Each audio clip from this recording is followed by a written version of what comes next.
Chapter 1, An Extra Letter. Borrowing money again? Yuan Ming, you've made a fool of me. Beep beep beep. Yuan Ming listened to the busy signal on the phone, and his hand holding the phone hung helplessly. Even Xiaoman, who had the best relationship with him, was unwilling to lend him any more money. It seemed that he would die soon. He couldn't help but think back to the time before he was diagnosed with kidney cell carcinoma. Back then, he was full of vigor and vitality. Not only was his company about to go public, he was also surrounded by beautiful women and partied every night. Now, looking at the deserted hospital room, he regretted it all. If he had known how to take care of his body and work hard when he was young, he wouldn't have ended up in this situation where no one cares about him. Now that the kidney cell carcinoma has metastasized to his lungs and liver, there is almost no way to reverse it. He can only live day by day. He is already behind on his medical bills, and the doctor told him that if he doesn't pay up soon, he will stop giving him medication and he will die. His company has gone bankrupt, and he has borrowed from all his friends and family. He even shamelessly called up his former mistress to borrow money, but she gave him a good scolding. Looking at the overdue bills, Yuan Ming closed his eyes in despair. Suddenly, the door to the hospital room opened, and a few nurses walked in. Yuan Ming thought they had come to suspend his medication, but instead they gave him his daily dose. Before the nurses left, Yuan Ming stopped them. I thought I owed money, why do I still have my medication? Oh, someone paid the bill for you. Yuan Ming was surprised. Who would be willing to help someone in his situation? Besides, 80,000 yuan was a lot of money, otherwise the hospital would not have insisted on suspending his medication. Can I ask who it was? I don't know. Thank you. This mysterious person quietly paid Yuan Ming's medical expenses 5 times, paying a total of 500,000 yuan, and allowing Yuan Ming to survive for another month. Until that day, the hospital stopped his medication. Yuan Ming was lying alone in his hospital bed when suddenly the door opened. A woman dressed in simple clothes walked in. She was wearing a mask, and Yuan Ming froze in place the moment she took it off. This woman looked so familiar he felt like he had seen her somewhere before. I'm sorry.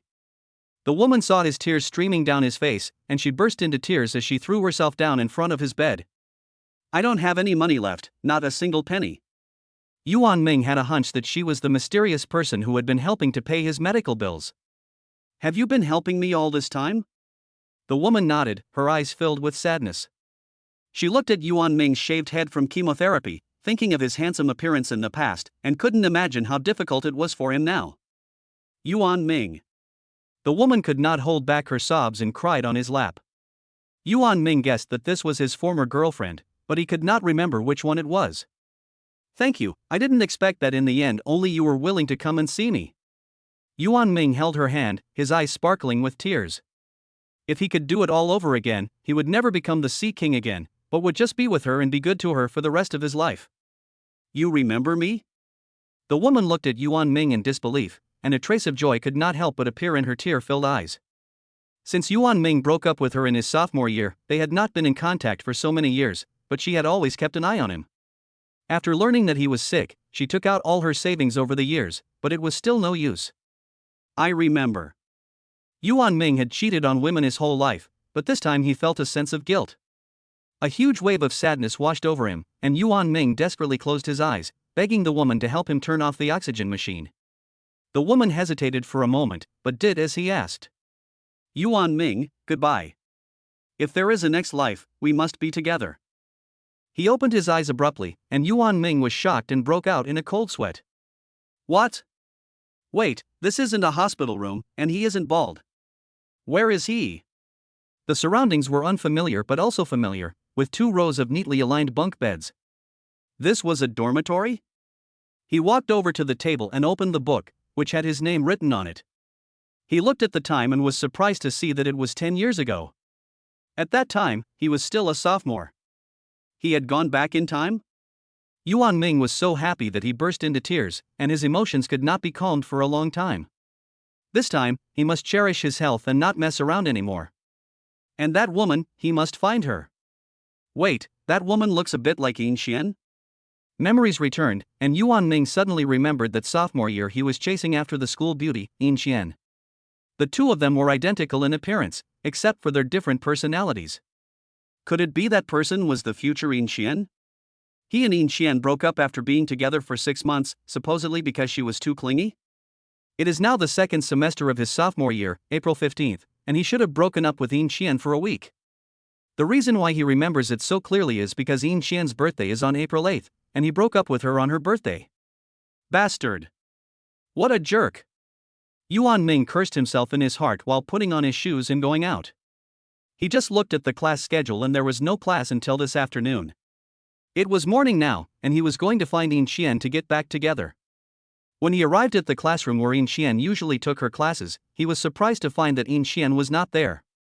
Yuan Ming had no choice but to find Yin Qian's best friend, Xiaoyu, who glared at him angrily. How dare you come to see Qian Qian? Qian Qian has already transferred to another school. What? Yuan Ming had never paid attention to Yin Qian's movements after they broke up in their previous life, and had no idea that Yin Qian had transferred to another school. Xiaoyu rolled her eyes and walked past him. Yuan Ming snapped back to reality and hurriedly caught up to her. Do you know where she transferred to? Xiaoyu turned her head and said to him without looking back, I don't know. Disappointed, Yuan Ming returned to the dormitory and took the afternoon off. He planned to pack his things and follow Yin Qian to her new school. But now he still didn't know exactly where Yin Qian had transferred to. While packing his things, Yuan Ming suddenly remembered to ask his old friends, maybe one of them would know. After a lot of trouble, Yuan Ming managed to get Yin Qian's brother's WeChat account. As soon as he sent the message, he got a WeChat call from the other end, where he was cursed at and told to wait for him to come and beat him up. After the call hung up, Yuan Ming sighed and accidentally saw a letter in the cardboard box that he had never seen before. He thought he had mistakenly packed in his roommate's things, but when he picked it up and looked at it, it said to Yuan Ming in big letters. Who had written to him and why did he not remember a thing? He slowly opened the envelope and was shocked when he read the contents and the signature. Chapter 2, I have made an appointment for tomorrow. Yuan Ming, by the time you read this letter, I will have transferred to another school. I did not intend to disturb you again, but after much thought, I decided to be selfish for the last time. After all, we may not see each other again in the future, and I am a little reluctant to let go. Don't think too much about it, I don't mean anything by it, I just want to say goodbye. I had a lot of fun with you these days, and you probably don't know that we've got a baby together. I was going to tell you this surprise secretly, but after what happened last time, I know you won't like the baby. Don't worry, I'll get an abortion and I won't bother you again. I hope you have a successful career and a happy family. Goodbye. Yin Qian. September 29, 2024. Yuan Ming was like a bolt from the blue. He could not imagine how desperate Yin Qian was when she wrote this letter. A young female college student, with her studies and beauty, should have had a bright future, but she ruined it all because of him. She got pregnant before marriage and transferred to another school, things he had no knowledge of in his previous life. Even this letter, which Yin Qian had entrusted to someone to deliver to his dormitory, was not discovered by him in his previous life, and was probably thrown away as trash. Thinking about this, Yuan Ming scolded himself again in his heart. After the scolding, his heart became even more difficult. Now he didn't even know where to find Yin Qian, let alone anything else. Yuan Ming suddenly remembered that just now on the phone, Yin Qian's brother said he was going to come and beat him up. At the time, he simply thought that Yin Qian's brother was going to beat him up because he broke up with Yin Qian. It was only after learning about the child that he suddenly realized. He walked out of the school in a daze and waited in the wind for 2 hours, but never saw Yin Qian's brother. A little disappointed that he hadn't heard from Yin Qian through this channel, Yuan Ming went downcast to the noodle shop where he often ate with Yin Qian. It was a little quiet in the noodle shop today, and the owner, who had already become familiar with him, asked with a smile why his girlfriend wasn't there.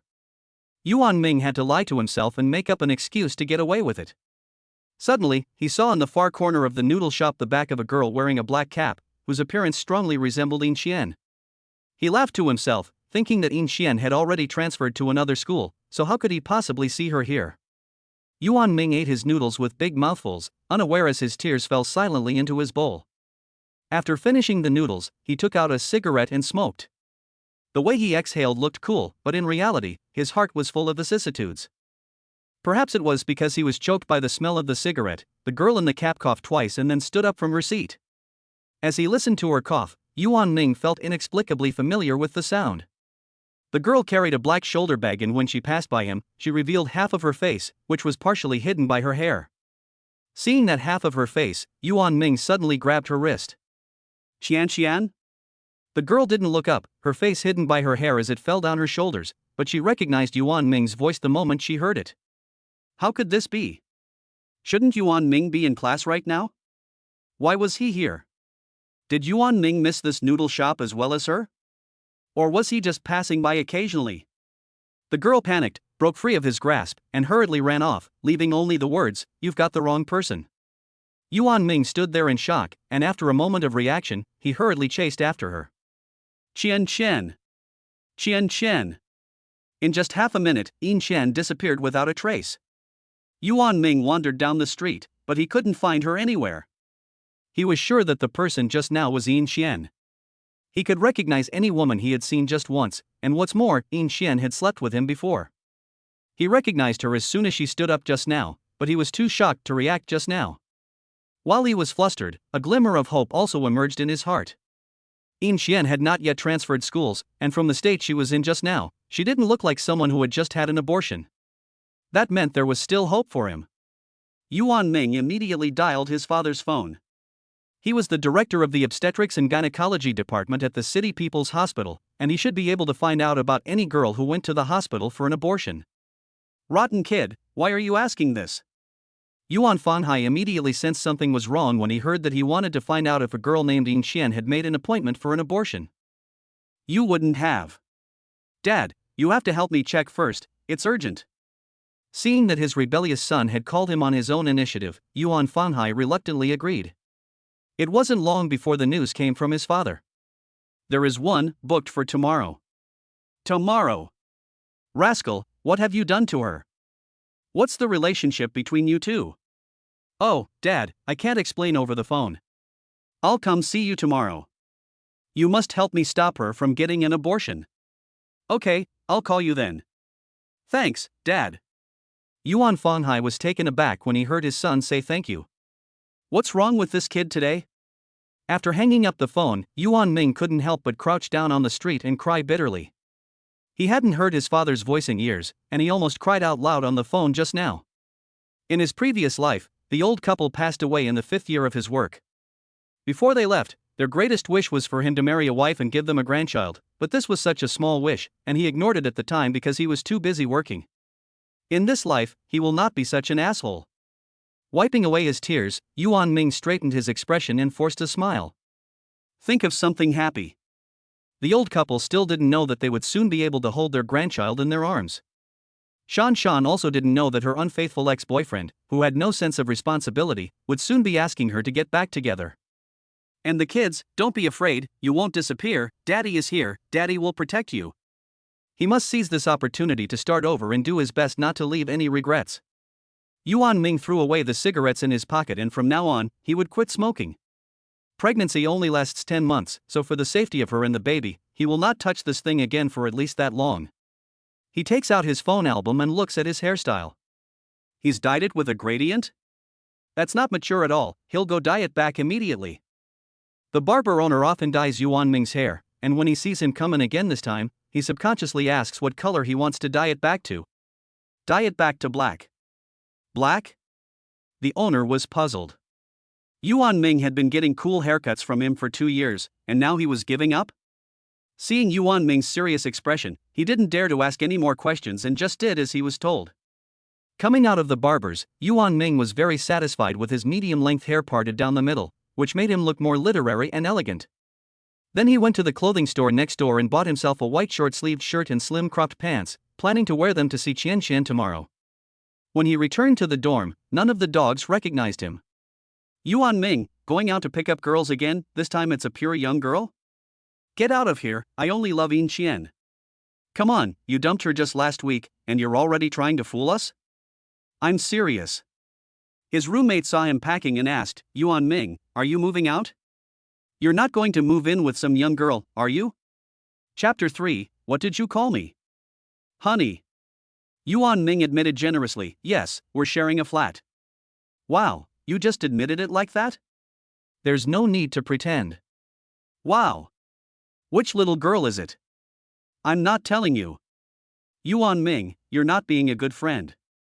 It wasn't until Yuan Ming had finished packing and was preparing to leave that his roommate panicked for real. No way, Yuan Ming, are you serious? Yuan Ming nodded and said goodbye to his roommates. Seeing that I'm leaving, can you call me Dad one more time? Get out.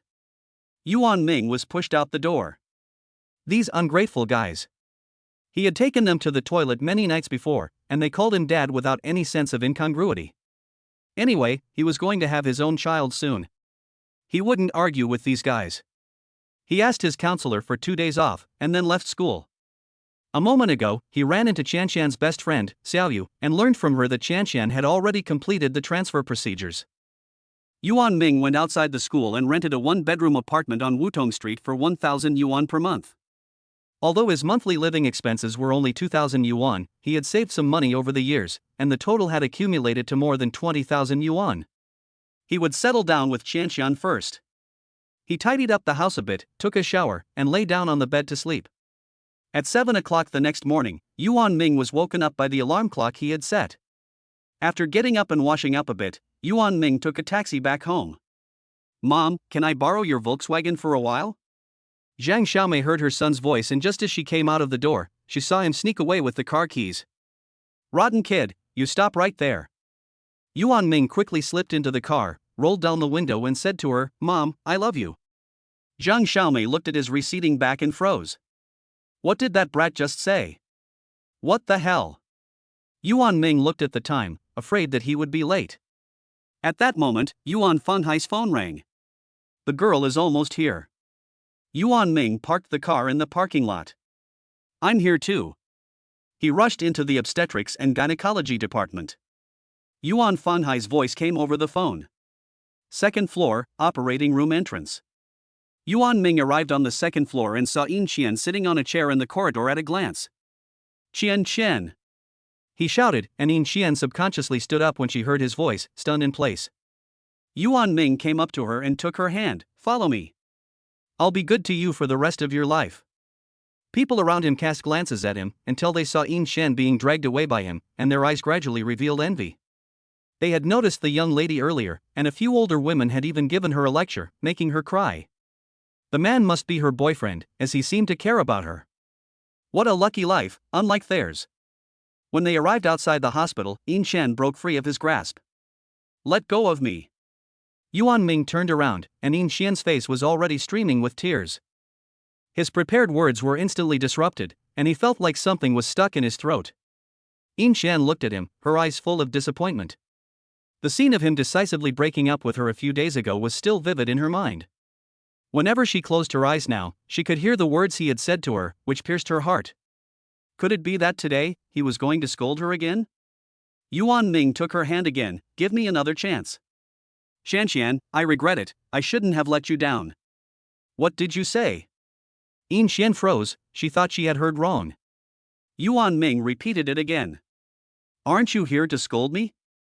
Yuan Ming cupped her face in his hands. I can't wait to love you, how could I scold you? Then what did you say to me before? Yuan Ming's head ached a little, he couldn't remember what he had said before. It was probably something he said unintentionally, no one took it to heart, but the person who heard it. Yuan Ming thought about this and hated himself for what he had said in the past. Shanshan, I swear to God that I will never say anything stupid to you again. Just give me another chance, okay?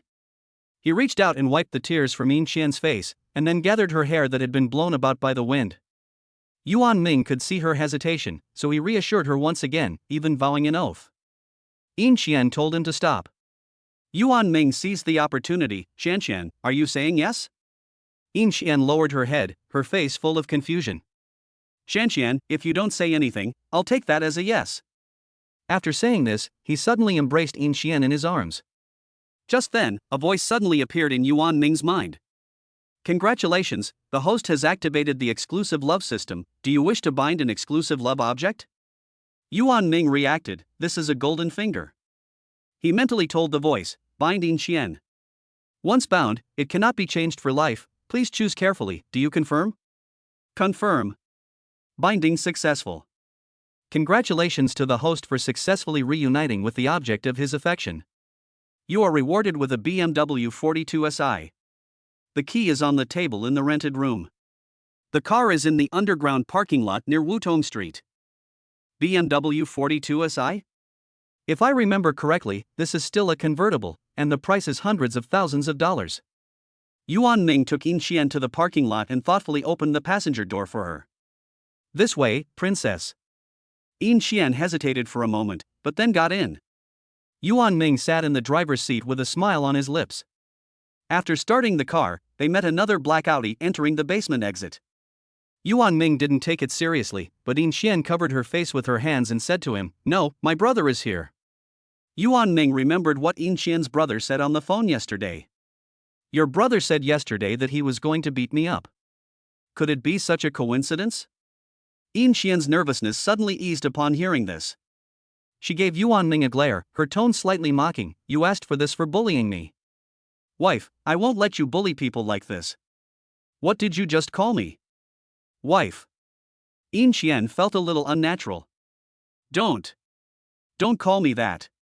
Yuan Ming's mouth curled up into a smile of affection.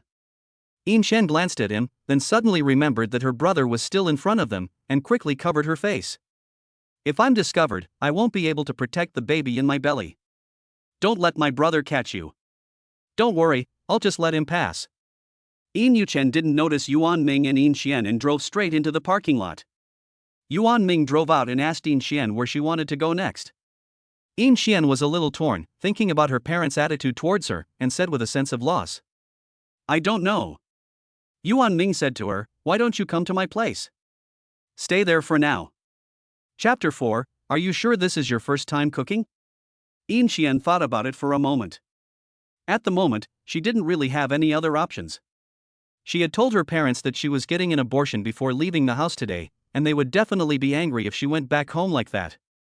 She agreed to go back with Yuan Ming, but that didn't mean she had forgiven him. She just didn't have anywhere else to go for the time being. After all, she didn't want to get rid of the baby in her belly either. Yuan Ming took Yin Xian to the rented house on Wutong Street. Honey, just stay here for a while until I make some money and we can move to a bigger place. Yin Xian looked inside the house. Although it wasn't big, it was clean. But there was only one bedroom. Was Yuan Ming serious? Yuan Ming went into the house and sure enough, he saw the car keys on the table. He put the keys in his pocket. Is this your new place? Why is there nothing in the kitchen? Yin Xian asked. She might have to stay at Yuan Ming's place for the next few days, and she hadn't figured out how to go back and face her parents. But how could she cook without any appliances? Yuan Ming scratched his head. Yes, it's new, and I don't know how to cook, so I didn't buy any appliances. But the food outside is expensive, not tasty, and not nutritious. Yuan Ming handed her a glass of water. Sit down first and drink some water. It's tiring to stand. Yin Xian took the glass and took a sip. Suddenly, a voice from the system came to Yuan Ming's mind. Pouring water for Yin Xian for the first time, rewarding full-level cooking god skills and a kitchen appliance gift pack. Full-level cooking god skills have been learned. The kitchen appliance gift pack is on its way, and is expected to arrive in half an hour. Yuan Ming was overjoyed. The system really understood him. With the chef god skills, won't he be able to cook? Now, Xian won't have to worry about dinner anymore. Yuan Ming sat next to Yin Xian. Honey, I've been thinking about it, and you're right, we still have to cook at home. Yin Xian looked at him in surprise. I thought you couldn't cook. I can learn, I'm a fast learner. Yin Xian looked at him deeply. Are you serious? Yuan Ming's mouth curled up into a smile, and he reached out to rub her head. Of course it's true, anything is worth it for you. Yin Xian was pulled into Yuan Ming's arms and kissed on the forehead. Half an hour later, the door was knocked on. Is Mr. Yuan at home? Yuan Ming opened the door, and there were 4 masters in overalls standing outside. You purchased kitchen appliances from our store, and we are the team that will install them. Please come in. The technicians worked in perfect harmony, bringing in the appliances one after the other through the door, unpacking and installing them. Yuan Ming watched in disbelief as the kitchen, which was only 8 square meters, was gradually filled up. There was no shortage of gas stoves, microwaves, ovens, rice cookers, electric pressure cookers, range hoods, and a double-door refrigerator. There were also all kinds of plates, bowls, and cutlery, everything you could need. The technicians were obviously pros at what they did, and within 2 hours they had installed all the appliances. After the technicians had finished, they handed him the invoice. Yuan Ming took it and looked at it. 64,888 yuan. My goodness. His monthly rent was only 1,000 yuan, so wouldn't people suspect that he had been given such a good deal? As expected, after seeing the high-end kitchen, Yin Xian was astonished and said, Yuan Ming, did you buy all this? Yuan Ming gritted his teeth and said, well. My God, how much did this cost? Not much. Where did you get the money? My family gave it to me. Your family is that rich? Not really. Don't look at these appliances, they look good, but they're actually very cheap. I have connections. After Yuan Ming's explanation, although Yin Xian didn't quite believe it, she accepted it. It was getting late, and Yuan Ming glanced at the clock, 10 a.m. Honey, I'm going out to buy some groceries. What do you want for lunch? Yin Xian thought for a moment. I want chili. Chili? When did you suddenly like spicy food? Lately, I suddenly feel like eating it. Then I'll make you spicy chicken and mapo tofu, okay? Yin Xian was a little worried. Can you cook these dishes? Don't worry, I just watched someone teach on my phone, I'll be able to do it. Yuan Ming drove to the market and quickly bought the ingredients he needed, as well as a bag of rice and some seasonings. When he got back, he unpacked the rice, scooped out 2 cups, rinsed them out, added water and put them in the rice cooker. Then he washed the chicken, cut it into small pieces, marinated it, fried it until crispy on the outside and tender on the inside, and stir-fried it with plenty of dried chili peppers, Sichuan peppercorns and other spices. Next, he cooked the ground beef with the broad bean paste, chili powder and Sichuan peppercorns, added the tofu, and in no time at all, the mapo tofu was ready. Finally, he boiled a bowl of seaweed and egg drop soup, and served the rice from the rice cooker. Dinner is ready, honey. Yin Xian came out of the bedroom when she heard the voice. She was stunned when she saw the dishes on the table. You made all this? Yuan Ming nodded and picked up a piece of chicken and held it up to her mouth. Try it. Yin Xian opened her mouth and ate the chicken, exclaiming, not bad. If it's delicious, have some more. And try this one too. Did you really cook this for the first time? Yes, I followed the instructions on the recipe. Yin Xian gobbled it up, and all the tiredness from the past few days disappeared in an instant. Just then, her phone rang. She took out her phone and saw the caller ID, Mom. Yin Xian's gaze became serious, and she connected the call with a trembling hand. Mom. Chapter 5, It was you who bullied my sister. You little brat, what took you so long to get an abortion? That was the voice of her mother on the other end of the line. If you don't come back, don't come back. We don't want you as our daughter. Beep beep beep. Yin Xian was about to say something when the phone hung up. In fact, her parents weren't like this before, but after they found out that she was pregnant out of wedlock, their attitude towards her took a sharp turn for the worse. Yuan Ming walked over and put his arms around her. Don't worry, Shanshan, I'll go back with you in a while. After calming his wife's emotions, Yuan Ming went to the balcony alone. In fact, he didn't know what to do. After a while, his phone rang. You little brat, are you not going to return my car? Yuan Ming pleaded for a while, begging his mother not to be angry with him. Seeing that his mother was in a bad mood, he didn't dare to mention the matter with Yin Xian. After a while, the system's voice suddenly came to his mind. Reward 100,000 yuan for cooking for Yin Xian for the first time. Damn, are rewards going to be delayed now? But for the sake of 100,000 yuan, he won't care. He didn't expect the system to be so generous as to give 100,000 yuan all at once, so now he has a place to get the gift he'll take to his future mother-in-law's house. He now has a BMW, so when the time comes, he can put together a decent outfit, and then pick up a present that is presentable enough to make a good impression. This way, he can reassure his in-laws, and he will be better than a college kid who is still a greenhorn. The older generation pays attention to these things, and he understands. Yuan Ming told Yin Xian that he would be leaving for a while and would be back in an hour, so she could tidy up and wait for him to go to her house. Yuan Ming first drove home, returned the car to his mother, and then took a taxi back. He put on a suit, bought a box of sea cucumbers and a box of bird's nests, and also brought a bottle of Moutai. Then he went to the nearby underground parking lot and found the BMW 42 Psi, and drove back to the rental house. The landlord was shocked to see him return in a BMW and his eyes widened in surprise. Yuan Ming got out of the car, and the landlord took the initiative to greet him. Yuan Ming is back. Good afternoon, Auntie. As he watched Yuan Ming's back as he walked away, the landlord marveled at how young people nowadays were so wealthy yet still so low-key. After Yuan Ming entered the house, Yin Qian walked out. "Let's go, honey. Why are you dressed like that?" It was the first time Yin Qian had seen him wear a suit. Since he was meeting his in-laws, of course he had to dress more maturely. He had specially chosen a suit so that he would look respectable. Yuan Ming protected Yin Qian as she sat in the passenger seat and then started the car. The landlord watched them leave through the window, repeatedly shaking his head. These young people nowadays are really something, with money, good looks, and beautiful women, living the high life. Sitting in the convertible, without the restrictions of the roof and windows, the view became very open. "Is this your own car?" "My father gave it to me."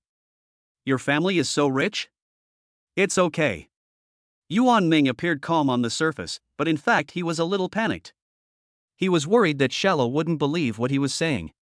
After all, when he was with Shallow before, he didn't really want to spend money on her. Compared to now, at least, he was a miser back then. But fortunately, Yin Qian didn't ask him this question again, so she must have believed him. "Honey, what do you think of this outfit? Am I a little more handsome than before?" Yin Qian turned her face away unnaturally and whispered, "A little." Yuan Ming's eyes lit up. Did his wife just praise him? He glanced at Yin Qian to the side, and Yin Qian's pretty profile was very fair in the sunlight. "Honey, when we get back, I'll buy you some clothes too. You're so pretty, you'll look good in anything." Yin Qian muttered shyly, "That's not necessary." When they arrived at Yin Qian's house, Yuan Ming had just parked the car when he was spotted by Yin Qian's neighbor. "BMW. Who's so rich?" Yuan Ming slowly got out of the car and opened the passenger door. Yin Qian walked out with his help. "It's Yin Qian, my god, isn't she in college? Who is this guy? He seems pretty handsome." "He must be her boyfriend, it's normal to fall in love in college." "My god, Yin Qian has hooked up with a rich guy." Yin Qian lives in room 502, Unit 2, Building 8, Sunshine Garden. After knocking on the door, Yin Qian's mother opened the door. "Who are you?" Yin Qian poked her head out from behind Yuan Ming. "Mom, it's me." Lin Xiulan's face turned pale as soon as she saw her daughter. "You little brat, why are you only back now? Who is he?" She dragged Yin Qian over and looked at Yuan Ming warily. Yuan Ming hurriedly handed her the gift he was carrying and said cordially, "Auntie, this is a gift from your son-in-law. I hope you don't mind." Lin Xiulan glanced at the gifts and saw that they were sea cucumbers and birds' nests. Then she looked up and saw that the young man was well dressed. Could it be that he was rich? Her tone softened. "Who are you? What's your relationship with my daughter?"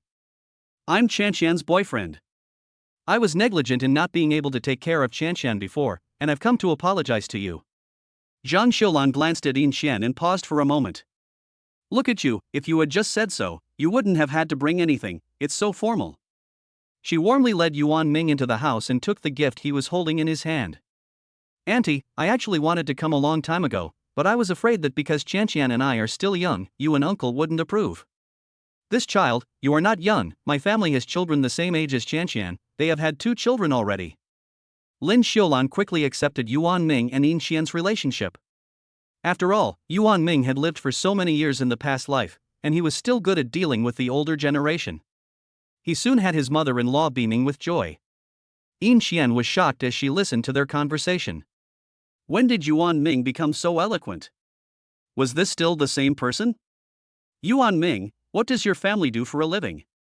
Lin Xiulan asked with a smile. "My father owns a company and my mother is a teacher." "Oh, I see." Lin Xiulan was very satisfied with his family and her gaze on Yin Qian also changed. "Shen, it is not easy to find an outstanding man like Yuan Ming these days, you must cherish him." Yin Qian nodded, "I know, Mom." After Lin Xiulan passed the test, Yuan Ming let out a small sigh of relief. According to Lin Xiulan, Yin Qian's father was not at home today, so Yuan Ming had to let her convey his greetings and apologies, and promised to take good care of Yin Qian. Lin Xiulan nodded in agreement and then sent them out the door. First time winning the favor of the mother-in-law, rewarded with a 500,000 subsidy. What's going on, just 100,000 and now 500,000. Earning 600,000 a day, this is ridiculous. He didn't feel happy for long, and as soon as they reached the bottom floor, Yuan Ming inexplicably took a punch. When he looked closely, it was a tall boy, looking to be in his 20s or 30s. "It's you who bullied my sister, I'll kill you." Yin Yuchen had just arrived home when he heard people talking about his sister tying up with a BMW rich guy. He thought it was some greasy man who had defiled his sister, so he got angry and punched Yuan Ming. After hitting the person, he could see clearly that this was not some greasy man, but a young man younger than him. Chapter 6, Yin Xian is pregnant and has morning sickness. Yin Yuchen was stunned and unable to say a word. He could see that the young man was not dressed like a thug, nor did he look like a spoiled brat. Don't do it, Yuchen, this is your brother-in-law. Lin Xiaolan quickly stopped Yin Yuchen. Yin Yuchen understood the whole situation, but he still didn't think highly of Yuan Ming. He didn't think Yuan Ming was ready for the real world because he was still young and hadn't experienced the hardships of society. I'll give you the benefit of the doubt, but if I find out you've bullied my sister again, I won't let you off lightly. Don't worry, brother, I'll treat Yin Xian well. The two men watched as Yuan Ming and Yin Xian left, feeling a mixture of emotions. Yin Xian sat in the car, unable to calm her emotions. What had just happened had happened so quickly that she hadn't even had time to react before Yuan Ming had fixed everything. She felt incredibly fortunate that none of the things she had imagined had happened. What are you thinking, wife? Yuan Ming was in a good mood and spoke to Yin Xian, who was sitting beside him without saying a word. Thinking about what had just happened, he said, I don't know why my mother accepted you so easily. At the time, she was a foolish daughter-in-law. Didn't you know that your mother loves money? By the way, when it comes to this matter, is it true that your father owns a company? Yuan Ming thought for a moment, and didn't want to lie to her. No, my father is a doctor, but my mother is really a teacher. So you just said that on purpose? Yuan Ming nodded. This is the only way your mother can feel at ease about leaving you with me. Yin Xian seemed to understand. So she and Yuan Ming have already met the parents? But she hasn't forgiven him yet. This development completely surprised her. Yuan Ming parked the car in the shopping mall parking lot. We're here, get out. Why did you bring me here? Yuan Ming's eyes were smiling. No wonder they say that pregnancy makes you stupid for 3 years. Didn't we agree to come here to buy clothes before? Yin Xian was pinched by him and blushed, lowering her head. From now on, leave everything else to me. You just take care of yourself and the baby in your belly, understand? Yin Xian looked at him blankly, as if she didn't understand what he meant.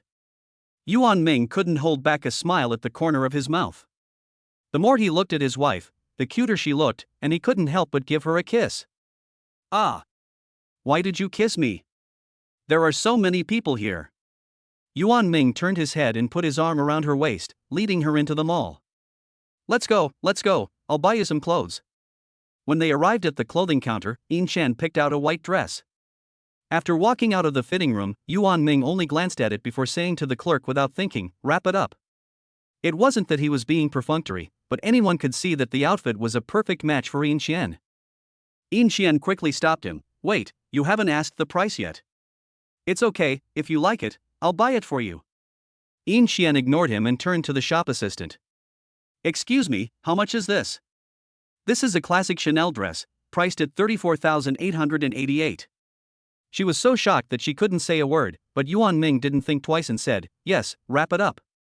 Just then, a boy walked up to them. Yuan Ming? I thought you broke up with Yin Xian? Yuan Ming glanced at the man and realized it was Zhang Ji. Zhang Ji was a rich second-generation heir, although he was a bit of a loser, but his family was very wealthy. He had once pursued Yin Xian fervently, but Yuan Ming had stolen her away. Zhang Ji glanced at the counter and sneered, Chanel, can you afford it? Yuan Ming ignored him and led Yin Xian to a row of clothes, where he took 5 more white clothes of the same type. Wrap them all up for me. The clerk quickly handed him the wrapped clothes, 230,000 for 6 pieces. Yuan Ming swiped the card in Zhang Jiqian's presence and then put his arm around Yin Xian and walked away. Zhang Jiqian was dumbfounded. Has Yuan Ming struck it rich? Is he that rich? He followed them, not giving up, and discovered that Yuan Ming had also bought Yin Xian a pair of silver bangles and a safety charm. What the hell, did the kid win the lottery? Back in the car, Yin Xian couldn't get her mind around what had just happened. What just happened? Yuan Ming picked up a piece of clothing and tried it on her, then said, wrap it up. He compared the silver bangles to her wrists and said, buy it. Is this a joke? Yuan Ming, where did you get so much money? My father gave it to me. Didn't you say your father was a doctor? My father speculates in stocks and has quite a bit of savings. I see. Yin Xian couldn't help but feel a sense of awe, and already felt a little bit like her life was becoming magical. Yuan Ming, why don't we go back and return it? Zhang Ji should have already gone far away by now. Yuan Ming was shocked. What kind of person did Qianqian think he was? Was he the type of person who liked to put on airs? He was. But he likes to go all the way. If he pretends to be a jerk for the rest of his life, the question is he really a jerk? The answer is obvious. There's no reason to return it, just take it and wear it every day for me to see. But it's so expensive. It's worth it for you. Yuan Ming, do you really mean that? I do. Yin Xian believed him when she saw the sincerity in his eyes. Did you buy this safety lock for the baby? Well, it's better to be prepared. Yuan Ming thought of something else and said to Yin Xian. Oh yes, I also need to buy you something to prevent stretch marks. Let's go to a different mall and continue shopping. What? More shopping? Yin Xian was being shopped around by a man for the first time, and Yuan Ming was even more skilled than she was. In the elevator, Yuan Ming was worried that Yin Xian would not be able to walk, so he asked, "Honey, if you can't walk, just tell me and I'll carry you." Yin Xian's face instantly turned red. No need, there are so many people here. Or I'll push a little cart later and let you sit inside. Yin Xian kind of wanted to try this, so she let Yuan Ming push the cart. Yuan Ming pushed her around the mall, and people passing by kept looking at them with envy in their eyes. He felt so good inside, and his steps became much lighter. There is no happier thing than pushing his wife in the stroller while shopping. Not knowing which pregnancy oil to buy, Yuan Ming simply bought every kind. In addition, he bought 2 pairs of loose-fitting pajamas. At Yin Xian's request, he also bought a body fat scale. That's about it, let's buy this much. Yin Xian told him. Okay. Yuan Ming paid the bill and drove back to the rental house with Yin Xian. For the first time, he went shopping with Yin Xian and was rewarded with a 300,000 yuan subsidy. My goodness, the more money I spend, the more I have. If this keeps up, I'll be able to save up and buy a house. Yin Xian went to the bathroom to use the toilet, and Yuan Ming asked her from outside the door, "Honey, what do you want to eat tonight?" There was a sound of vomiting from the bathroom. Yuan Ming's heart tightened. He poured some warm water and brought it to her as soon as she came out. Honey, are you okay? Chapter 7, I thought I was still dreaming. Yin Xian took the water and drank a few mouthfuls to moisten her throat. She said weakly, "Not really."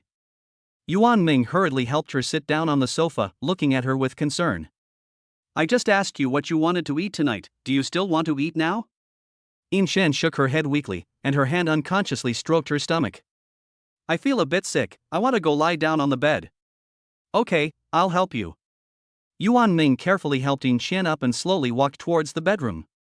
After helping Yin Xian lie down on the bed, Yuan Ming covered her up. He boiled a kettle of hot water and put a hot water bag on her stomach. Now, are you feeling better? Yin Xian nodded, her whole body dazed, and she didn't know if she had heard what he said clearly. Yuan Ming really didn't know what to do. Apart from asking her to drink more hot water, applying a hot water bag was the only thing he could think of. Then you rest for a while, and I'll stay here with you. Yin Xian nodded, and then stopped talking. After a while, Yin Xian seemed to fall asleep, and her breathing became even. He gently lay down next to her, afraid of disturbing her sweet dreams. He leaned slightly closer to Yin Xian, and she exuded a unique fragrance, a light body odor. The night was dreamless. Early the next morning, the sun shone through the gaps in the curtains and fell on Yin Xian's face. She moved slightly in her sleep and slowly opened her eyes. Her mind was still a little fuzzy after waking up, when suddenly, a faint fragrance entered her nose. The fragrance had an invisible magic power that attracted her to get up from bed. Yin Xian put on her slippers and slowly walked towards the kitchen in the direction of the scent. When she entered the kitchen, she saw Yuan Ming's busy back. Yuan Ming was standing in front of the stove, a pot of millet porridge simmering with small bubbles and emitting a strong rice fragrance. On the side, a plate of ready-made sandwiches was sitting, the bread slices toasted just right, with fresh lettuce, ham and golden brown fried egg sandwiched in between. There were also 2 glasses of steaming milk on the table. Yuan Ming heard a noise and turned his head to see Yin Xian. A smile immediately appeared on his face. You're up. Feeling better? Yin Xian nodded slightly and looked at the food. Come, sit down first. Yuan Ming pulled a chair over and helped Yin Qian sit down. He ladled a bowl of millet porridge and carefully placed it in front of Yin Qian. Drink some millet porridge first to soothe your stomach. Yin Qian said softly, "Thank you," got up to wash up first, and then slowly began to eat the porridge. Yuan Ming also sat down, picked up a sandwich and took a bite, but kept his eyes on Yin Qian.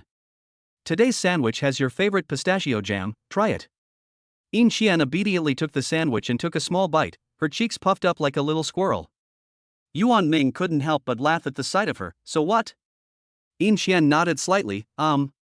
Yuan Ming took another sip of milk and said, "Yesterday you weren't feeling well, and if you still don't feel well today, we should go to the hospital and have a look." Yin Qian shook her head. "No need, I'm feeling much better today." Her voice was still a little weak, as if she was still sleepy from just waking up. Yuan Ming looked at Yin Qian, his heart full of tenderness. "So today we'll just rest, and if you want to do something, just let me know." Yin Qian nodded slightly. For the first time accompanying Yin Qian to breakfast, a reward of a sickness certificate is given, which can be used to apply for leave from school. Goodness, is the system that intelligent now? Yuan Ming looked at the certificate in his hand, which clearly stated that he had asthma, and even the stamp was authentic. If he took this to apply for leave, it would be like having divine assistance. Let's start with half a month. Yuan Ming spent the morning with Yin Qian, and in the afternoon, he took this certificate to school, and was easily granted half a month's leave. Now he has more time to spend with his wife. He arrives home at 2 p.m. Yin Qian has just woken up from her nap. "Where have you been?" "I went to the school to ask for a few days' leave." "Leave? Are you sick?" "No, I just wanted to come back and spend time with you," Yuan Ming says as he walks over to Yin Qian and sits down next to her. Yin Qian's hair is a little messy from her nap, and a few strands of hair are mischievously scattered around her face. Yuan Ming reached out his hand and gently pushed the messy hair behind her ears. His fingers inadvertently brushed her face, and Yin Qian's face flushed slightly. "What do you want to do this afternoon?" Yuan Ming asked, looking at Yin Qian. Yin Qian yawned, her eyes still a little sleepy. She wanted to sleep, but also wanted to bask in the sun. After hearing this, Yuan Ming walked into the house, brought out a chair to the balcony, and helped Yin Qian sit down in the chair. Yin Qian gradually leaned on Yuan Ming's shoulder, looking half asleep, but still moving every now and then, probably because she felt the chair was too hard. Yuan Ming felt a little sad when he saw Yin Qian like this. He gently picked her up, and Yin Qian leaned drowsily in his arms. Yuan Ming carried her to the bed, covered her up, and let her sleep well. Then, Yuan Ming quietly left the house. Yuan Ming went to the furniture market, and among the many pieces of furniture, he immediately fell in love with an expensive rattan recliner. The rattan of the recliner was exquisitely woven, the shape was elegant, the seat was spacious and soft, and the curve of the backrest looked perfect for lying down and relaxing. Yuan Ming imagined Yin Qian lying on it comfortably, and without hesitation, he bought it. He negotiated with the seller to have the rocking chair delivered to the door, and specifically asked not to knock on the door, but to call him instead. The delivery men cooperated very well. When they arrived at the door, Yuan Ming opened it quietly, and the men carefully carried in the various parts of the rocking chair, taking every step with care, for fear of making a sound that would wake Yin Qian. When installing it in the living room, they also tried not to make a lot of noise, keeping the sound of tools to a minimum. Soon, the rocking chair was installed. Yuan Ming walked into the bedroom again and looked at Yin Qian sleeping. He gently lifted her up, and she only moved slightly, without waking up. He carried her to the rocking chair and adjusted her position so that she could sleep more comfortably. After a while, Yin Qian slowly woke up. She found that she was not in bed, but in a soft and comfortable rocking chair. She was a little surprised, her eyes full of confusion, and she turned her head to see Yuan Ming watching a game on his phone while rocking her in the rocking chair. The game was playing on the screen of his phone, but he had turned the volume down. After a while, Yuan Ming noticed that she had woken up. "Why didn't you say anything when you woke up?" "I thought I was still asleep," Yin Qian said softly, her eyes still a little dazed from sleep. He lowered his head and looked at the side of Yin Qian's face. Yin Qian's eyelashes were fluttering slightly, and her eyes seemed to hide a lake of water, clear and blurry. Yuan Ming couldn't help but place a soft kiss on Yin Qian's forehead. The kiss was like a feather brushing gently across her face, causing Yin Qian's face to blush slightly. Chapter 8: Delete all WeChat. How about this deck chair? Do you like it? Yin Qian nodded, with a hint of shyness on her face. In the past, you've never done this for me. As she listened to Yin Xian's words, Yuan Ming felt immense pain in his heart. In the future, I will give you whatever you want. Tears slipped down the corners of Yin Xian's eyes. She nodded gently, her voice a little choked. You go ahead and get busy. Yuan Ming, then I'll go cook dinner. After cooking dinner, Yuan Ming accompanied Yin Xian to eat. During the meal, Yin Xian threw up twice because of her pregnancy. Yuan Ming carefully served her, holding a glass of water, afraid of neglecting her. Thank you. Yin Xian noticed that Yuan Ming had changed a lot. Looking into his eyes, she felt like there were stars hidden there. In the evening, the two of them were in the same room. I'm going to take a shower. Yin Xian watched Yuan Ming walk into the bathroom, and after a while, she heard the sound of running water. Her gaze fell on the phone that Yuan Ming had placed aside. The screen of the phone lit up, and a new message alert sounded. Yin Xian didn't want to pay any attention, but the message alert kept going off. In the end, she couldn't help but take the phone and see if there was anything urgent. When she unlocked the screen, she saw the avatars and messages of several girls. The girls' words were intimate, asking Yuan Ming why he had taken leave and if something was wrong. Yin Xian's heart sank. She knew that Yuan Ming had been the Sea King before, and these should be his former scandalous girlfriends. Although Yuan Ming had been very good to her recently, she couldn't help but feel sad when she saw these messages. Yin Xian silently put down her phone, as if it were a hot potato, and then she lay down on the bed, her back facing the direction of the bathroom, her eyes staring blankly at the wall. Yuan Ming came out of the shower and saw Yin Xian quietly lying on the bed, so he thought she was asleep. He tiptoed over to her and prepared to lie down. But when he lay down, he noticed that Yin Xian's body was a little stiff, not like she was sleeping soundly. Xian, are you still awake? Yuan Ming asked softly. Yin Xian did not reply, but just lay quietly. Yuan Ming was a little puzzled. He reached out to touch Yin Xian, but she avoided him. At this point, he realized that something was wrong. Xian, what's wrong? Are you not feeling well? Yuan Ming asked anxiously.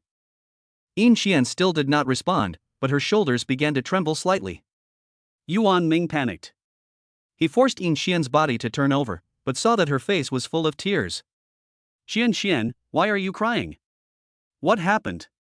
Yuan Ming tenderly wiped away the tears on Yin Xian's face. Yin Xian choked and refused to speak. Just tell me, I feel so bad seeing you like this. Yuan Ming's heart ached. Yin Xian, if you really care about me, why are you still having an affair with those people? What? I saw it all, the messages on your phone. Yuan Ming froze, picked up his phone and looked at it, instantly understanding. He was full of remorse, wondering how he could have been so careless as to forget to delete the contact information of those people. Xian, I was wrong. I really did forget to delete it. I've only had you and the baby on my mind this whole time, I haven't contacted them at all. Yuan Ming hurriedly explained. Yin Xian just silently shed tears, not knowing whether she should believe Yuan Ming. Seeing this, Yuan Ming immediately picked up his phone and opened WeChat in front of Yin Xian. Xian, I'll delete them all now, I promise you, this will never happen again. As he spoke, Yuan Ming quickly deleted the contact information of the girls. After deleting it, he handed the phone to Yin Xian. Xian, you can check it, you can look at my phone anytime in the future, I don't want you to be unhappy. Yin Xian took the phone and looked at it casually. He had indeed deleted all WeChat contacts, leaving only the contact information of some relatives and a few close friends. Yuan Ming assured her, I know I was a jerk in the past, but I just want to be good to you now. You and the baby are the people I care about most. Yin Xian looked into Yuan Ming's sincere eyes, and the grievances and anger in her heart gradually dissipated. She looked at Yuan Ming again, then threw herself into his arms. You must never do that again. I'm really scared of losing you, said Yin Xian with a quivering voice. Yuan Ming hugged Yin Xian tightly. It won't happen again, Xian. I will always be with you and the baby, and I will never let you down again. Yin Xian gradually stopped crying in Yuan Ming's arms. Yuan Ming stroked her hair gently. The two of them just quietly embraced each other and gradually fell asleep. The next day, the sun shone through the gaps in the curtains and shone on the bed. Yuan Ming and Yin Xian woke up slowly. Honey, let's go to the market today and buy some fresh ingredients. I'll cook something delicious for you, Yuan Ming said, giving Yin Xian a kiss on the forehead. Yes, I want to go out for a walk too, Yin Xian said, her eyes sparkling with anticipation. They arrived at the market, which was bustling with activity. Yuan Ming carefully supported Yin Xian as they shuttled between the various stalls. "Honey, look how fresh this fish is, it will definitely taste delicious in braised form." Yuan Ming carefully selected the fish and discussed the freshness and preparation with the stall owner, who was so impressed by his enthusiasm that he gave him a discount with a smile. Yin Xian watched Yuan Ming from the side, her eyes full of happiness. "You seem like a good family man now." "That's right, for you and the baby, I will take care of you both." Yuan Ming picks out the fish, carrying it in one hand and holding Yin Xian's hand with the other. Then they go to the vegetable section. There are all kinds of colorful vegetables, and Yin Xian finds a bunch of bright green bok choy. Yuan Ming goes over and picks it up, checking it carefully for yellow leaves. He holds it up in front of Yin Xian. "Honey, what do you think?" "It looks good." Yin Xian nodded with a smile. Yuan Ming picked a few more tomatoes and a carrot, and didn't forget to buy Yin Xian her favorite corn. Everyone around them cast envious glances. "Hey, you got a wife at a young age, we're so jealous." "Who's right, you must be happy." Just as they were immersed in this sweet atmosphere, a few girls not far away were staring at them. These girls are Yuan Ming's former scandalous girlfriends. One of them, a girl dressed fashionably and with exquisite makeup, is called Su Yao. Just yesterday, she was enthusiastically messaging Yuan Ming, sharing interesting things that happened at school, and looking forward to Yuan Ming's humorous and witty responses. However, after sending the message, there was no reply, and then she found that Yuan Ming had deleted her as a friend.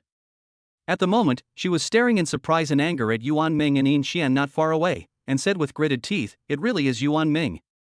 How come he's here with Yin Xian? We were chatting so well yesterday, and today he's deleted me and is here buying groceries with her, making out like crazy." Several other girls also gathered around, and couldn't help but be shocked as they watched Yuan Ming doting on Yin Xian. Look at the way he cares for Yin Xian, who has seen Yuan Ming like this before. Su Yao's jealousy grew like wild grass in her heart. Their gazes locked on Yuan Ming and Yin Xian, and they saw Yuan Ming lead Yin Xian into the high-end skincare products area. Yuan Ming carefully selected products at the counter, knowing that Yin Xian was pregnant and her skin might become sensitive. "This product is made from natural plant extracts, gentle and non-irritating, and should be suitable for you now, my dear." Yuan Ming picked up a box of moisturizing essence for pregnant women and said to Yin Xian, before hesitatingly asking the shop assistant to wrap it up. Yin Xian hesitated on the side. Would it be too expensive? Yuan Ming lightly nudged her nose. "As long as it's good for you, it's worth any price." Seeing Yuan Ming spend so generously on Yin Xian, Su Yao and the other girlfriends were even more furious, stamping their feet in anger. Su Yao's face turned red, her hands clenched, her fingernails digging into her palms. "Humph, Yin Xian is not worthy of such good things. She must have used some kind of seductive tactics to make Yuan Ming pay for her." A girl next to her agreed. "Yes, Yuan Ming has never been so generous with us before, so Yin Xian must be up to no good." After returning to school, these girls gathered together, full of resentment. "We can't just let this go. Yes, Yin Xian may have been the one to sow discord, and Yuan Ming may have deleted us because of it. Yin Xian must know how powerful we are." Chapter 9, I plan to marry Qian Xian after we get married. So a photo of Yuan Ming buying Qian Xian skincare products quickly spread on the school forum. "Qian Xian is shameless, how can she ask Yuan Ming for such expensive skincare products? Qian Xian is a greedy woman, she must have fallen for Yuan Ming's money and is only with him for that. I never thought that Yin Xian was such a person." The comments on the forum were getting more and more outrageous, and Yuan Ming and Yin Xian were oblivious to it all. It wasn't until the evening that his best friend couldn't stand it anymore and sent a screenshot to Yuan Ming. Yuan Ming had just put Yin Xian to sleep when he received the screenshot of the forum from his best friend. Upon seeing the outrageous comments on the forum, his face instantly turned dark, and his eyes were full of anger and remorse. He regretted that his former love affair had brought such slander and harm to Yin Xian, and was angry at those people's groundless and malicious speculations. He immediately turned on the computer, logged into the school forum, and his fingers flew across the keyboard. "Yin Xian is my wife, and it is only natural that I spend money on her. I bought these things for her on my own initiative. Come and see." Yuan Ming responded. "What? Bought them for her on his own initiative? How is that possible? It must be Yin Xian who logged into Yuan Ming's account and posted it. We don't believe it. Yuan Ming, I will not allow anyone to slander my wife like this. Please stop this malicious behavior immediately, or I will pursue legal responsibility." "Yuan Ming, who will believe what you say? You used to be famous as the Sea King, can you turn over a new leaf so quickly? It must be Yin Xian who posted it, and she keeps calling her wife. Are you two married? Don't make things up if you can't produce a marriage certificate. We simply won't believe it. Yuan Ming's friends called one after the other to ask. Buddy, did you really get back together with Yin Xian? Didn't you break up with her? Yuan Ming answered seriously, I'm serious. His former roommates were stunned. They were still wondering why Yuan Ming had suddenly moved out. They had originally thought that he had gone out to make it easier to pick up girls, but they never expected that he had gone out and become a reformed character. Yuan Ming looked at the 3 words marriage certificate on the screen and fell into deep thought. It's just a marriage certificate, he is determined to shut these people up. The next morning, Yuan Ming looked at Yin Xian's sleepy appearance and his heart was full of guilt and tenderness.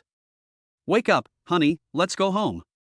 Yin Xian was a little confused, but when she saw Yuan Ming's determined eyes, she nodded. Along the way, Yuan Ming held Yin Xian's hand tightly. When they arrived home, Yuan Ming's parents saw them return and had a little confusion on their faces. Yuan Ming took a deep breath and said, Mom and Dad, this is Yin Xian, she is now my girlfriend.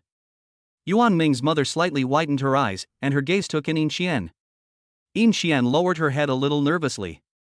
Yuan Ming brought her to meet her parents so soon? I'm so nervous. Yuan Ming's father coughed lightly, his expression slightly serious. Good boy, he knew. He still has a conscience, he knew to bring her back. Zhang Xiaomei warmly said, Come in, come in. She cut a plate of fruit and served it to Yin Xian, have some fruit. Yin Xian was a little shy, thank you, Auntie. You're welcome. Yuan Ming continued, Mom and Dad, I know this is a bit sudden, but I'm serious, I want to be with Qianqian. I came back this time to tell you that I plan to get married with Qianqian. Zhang Xiaomei nodded, then suddenly reacted, get married? So soon? Yuan Ming nodded, Qianqian already has my child. So that's it, that's good news. Zhang Xiaomei smiled and quickly accepted the news. She also wanted to hold a grandchild soon. Yuan Fanhai looked at Yuan Ming and nodded, you're worthy of being my son, responsible. Dad supports you. Zhang Xiaomei looked at Yin Xian and asked, Qianqian, do your family members know about this? What is their attitude? Yin Xian's eyes reddened slightly, Auntie, my parents already know. Zhang Xiaomei felt relieved. If that was the case, then it was good. Yuan Ming's heart leaped with joy, and he quickly said, Thank you, Mom and Dad.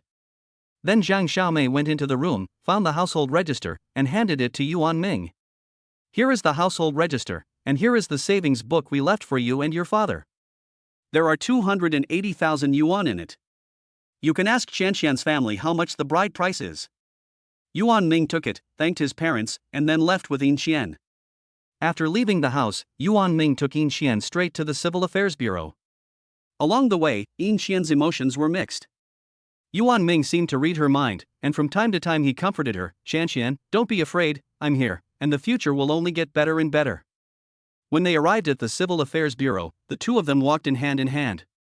Under the guidance of the staff, they successfully completed the marriage registration procedures. When the 2 small red books were handed to them, Yuan Ming excitedly embraced Yin Xian in his arms, Wife, from now on, we are truly husband and wife. Tears welled up in Yin Xian's eyes as she smiled blissfully. She had always dreamed of this day, and she never thought it would actually come true. Yuan Ming took out his phone and took a photo of Yin Xian in front of the Civil Affairs Bureau. In the photo, Yin Xian is holding the marriage certificate in her hands, her face full of a happy smile, while Yuan Ming is tightly embracing her, his eyes full of love and determination. He posted this photo together with the marriage certificate on the school forum, with the caption, This is my wife Yin Xian and I. We have already received our marriage certificate, so all those malicious slanders can stop. How is this possible? Yuan Ming really got a marriage certificate with Yin Xian? It can't be a fake photo, who would believe that he got married so quickly? Damn, how is this marriage certificate so realistic? It can't be real, right? All kinds of skeptical voices rose one after another, and everyone found it hard to believe that the once uninhibited and carefree Sea King Yuan Ming would enter the marriage hall so quickly. Maybe Yuan Ming really has changed. Seeing Yin Xian smile so happily, maybe they really love each other. Although it's a surprise, let's wish them well. I hope Yuan Ming can cherish Yin Xian. Envious voices gradually appeared as well. Yin Xian is so lucky to have turned Yuan Ming, the prodigal son, back. This is probably the power of love. Yuan Ming's good friends left messages of support on the forum one after the other. Bro, good for you. I hope you guys will be happy. Yuan Ming, you must treat your sister-in-law well. These messages also prompted more neutral classmates to send their blessings. Gradually, the wind in the forum completely changed, and there was only a chorus of blessings. Su Yao and the others were so angry that their lungs were about to burst. They couldn't believe that Yuan Ming had actually married Yin Xian. He even showed them the marriage certificate. How could this be? However, with public opinion being what it was, they didn't dare say anything more. Chapter 10, Be at Ease and Be My Bride. Congratulations to the host and the devoted object on their marriage, and they have won a set of Thomson Riviera. Thomson Riviera? That is the ultimate symbol of wealth and status, the pinnacle of luxury that countless people look up to but can hardly reach. He actually has a set of real estate. Does this mean that his current value has skyrocketed? Let him take it in for a while. Phew, okay, he's accepted it. Yuan Ming took a deep breath, calmed his emotions, and then walked over to Yin Xian and whispered, "Honey, I have some good news for you. My parents have bought us a house at Thomson Riviera. Let's go over there now and discuss how to decorate it." Yin Xian's eyes widened in disbelief. Thomson Riviera? That place is so expensive, how could my aunt and uncle? Yuan Ming interrupted her with a smile. Don't think too much about it, this is what our parents want, and they also want us to have a good living environment. Let's go, let's take a look first. All the way there, Yin Xian seemed a little nervous and excited, and she kept asking Yuan Ming about the house. Yuan Ming just smiled mysteriously and said she would know when she saw it. Dear homeowner, welcome home. Yuan Ming drove in, and Yin Xian looked around curiously, full of admiration at the upscale surroundings. They got into the elevator, and as Yuan Ming pressed the button for their floor, Yin Xian's heart began to race. When the elevator doors slowly opened, Yuan Ming pressed his finger on the sensor, and the door unlocked and opened instantly. Yin Xian walked into the house and was instantly overwhelmed by the sight before her. The spacious living room had huge floor-to-ceiling windows that offered a panoramic view of the beautiful scenery outside. The sunlight shone on the polished marble floor, reflecting a charming radiance. A magnificent crystal chandelier hung from the ceiling of the living room, radiating a dazzling brilliance. Yin Xian slowly walked into the center of the living room, murmuring, "This is so beautiful, your aunt and uncle have been so thoughtful." Yuan Ming hugged her from behind and whispered in her ear, "Do you like it? This will be our home from now on. We can decorate it according to your preferences and turn it into what we've always dreamed of." Yin Xian turned around, her eyes filled with tears. "I really can't believe it, it's like a dream." Yuan Ming gently wiped away her tears. "It's not a dream, my dear. We'll start our new life here and make a lot of beautiful memories." Then Yuan Ming took Yin Xian on a tour of the rooms. The bedroom is very spacious, with its own bathroom and walk-in closet. Yin Xian walks into the walk-in closet and imagines it filled with clothes from herself and Yuan Ming in the future, and a happy smile appears on her face. The kitchen is also modern in design, with all kinds of high-end kitchenware. Yin Xian says, "In the future, I can cook you lots of delicious food here." Yuan Ming nods, "I'm looking forward to it." They go back out onto the balcony, which overlooks the bustling city. Yin Xian leaned against Yuan Ming's chest and said, "In the future, we can watch the sunrise and sunset from here." Yuan Ming held her hand tightly and said, "Whenever you want, we can." Yin Xian said she liked a simple and warm style, and Yuan Ming agreed, saying that as long as she liked it, he would find the best decoration team to realize her ideas. During this process, Yin Xian stood up from time to time and walked around the room, as if she wanted to engrave it all in her heart. Yuan Ming looked at her with love in his heart. Yuan Ming contacted a well-known and highly regarded interior design team in the industry and described in detail the simple and warm style that Yin Xian loved, wanting to make minor adjustments to the existing decor. He also incorporated some of his own ideas for the layout and functional zoning of the space, and asked the interior design team to be sure to design it carefully, ensuring both beauty and comfort, as well as practicality and a sense of quality.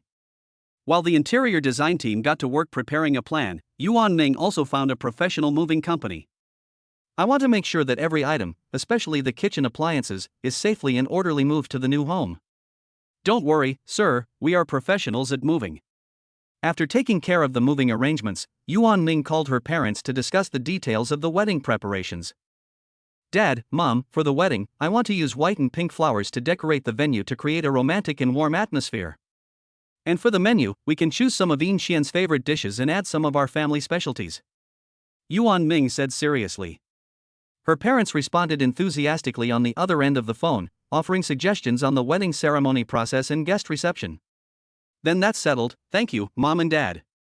After a few days of intense preparation and waiting, the decoration team successfully completed the fine-tuning of the house. The simple furniture was placed just right, and the warm soft furnishings made the whole space full of a homely atmosphere. A week later, the moving company methodically moved all the belongings into the new home according to Yuan Ming's requirements. Immediately afterwards, Yuan Ming set about arranging for a professional cleaning team to thoroughly clean the house. He asked the team not to miss any corner and to ensure that every inch of space was clean as new. The cleaners used professional tools to carefully wipe every window until the glass was as clear as if it didn't exist. They carefully cleaned the floors of every room, leaving not even the most hidden corners spotless. The bathroom and kitchen facilities were also scrubbed repeatedly, shining with a clean luster. After agreeing on the details of the wedding with his parents, Yuan Ming looked at the wedding date circled in red on the calendar. His heart was full of anticipation and a little nervous.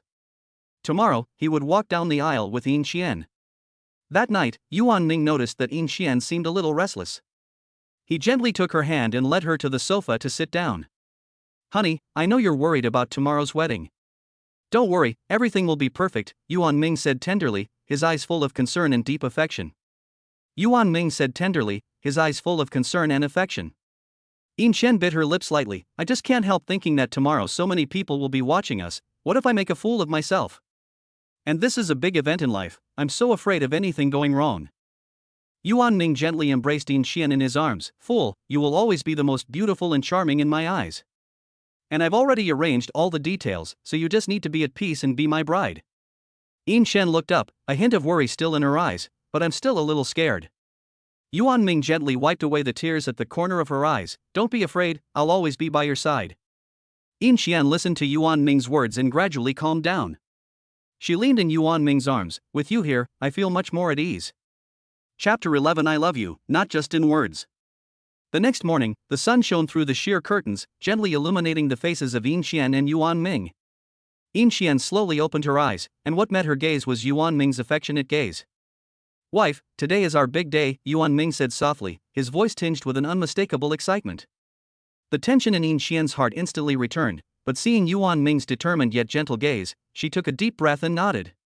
With the careful dressing of a professional makeup artist and stylist, Yin Xian was wearing a white wedding dress that shimmered with a dreamlike radiance with every step, embellished with delicate lace and sparkling crystals. Yuan Ming, on the other hand, was dressed in a sharp black suit, with a white shirt and an exquisite bow tie, looking handsome and elegant. Outside the hotel, a huge floral wall stood at the entrance, with white and pink roses and lilies intertwined, exuding a charming fragrance. The golden characters Yuan Ming Yin Xian's wedding sparkled in the sun.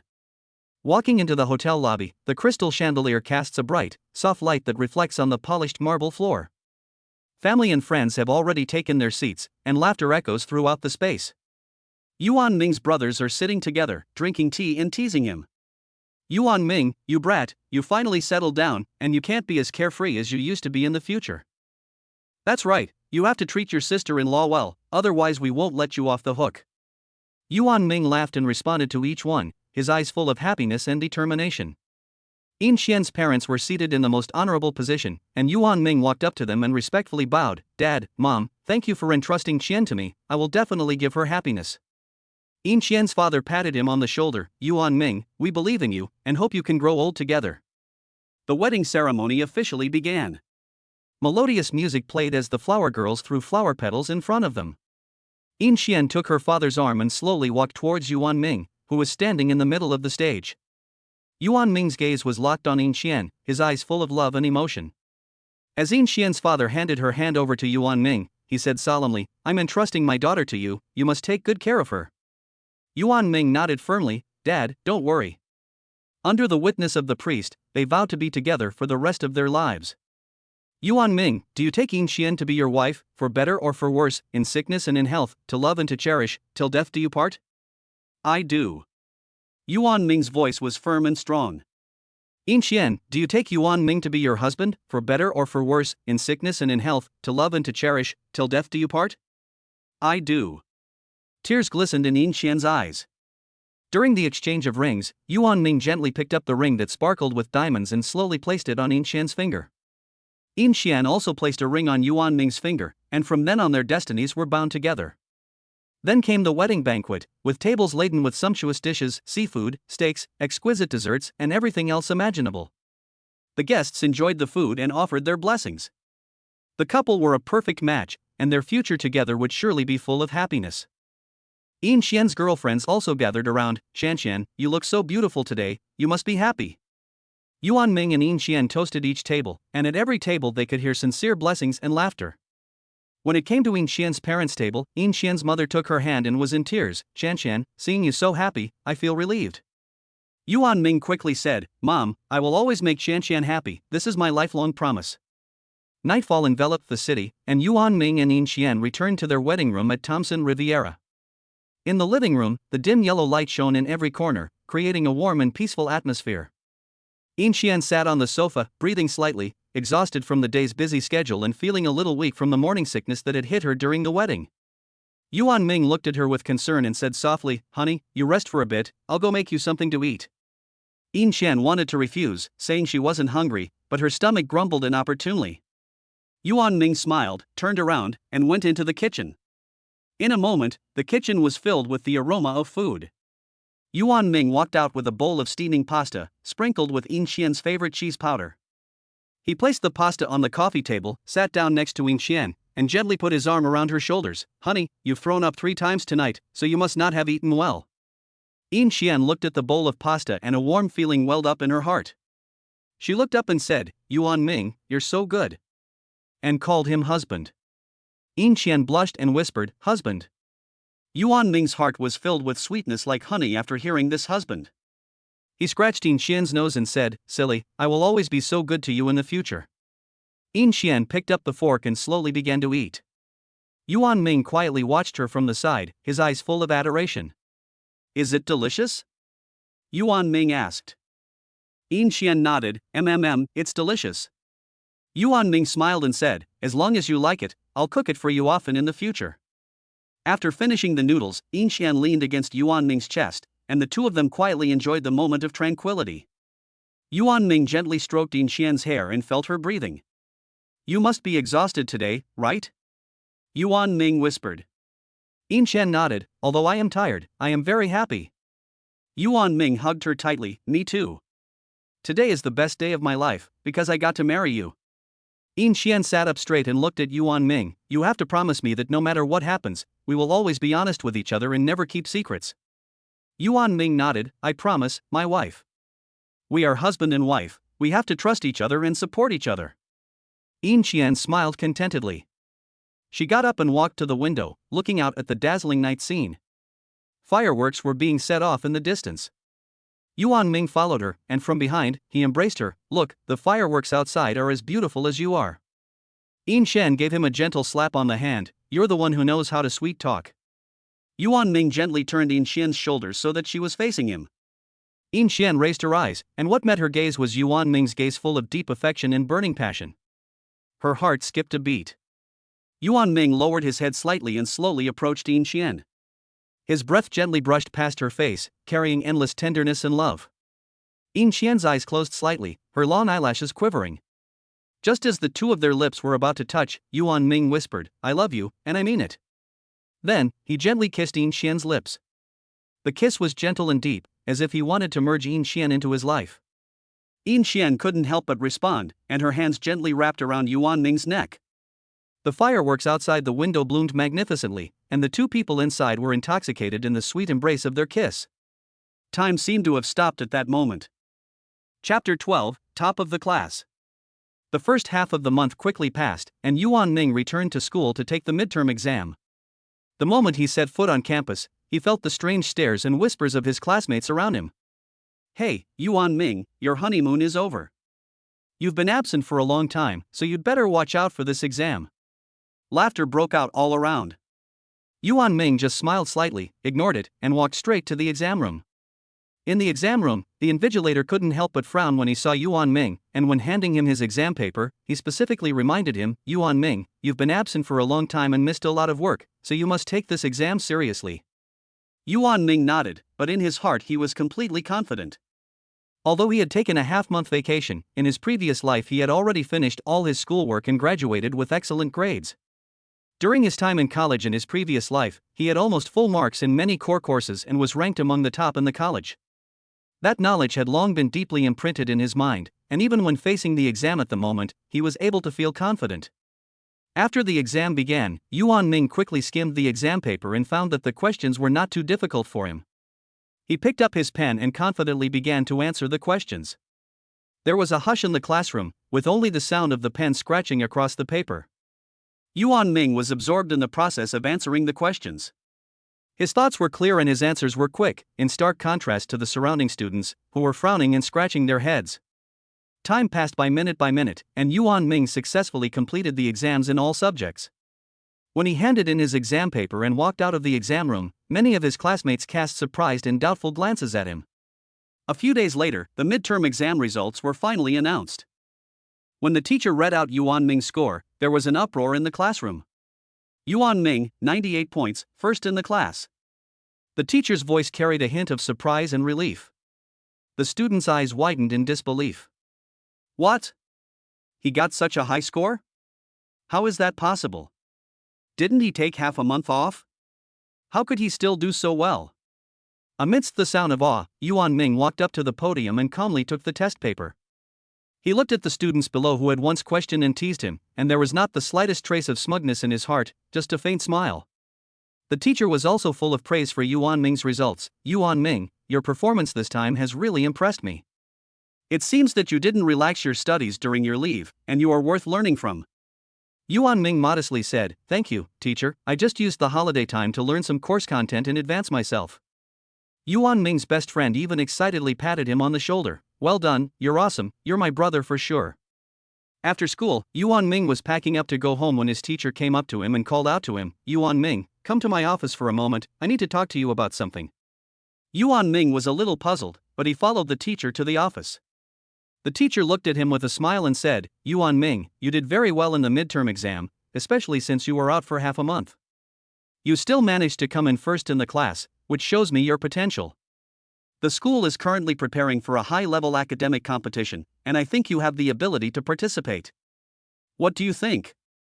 Yuan Ming was momentarily taken aback, but then a flash of excitement appeared in his eyes. He said, Teacher, I would love to participate. I think this is a great opportunity to exercise, to learn more knowledge, and to exchange ideas with other outstanding students. The teacher nodded with satisfaction, Very good, but you should know that this competition is not easy. Although you have a good foundation, you still need to do a lot of preparation. I can give you some guidance and learning materials to help you prepare better. Yuan Ming said gratefully, Thank you, teacher, I will work hard. The teacher patted him on the shoulder, I believe you have the ability, come on. Yuan Ming returned home, gently closed the door, and saw Yin Qian sitting on the sofa watching TV.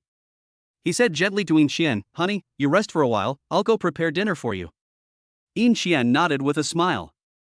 In a short while, Yuan Ming served several plates of delicious-looking dishes on the table. Yin Qian walked over to the table and sat down, while Yuan Ming turned around and got the bowls and chopsticks. After the meal, Yuan Ming sat down at the desk next to him, opened a book and began to read it attentively.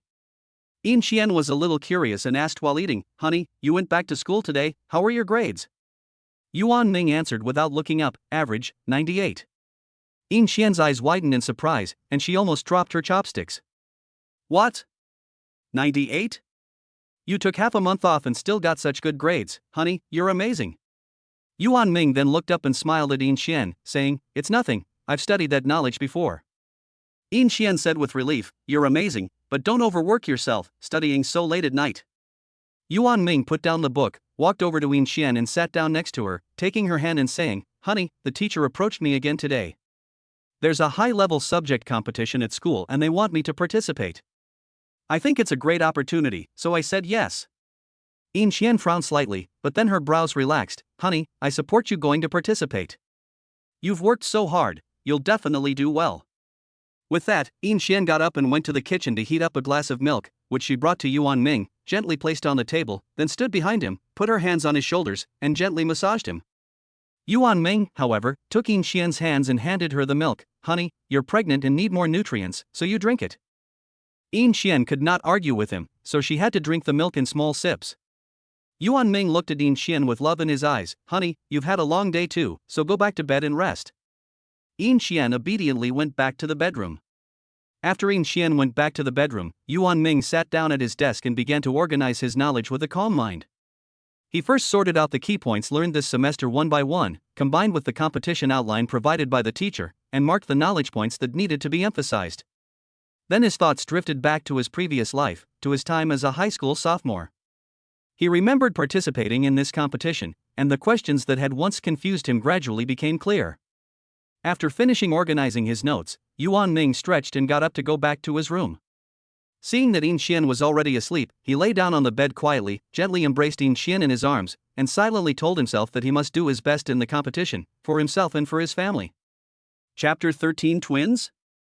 On the morning of the competition, the sun shone softly into the room. Yuan Ming got up early, and Yin Xian followed suit, although there was still some sleepiness in her eyes. Yin Xian went into the kitchen, poured a cup of warm water and handed it to Yuan Ming, saying softly, "Hubby, drink some hot water. Don't be nervous today, you can do it." Yuan Ming took the cup, took a sip, and smiled at Yin Xian. "Wait for me." Yin Xian nodded and helped him fix his collar. Yuan Ming turned and left for the competition exam room. Along the way, he silently reviewed the knowledge points he had organized before, and also recalled the nervousness and helplessness when he participated in this competition in his previous life. After arriving at the exam room, Yuan Ming took a deep breath and calmly found his seat and sat down. When the exam paper was handed out, he quickly skimmed through the questions. In an instant, memories flooded back, and the scene of facing these questions in the previous life competition was vivid. The solution to each question seemed to unfold automatically in his mind. His eyes were focused, and the pen in his hand was scribbling rapidly on the exam paper, hardly pausing at all. The candidates around him were all deep in thought, but Yuan Ming was like a fish in water, and his speed of answering was far beyond the norm. As time passed, he successfully completed all the questions. After checking his work, he got up and handed in his answer sheet early. Amidst the astonished and admiring stares of the others, he calmly walked out of the examination room. As soon as Yuan Ming stepped out of the examination room, the people waiting outside the examination room cast surprised glances at him. The accompanying parents whispered to each other, discussing, "Whose child is this? How come he's out so soon? It's only been a short while, and it's not even half time yet." Someone quickly took out their phone, took a picture of Yuan Ming and posted it online, with the caption, "Look who this kid is. Is he really talented or just blindly confident? He came out before the competition was halfway over, and he's acting like it doesn't matter." For a while, this post triggered a heated discussion on the internet, with all kinds of comments in the comments section. Some questioned whether he had given up when he encountered a difficult problem, while others lamented that kids these days are really bold. On the day the results were announced, Yuan Ming once again became the focus of attention.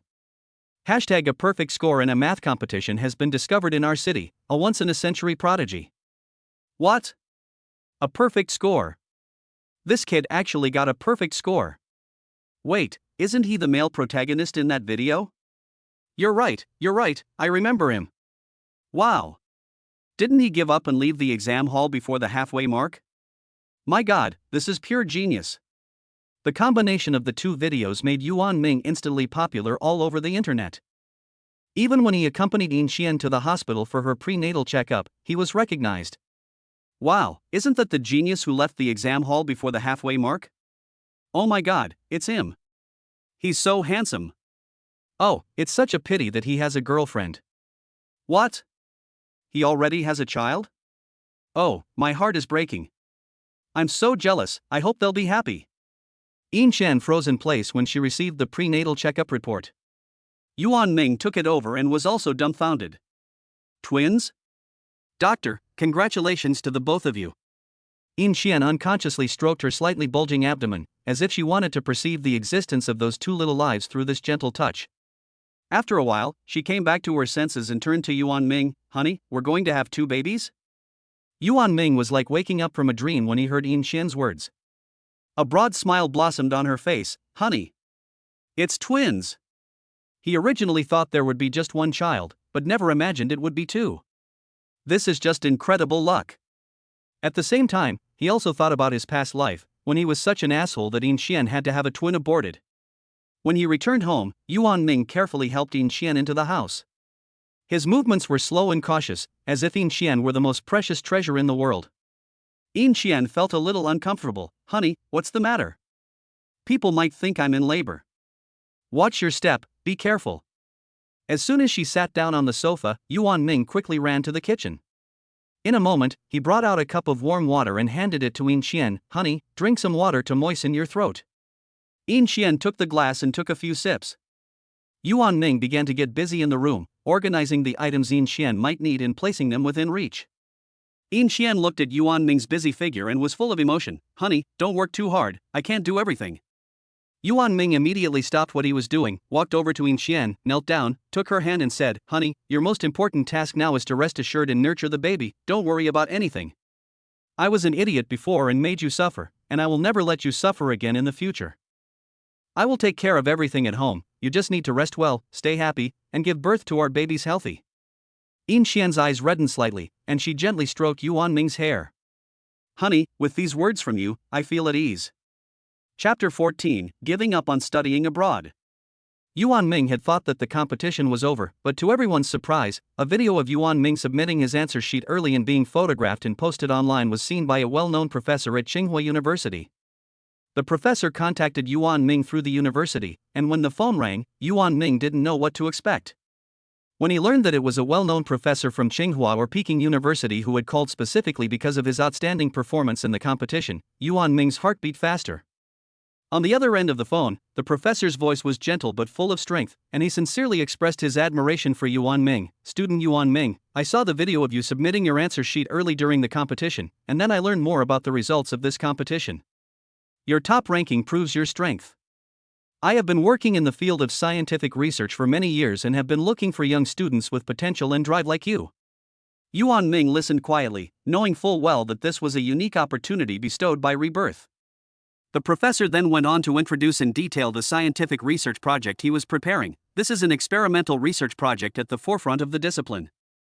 Our team brings together many of the top experts and scholars in the industry, with state-of-the-art experimental equipment and ample research resources. On the phone, he respectfully but firmly replied to the professor, Professor, thank you very much for your appreciation and trust in me. I am deeply honored. I am full of interest and enthusiasm for this project and am willing to work hard for it. The professor was very pleased to hear Yuan Ming's reply. Very good, Yuan Ming. I believe you have the ability and determination to do so. In the coming days, we will go through the relevant procedures for you and arrange for you to integrate into the team as soon as possible. After his conversation with the professor, Yuan Ming devoted himself to self-study for his home studies, with the goal of completing all the courses in his junior and senior years. He always had two concerns in his heart, Yin Qian and his studies. Yin Qian had occasional health problems during her pregnancy, and Yuan Ming was always by her side, caring for her. He cooked delicious meals and took long walks with her in the community to soothe her mind and body. Once Yin Qian had fallen asleep, Yuan Ming immediately devoted himself to his studies. He sat quietly at his desk, first going over his past knowledge in his mind, comparing it with the current curriculum and teaching points at school, and sketching out a suitable self-study plan. Time passed quickly. Yuan Ming followed a step-by-step approach, and with his own accumulated knowledge and clever methods, he conquered the courses in his third and fourth years one by one. Then, the task of writing the dissertation required for graduation was imminent. After a few days of thinking, he started writing. In the end, a high-quality thesis was born, which won praise from the school, and he successfully graduated early and was guaranteed admission to graduate school. After successfully completing the thesis and graduating early and being guaranteed admission to graduate school, the Tsinghua professor threw an attractive olive branch. The professor informed Yuan Ming that the team had been awarded a precious study abroad quota, and in view of Yuan Ming's outstanding performance and great potential, he wanted to recommend him to study at a top foreign university. Yuan Ming froze upon hearing this, and his heart felt like it had been poured into a bottle. He knew how rare this opportunity was, and that going would definitely allow him to take a big step forward academically. But then he thought about Yin Qian, who was expecting their child in less than 3 months. If he left at this time, Yin Qian would be so scared and helpless. He paced back and forth in the room, his mind torn between heaven and earth. On the one hand was the academic peak he had longed for, and on the other was his beloved wife and unborn child. How could he choose? After struggling for a while, Yuan Ming gritted his teeth and told the professor that he could not go.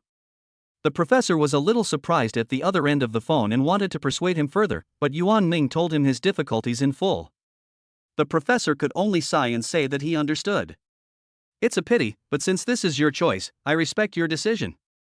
After hanging up the phone, Yuan Ming heard the system's voice in his head. The host gives up the opportunity to study abroad for the sake of the object of his affection, and rewards the company with a building. You will become the new chairman of East China Technology. Although the company is currently only a small player in the technology industry, it has a stable business and a slight reputation. Yuan Ming was a little dazed. How did he become the head of a company so casually? This huge change made him a little overwhelmed for a while. At this moment, Yin Qian walked over gently. Seeing him looking thoughtful, she couldn't help but ask, "Honey, why aren't you sleeping so late? Is something wrong?" Yuan Ming came back to his senses and looked at Yin Qian's growing belly. Now 6 months pregnant, she was increasingly inconvenienced in her movements, but in his eyes she was full of tenderness. Yuan Ming pulled Yin Qian to sit down by the bed, gently embraced her in his arms, and said, "Honey, it's nothing serious. The professor recommended an opportunity for me to study abroad, but I thought about how soon you'll give birth, and I couldn't bear to leave." Yin Qian was moved when she heard this. She looked up at Yuan Ming and said, "Honey, you're giving up such a great opportunity for me. Isn't that a bit of a waste?" Yuan Ming smiled and shook his head. "Nothing is more important than you and the baby. There will be other opportunities to pursue an academic career, but I must be by your side during this critical time of childbirth." "Thank you, honey, you're so good." Yin Qian gently stroked her stomach, her face beaming with happiness. The baby was being particularly naughty today, moving around a lot in her tummy, as if saying hello. "I was thinking that we should start decorating the baby's room and choose the coziest little nest for the babies."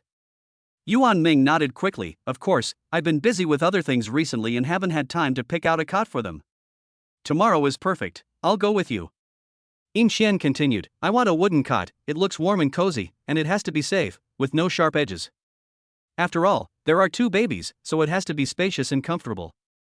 Yuan Ming stroked her hair gently. "Whatever you like, as long as you and the babies like it." Chapter 15 2.3 million. The next day, Yuan Ming accompanied Yin Qian to the maternity and baby products store. Cute cartoon characters were displayed outside the store, and inside, there was an overwhelming array of products, from cribs and strollers to all kinds of toys and clothing. They first went to the crib section, where Yin Qian's eyes were drawn to a simple wooden crib. The color of the crib was warm and inviting, and the wood grain was clearly visible, as if exuding a natural sense of affinity. Yin Qian walked up to it, gently touching the edge of the bed, her face full of love. Yuan Ming also went over to it, carefully inspecting every part of the structure, shaking the bed hard to check if it was stable, checking the gaps in the bedboards to make sure they wouldn't trap the baby's delicate hands and feet, and sniffing carefully to make sure there was no pungent smell and that the material was environmentally friendly enough. He said to Yin Qian, "This is good, the material is environmentally friendly, and there is plenty of space, so it's suitable for our baby." Yin Qian nodded in agreement. So they decided right away to buy 2. Then, Yuan Ming specially selected some soft bump-proof bags in the store. The soft bags have a soft texture and cute patterns. Yuan Ming imagined installing them on the walls and furniture edges of the baby's room, creating a safe little world for the babies, so that even if they accidentally bump into each other, they won't get hurt. Yin Qian wandered over to the clothing area and picked up a small piece of clothing after another, her eyes full of love. Some of the little clothes had playful animal patterns printed on them, while others had delicate flowers embroidered on them. Each one looked like a little work of art. Yin Qian murmured, "Look at these little clothes, so small and so cute." Yuan Ming helped her out, saying, "This blue one and this pink one are both nice, let's buy 2 of each, so they can be worn by both a boy and a girl." They also chose a comfortable mattress, cute bed linen, a rocking chair to help the baby sleep, and various baby care products. After a long day of shopping, they returned home with a full load, the trunk of the car packed to the brim. Upon returning home, Yuan Ming did not rest, but immediately set to work decorating the baby's room. He took out the parts of the crib one by one, and carefully assembled it according to the instructions. Yin Qian helped by handing over the tools, her eyes always following Yuan Ming's movements, and occasionally reminding him to be careful. "Honey, don't over-tighten the screws, or it will be hard to adjust later. That part seems to be the wrong way round, have a look." Yuan Ming responded patiently, while continuing to work steadily and skillfully. After installing the bed, Yuan Ming carefully attached the soft covers. He first measured the dimensions of the walls and furniture edges, then cut the soft covers to ensure a snug fit. He carefully affixed each soft bag in the right place, his eyes full of concentration and meticulousness. After attaching the soft bags, he placed the rocking chair in position, adjusted it to the most comfortable angle, and even sat in it to test whether it was stable. Yin Qian, on the other hand, organized the newly purchased clothes and bedding one by one. She first sorted the clothes by size and type, folded them neatly, and put them in the drawers of the wardrobe. Then she laid out the bedding on the crib, smoothing out the sheets, putting on the duvet cover, arranging the pillows, and placing two cute stuffed animals by the bed. Her movements were gentle and slow, as if she were knitting a beautiful dream. Looking at the gradually furnished baby room, Yin Qian said with emotion, "Thank you, my husband." Yuan Ming walked over and gently wiped the sweat from her forehead. "Silly, this is all I should do." That night, Yin Qian lay in bed, and Yuan Ming gently took her in his arms. Yin Qian, full of happiness and anticipation, soon fell asleep, a faint smile on the corner of her mouth. Yuan Ming, however, was unable to sleep for a long time, thinking about the company. He planned to go and see what was going on tomorrow. In his previous life, he had also owned a company, but not long after it went public, he was diagnosed with cancer. He had worked hard for half his life, but was unable to drink a mouthful of warm congee. This time, he wanted to seize the opportunity. The next morning, Yuan Ming woke up early, driven by his biological clock. His movements were extremely gentle, as if he were afraid of disturbing the peace of the room. He tiptoed to the bathroom to wash up, keeping the sound of the water to a minimum. After washing up, he carefully dried his face with a towel and then quietly walked over to the bed. Looking at Yin Qian's peaceful sleeping face, he was full of love and affection. He leaned slightly forward and placed a soft, feather-like kiss on her forehead. Then he straightened his clothes, took a deep breath, opened the door quietly, and slowly walked out the door, setting off for Huadong Technology Company. All the while, Yuan Ming sat in the car, looking out the window at the street scene that kept receding, feeling a little apprehensive. As his car slowly approached the company building, the towering building exuded an air of majesty and modernity in the sunlight. As soon as the car came to a stop at the entrance, the moment Yuan Ming got out of the car, a sharp-eyed employee recognized him at once. "Good morning, Chairman." A clear and respectful greeting came, followed by the surrounding employees casting glances at him. The greetings came one after the other, like a warm and enthusiastic wave surging towards him. A lady with a straight posture and a professional suit walked over, smiling with a professional and capable look in her eyes. Yuan Ming nodded slightly to indicate his consent, and then followed her into the company building. Stepping into the company, what came into view was a busy but orderly scene. Employees from various departments are absorbed in their work, the sound of keyboards being struck, documents being flipped through, and low voices discussing intertwined to play a piece of music from the workplace. In the meeting room, through the transparent glass wall, you can see neatly arranged desks and chairs, all solemn and dignified. In the research and development area, there are all kinds of advanced equipment and instruments with a metallic sheen. At this time, the company's general manager hurriedly arrived, his face with a warm smile, but his eyes were still serious and professional. "Welcome, Chairman," the general manager said respectfully, and then began to introduce Yuan Ming in detail to the company's organizational structure. From the senior management team to the functional division of various departments, the structure was clear. He also introduced the scope of business and explained in depth the projects currently being promoted, including the progress of the projects, expected goals, and challenges. Yuan Ming listened attentively the whole time, occasionally offering some unique insights and sharp questions, which drew the general manager's nods of praise. As the conversation deepened, Yuan Ming was pleasantly surprised to discover that the company's business had a high degree of overlap with the field he had worked in his previous life. The company focused on specific technology, which was exactly the direction in which Yuan Ming had accumulated rich experience in his previous life. Whether it was research and development concepts or technology applications, he was able to quickly understand and integrate them, as if it was a stage tailor-made for him to show off his talents.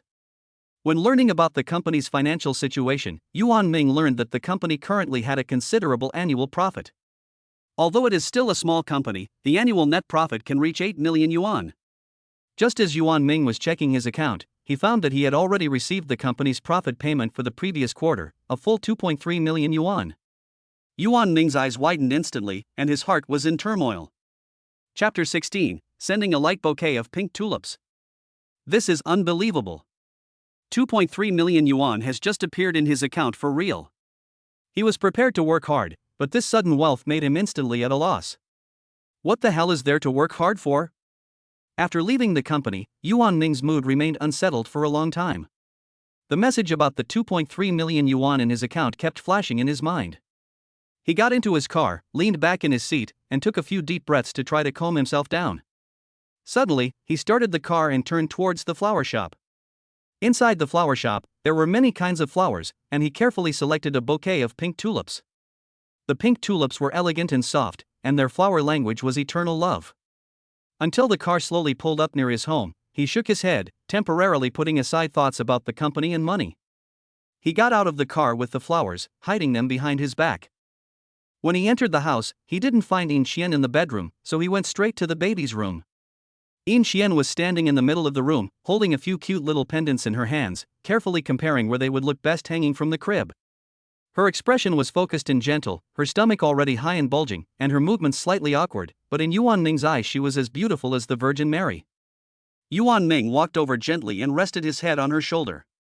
Yin Xian was slightly startled, but then relaxed and said with a smile, "You're back." Yuan Ming did not reply directly, but whispered in her ear, "My dear, I have only today come to realize deeply that all that I have is because of you."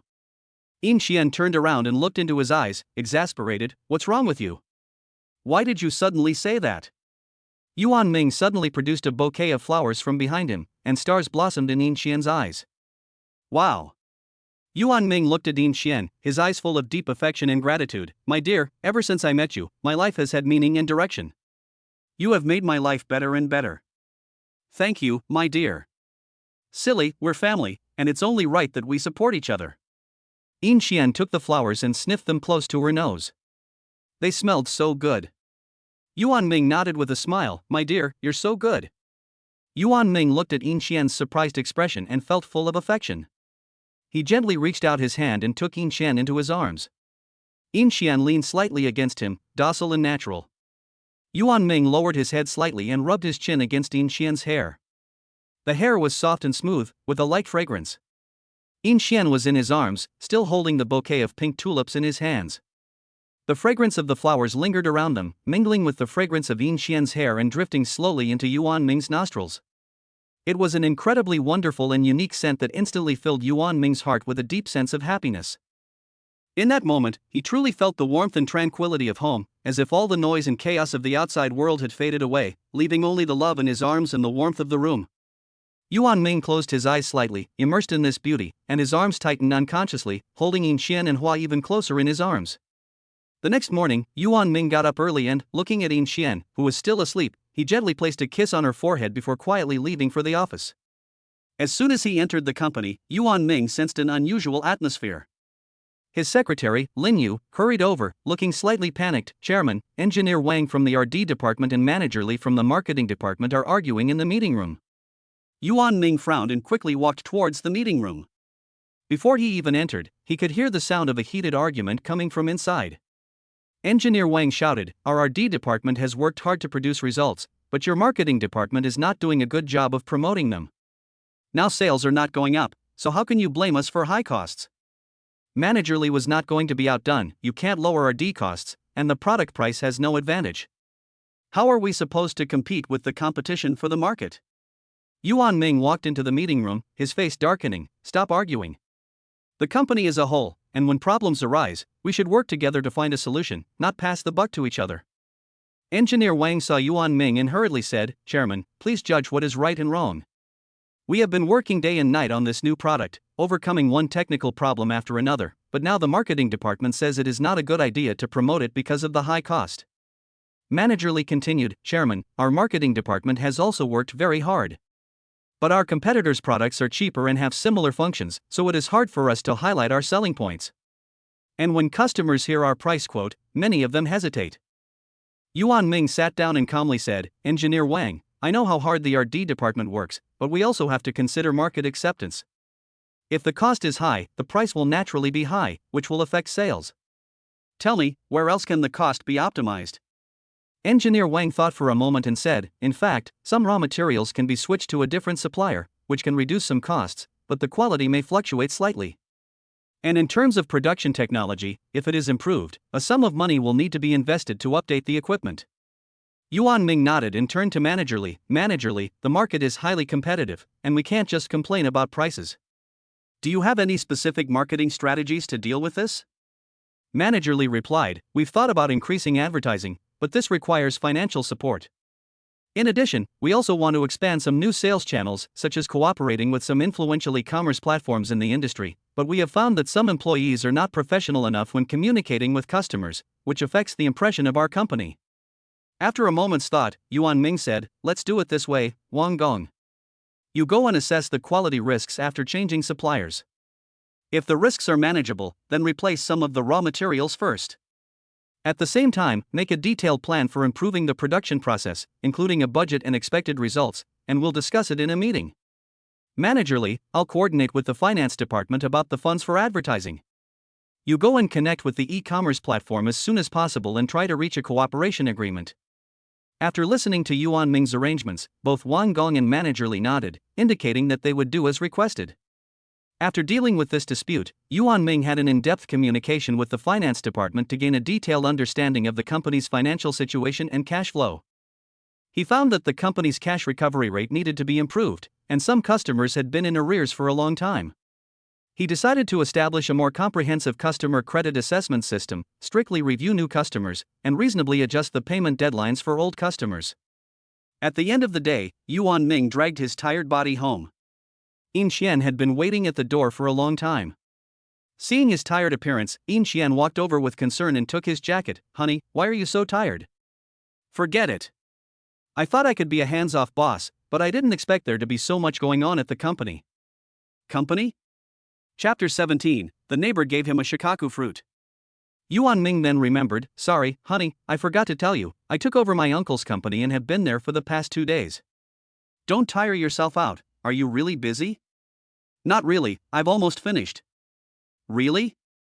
Of course, what kind of person is your husband? I'm super capable, right? I believe your husband. Yuan Ming looked at Yin Xian and a smile of relief appeared on his face. After dinner, Yuan Ming accompanied Yin Xian for a walk in the community. Yin Xian took his arm and the two of them talked softly. Yin Xian shared some parenting articles she had read during the day. Yuan Ming listened carefully and responded, well, it seems I still need to study more. By the way, honey, although I was busy at work today, I also thought a lot about the future of our family. Now that I have some money on hand, I plan to buy insurance for us and our child. Yin Xian tilted her head slightly, puzzled, and asked, why did you suddenly think of buying insurance? Yuan Ming gently patted her hand and explained, I just want to feel at ease. You're about to give birth soon, and I have to protect you and the three of you, don't I? Yin Xian nodded thoughtfully, but there are so many types of insurance, how should we choose? Yuan Ming looked at Yin Xian and asked, honey, do you have any ideas about this? Or do you want to go and choose it yourself? Yin Xian shook her head slightly, with a hint of weariness on her face, I don't want to move, so you do it. Yuan Ming thought about it for a moment, yes, I'll arrange this troublesome matter. I'll go find a professional insurance consultant tomorrow and discuss it with them. Yin Xian leaned on Yuan Ming's shoulder and said gratefully, with you here, I really don't have to be afraid of anything. Yuan Ming gently put his arm around Yin Xian and said, you and the babies are my most important treasures, and I'll take care of everything. A happy smile spread across Yin Xian's face, well, but right now, I'm still a little worried that things won't go smoothly during the birth. Yuan Ming reassured her, don't worry, honey. With all the advances in medicine these days, I'll choose the best hospital and doctor for you. As long as you stay in a good mood, get plenty of rest, and exercise moderately, things will definitely go smoothly. Yin Xian, I hope so. Yuan Ming got up early the next day and hurried to the meeting place he had arranged with the insurance consultant. The meeting was in an office building in the city center. The consultant was a middle-aged woman with a sharp appearance, dressed in business attire and speaking in a crisp, decisive manner. She immediately introduced various insurance plans to Yuan Ming. As the woman spoke, Yuan Ming took notes in a small notebook. One insurance plan had a generous maternity allowance, so he could buy a lot of baby clothes and toys for the baby. Not bad, not bad. When he got home, Yuan Ming put the information on the coffee table. The insurance was taken care of, and so was his wife. Yin Xian came over with a fruit plate. Honey, you've worked hard. Yuan Ming quickly took the fruit plate from her. I told you not to do the housework, why are you cutting the fruit? Yin Xian muttered, you're going to make me disabled. You won't even let me cut the fruit? What do you mean disabled? I won't let you say that about yourself. Okay, I'm just joking with you. Hurry up and try it. This is a shikaka fruit that the neighbor's aunt gave me. It's said to have been flown in from Thailand. Really? I'll try it. Yuan Ming picked up a slice of the shikaka fruit and tasted it. It's sweet. Yin Xian smiled. I tried it a while ago too, and it's quite good, with plenty of juice. It's just a bit expensive. If you like it, I'll buy a few boxes tomorrow. Yin Xian quickly refused. No, it's too much trouble. Yuan Ming didn't say anything, but in fact, he had already made a mental note of this. 3 days later, Yuan Ming joyfully asked his assistant to bring 10 boxes of shikaku to the house. Yin Xian's eyes widened in surprise when she saw the shikaku. Honey, you really bought them? Yuan Ming smiled and said, you like them, so of course I bought them. How much did they cost? It's not expensive. I found a friend of a colleague at work who happens to be in the fruit import and export business. He shipped them over from Thailand. Yin Xian is both touched and a little helpless. There's so much, how are we going to finish it all? Yuan Ming scratches his head. I was thinking we could share some with the neighbors. You usually walk around the community and get along well with the neighbors, so it's a good idea to share. Besides, you're pregnant now, and you'll feel better if you get out and about more. Yin Xian thought about it for a moment and nodded. That's a good idea. Yin Xian first gave the whole box to the auntie who had previously given her fruit to eat, and then gave the rest to everyone she saw. Auntie Zhang from the unit next door kept saying thank you, you are such a lucky girl, to have found such a good husband, who is really willing to spend money on you. Auntie Li, who was also pregnant, and Yin Xian hit it off immediately, and the two of them quickly started chatting. How many months is your belly? Yin Xian, 6 months. Mrs. Li gently patted her belly and said, I'm almost 7 months pregnant. My legs have been swelling a lot lately, and it's hard to sleep at night. Yin Xian felt the same way and said, me too, but my husband gives me a massage every night, which helps a little. Mrs. Li looked at Yin Xian with envy and said, your husband gives you massages? My husband is always busy at work and comes home and goes to sleep right away. He doesn't even care about me. Yin Xian comforts her, he's probably just really tired from work. You could talk to him about how you feel. Mrs. Li shakes her head helplessly. I've already tried that, but it's no use. He always says that it'll be over once he's finished with his work, and I don't know when that will be. Yin Xian thought for a moment and said, why don't you try asking him to accompany you to your prenatal checkups? Ms. Li sighed. Every time I go for a prenatal checkup, he says he's busy. I'm almost used to going by myself. I really envy you. Your husband is so attentive and must take great care of you and the baby. After listening to Ms. Li's words, Yin Xian patted her hand lightly and said, don't be discouraged. Men are sometimes careless. We have to find a way to make them pay more attention. Ms. Li looked at Yin Xian gratefully and said, thank you, Yin Xian. After chatting with you for a while, I feel much better. The sweet fruit today has also gone to my heart. Chapter 18, Bringing the Parents Over. In just 1 week, Yin Xian had made many friends in the community. She talked with her neighbors every day about parenting and life, and the atmosphere in the community became more harmonious and warm. That evening, Yin Xian returned home with a smile on her face after chatting with her neighbors. As soon as she entered the door, she saw Yuan Ming taking off his apron and welcoming her as he neatly arranged the steaming food on the table. Honey, you're home early today and you've even cooked dinner. There's so much surprise and sweetness in Yin Xian's voice. Yuan Ming walks over and gently wraps his arms around Yin Xian, a smile on his lips. Well, there wasn't much work at the office today, so I thought I'd come home early and surprise you. Why didn't you call me when you got home? I saw you chatting with the neighbors downstairs on my way home, so I didn't want to interrupt and came straight back to prepare dinner. Yin Xian changed her shoes and sat down at the table with Yuan Ming. She looked up at Yuan Ming with gratitude and deep affection in her eyes. Honey, thank you. Yuan Ming reached out and covered Yin Xian's hand, gently stroking it. You're my wife, it's the right thing to do to give for you. Yin Xian took Yuan Ming's hand in return, slightly tightening it. Honey, it's so good to have you. Have you been busy at work recently? Will taking over your uncle's company be very stressful? Yuan Ming shook his head slightly and served Yin Xian a bowl of soup. At first there was pressure, but now I've gradually adapted. Yin Xian nodded gently. Honey, no matter what you do, I'll support you, just like you've always been there for me. By the way, today Ms. Li also told me that following the method I shared to relieve edema during pregnancy, her swollen legs have improved. Oh yes, I've also noticed that there are a lot of pregnant women in the community recently. Yuan Ming smiled and said, really? Then we can organize a pregnant women's club. I'll provide the funds and regularly invite experts to give lectures on pregnancy and parenting, so you can all learn more and it will be easier to exchange ideas. Yin Xian's eyes lit up and she said excitedly, that's a great idea. But, regarding the funds.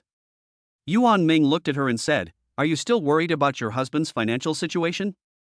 I can still come up with that amount. In Qian let out a sigh of relief and said, "That's good, thank you, husband." Yuan Ming looked at In Qian's smiling face and was full of affection. "As long as you like it, then let's get started. You'll be the central figure of the club, bringing everyone together." In Qian lowered her head a little embarrassed. "I'm not that capable, but I'll do my best." After deciding to organize a pregnant women's club, Yuan Ming quickly got to work. He suddenly thought, "Isn't my dad an obstetrician and gynecologist? This is an excellent resource of experts."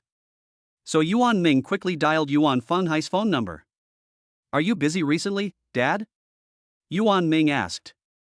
"Not really, son, what can I do for you?" Yuan Ming excitedly told him about the details of organizing a pregnant women's club and wanting to invite him to give a lecture. Yuan Fanhai laughed heartily after hearing this. "This is a good thing, I definitely support it." The two men talked about some of the details of the lecture, and Yuan Fanhai gave a lot of professional advice. Just then, Yuan Ming heard his mother's voice on the other end of the line. "What are you talking about with your son? Is it about my unborn grandson? Your son wants to set up a pregnant women's club in the community for your daughter-in-law." "What pregnant women's club?" "I haven't seen Xianer for a long time, and I don't know how she is doing." Yuan Fanghai said helplessly. "Your mother, ever since she found out that Xianer is pregnant, she has been talking about taking care of her and seeing her grandson." Yuan Ming thought for a moment and said, "Dad, I actually want you to come too. Although In Xian is doing well at the moment, I will feel more at ease if you are there to take care of her. And the pregnant women's club in the community needs your professional guidance. I will arrange for a car to pick you up in a few days." Yuan Fanhai readily agreed. "Okay, we'll wait for you to make the arrangements. I will also bring some professional parenting books and materials to share with Qianer and the pregnant women in the community." After hanging up, Yuan Ming told In Qian the news. In Qian's eyes were full of anticipation when she heard the news. "That's great, it'll be good to have my parents here." In the next few days, Yuan Ming continued to improve preparations for the club while arranging for a vehicle and itinerary to pick up her parents. In Qian, meanwhile, began preparing the room where her parents would be staying, cleaning it thoroughly, changing the sheets and bedding, and placing some fresh flowers in the room. On the day their parents arrived, Yuan Ming and In Qian arrived early at the bus station to wait. When Yuan Fanghai and Zhang Xiaomei got off the bus, In Qian and Yuan Ming immediately went up to them, calling out affectionately, "Dad, Mom, you're finally here."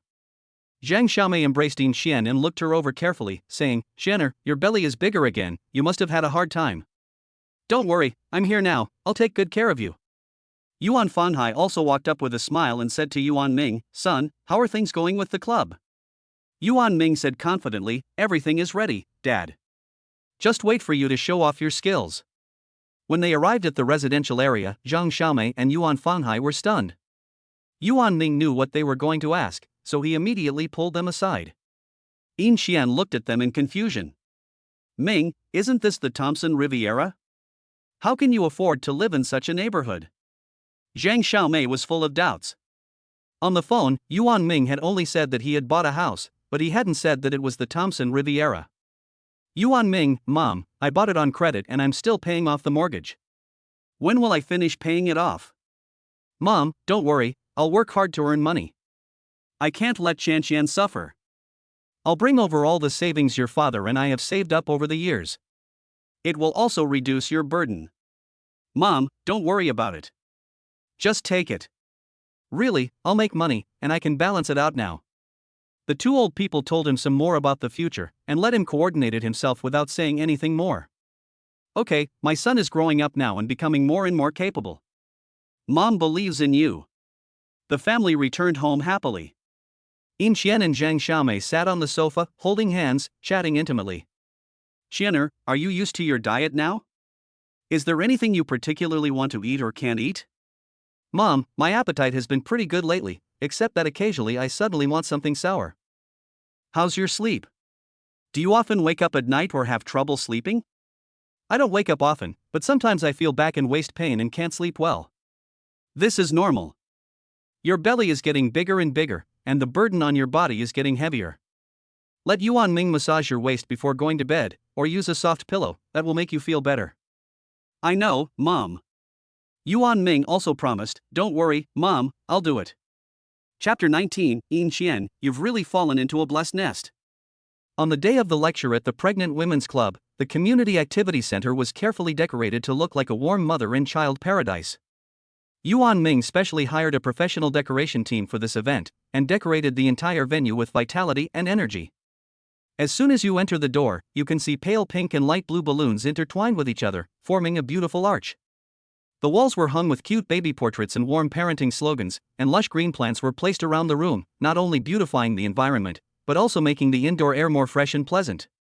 In the center of the venue were neatly arranged rows of comfortable seats, each with a soft cushion thoughtfully placed on it, so that pregnant women would not get tired after sitting for a long time. In front of the seats is a spacious and bright podium, next to which is a large screen projector for displaying various materials and pictures during the lecture. A long table nearby was filled with an array of delicious food. There was a fresh fruit platter with small pieces of apples, strawberries, bananas, etc., which were colorful and exuded a tempting fruit aroma. There were also delicate snacks, low-sugar and low-fat cupcakes, and soft glutinous rice cakes, all of which were delicious and suitable for pregnant women. In addition, there were also a variety of nutritious drinks. A corner of the event site was set aside as a gift area. It was filled with all kinds of little gifts for babies, including cute onesies, small baby toys, brightly colored rattles, and fluffy comfort dolls. When the pregnant women in the community heard that there was such a well-prepared event with generous gifts, almost all of them came. Not only that, some mothers who were preparing for pregnancy also came because of the reputation of the event, and the event site was packed with people and was very lively. "In Xian, did your husband pay for all this? Your husband has gone to a lot of trouble. The venue is so lavishly decorated, it looks like he spent a fortune. Your husband has thought of everything, from the food to the drinks and entertainment. He's a wonderful man. In Xian, you are so lucky. I'm so jealous. I should tie up my husband and drag him here so he can learn a thing or two." In Xian felt a little embarrassed by all the praise. Just then, Yuan Fanghai strode onto the stage with a steady pace, coughed lightly, tested the microphone, and his gentle voice spread throughout the event center. "Dear expectant mothers and those of you who are preparing for pregnancy, hello to everyone. Welcome to today's lecture at the Pregnant Women's Club." There was an instant burst of applause from the audience. Yuan Fanghai continued with a smile, "I am Yuan Fanghai, an obstetrician and gynecologist, and the father of Yuan Ming. Standing here today, I feel a great sense of responsibility, because I know that every expectant mother is full of anticipation for the new life, but also has a lot of worries and confusion. So, I hope that through today's lecture, I can answer some of your questions, so that you can welcome the arrival of your baby with more composure." He turned around, and a diagram of the development of the fetus in the womb was projected onto the big screen. First, let's learn about the development of the fetus during pregnancy. In the first few weeks of pregnancy, the fertilized egg will rapidly divide and implant, gradually forming an embryo. By the end of the first trimester, the fetus's heart will already be beating. Although mothers-to-be may not feel it at this time, the new life is already growing hard. Yuan Fanghai pointed to the picture and explained in detail. In the second trimester, the various organs of the fetus will further develop and mature. At this time, many expectant mothers will begin to feel fetal movement, like small fish swimming in the belly, or gentle kicks. This is the baby's way of interacting with you. The pregnant women in the audience all smiled knowingly, and some gently stroked their own bellies. At the same time, mental health during pregnancy is also very important. Yuan Fanghai's expression became a little more serious. Many expectant mothers experience anxiety due to physical changes, fear of childbirth, and concerns about their baby's health. However, it is important to know that if these emotions persist for a long time, they can have a negative impact on the development of the fetus. For example, they may affect the development of the nervous system, resulting in problems such as emotional instability and poor sleep after birth. Oh, that's serious? I need to relax. Yes, it can't affect the baby. May I ask the teacher, how can we improve this anxious mood? Everyone can do simple deep breathing exercises every day. Find a quiet and comfortable place to sit or lie down, breathe in slowly, filling your abdomen with air, and then exhale slowly. The room fell silent, with the sound of breathing rising and falling. It really works. I feel much better. In addition, moderate exercise, such as prenatal yoga, not only improves flexibility, but also releases stress and makes you feel happy. Also, communicate more with family and friends, don't keep your worries to yourself. Especially expectant fathers, you should give expectant mothers more company and listen to them. Yuan Fanghai switched to another slide about nutrition during pregnancy. In terms of diet, everyone should pay attention to a balanced nutrition. Proteins, carbohydrates, fats, vitamins, and minerals are all indispensable. Eat more fresh vegetables and fruits, such as the apples, strawberries, and bananas in the fruit platter we prepared today. They are rich in vitamins and fiber, which help digestion and prevent constipation. You should also consume enough high-quality protein, such as lean meat, fish, and beans. However, you should pay attention to controlling the intake of sugar and salt to avoid problems such as gestational diabetes and hypertension. During the lecture, Yuan Fanghai also interacted with the pregnant women in the audience from time to time, answering their questions. One pregnant woman asked, "Doctor, I have been getting leg cramps at night recently." Yuan Fanghai, leg cramps can be caused by a lack of calcium, but they can also be caused by fatigue or a cold in the legs. I suggest that you supplement with calcium as appropriate, and keep your legs warm at night while you sleep. Your husband can help massage your leg muscles before bed. As the lecture progressed, the expectant mothers listened intently, and many of them took careful notes. Yuan Fanhai's professional explanations and friendly attitude benefited everyone. The lecture ended successfully amidst warm applause. The expectant mothers stood up reluctantly and slowly walked towards the gift and information distribution area. The staff handed each expectant mother an exquisite parenting handbook. The manual was carefully compiled and customized by Yuan Fanghai, and it covers in detail various precautions in the late stages of pregnancy. It includes a list of items to bring to the hospital, an introduction to the process of different childbirth methods, etc. It also has everything you need to know about caring for your child after birth. Thank you so much. Yin Qian, you really have fallen into a blessed family. Your husband is considerate, and so is your father-in-law. You must be spoiled rotten at home. I am so jealous. Chapter 20 Ming, where did you get the money to buy such an expensive thing? Yes, Yin Xian, your good fortune is not ordinary. In the future, the baby will be born into such a family and will definitely be pampered. I just hope that my husband will be half as attentive as your husband. Yin Xian listened to these compliments, her face beaming with a happy smile. She said gratefully, "Thank you all." That morning, the sun shone through the window and gently fell in the bedroom. "Shanner, get up, you have to go to the antenatal checkup today," Zhang Xiaomei said softly. Yin Xian sat up dazedly and nodded. At this time, Yuan Ming also walked into the room and said to Yin Xian, "I'll drive you there." Zhang Xiaomei quickly waved her hand and said, "You don't need to drive us. You usually accompany Qianer to the prenatal checkups, so I'll accompany her today. You go ahead and get back to work." Yuan Ming hesitated for a moment, but then thought that there was indeed a lot of work waiting for him at the company, so he nodded and said, "Okay, Mom. You and Qianer pay more attention to your safety on the way, and call me immediately if anything happens." Yin Xian also smiled and said to Yuan Ming, "Hubby, don't worry, I have Mom with me." Yuan Ming gave Yin Xian a kiss on the forehead and left for the office. Once he arrived at the office, Yuan Ming had just sat down to deal with some documents when a voice came from his head. A reward of a Nuanbo Maternal and Infant Store has been given for organizing a pregnancy club for your significant other.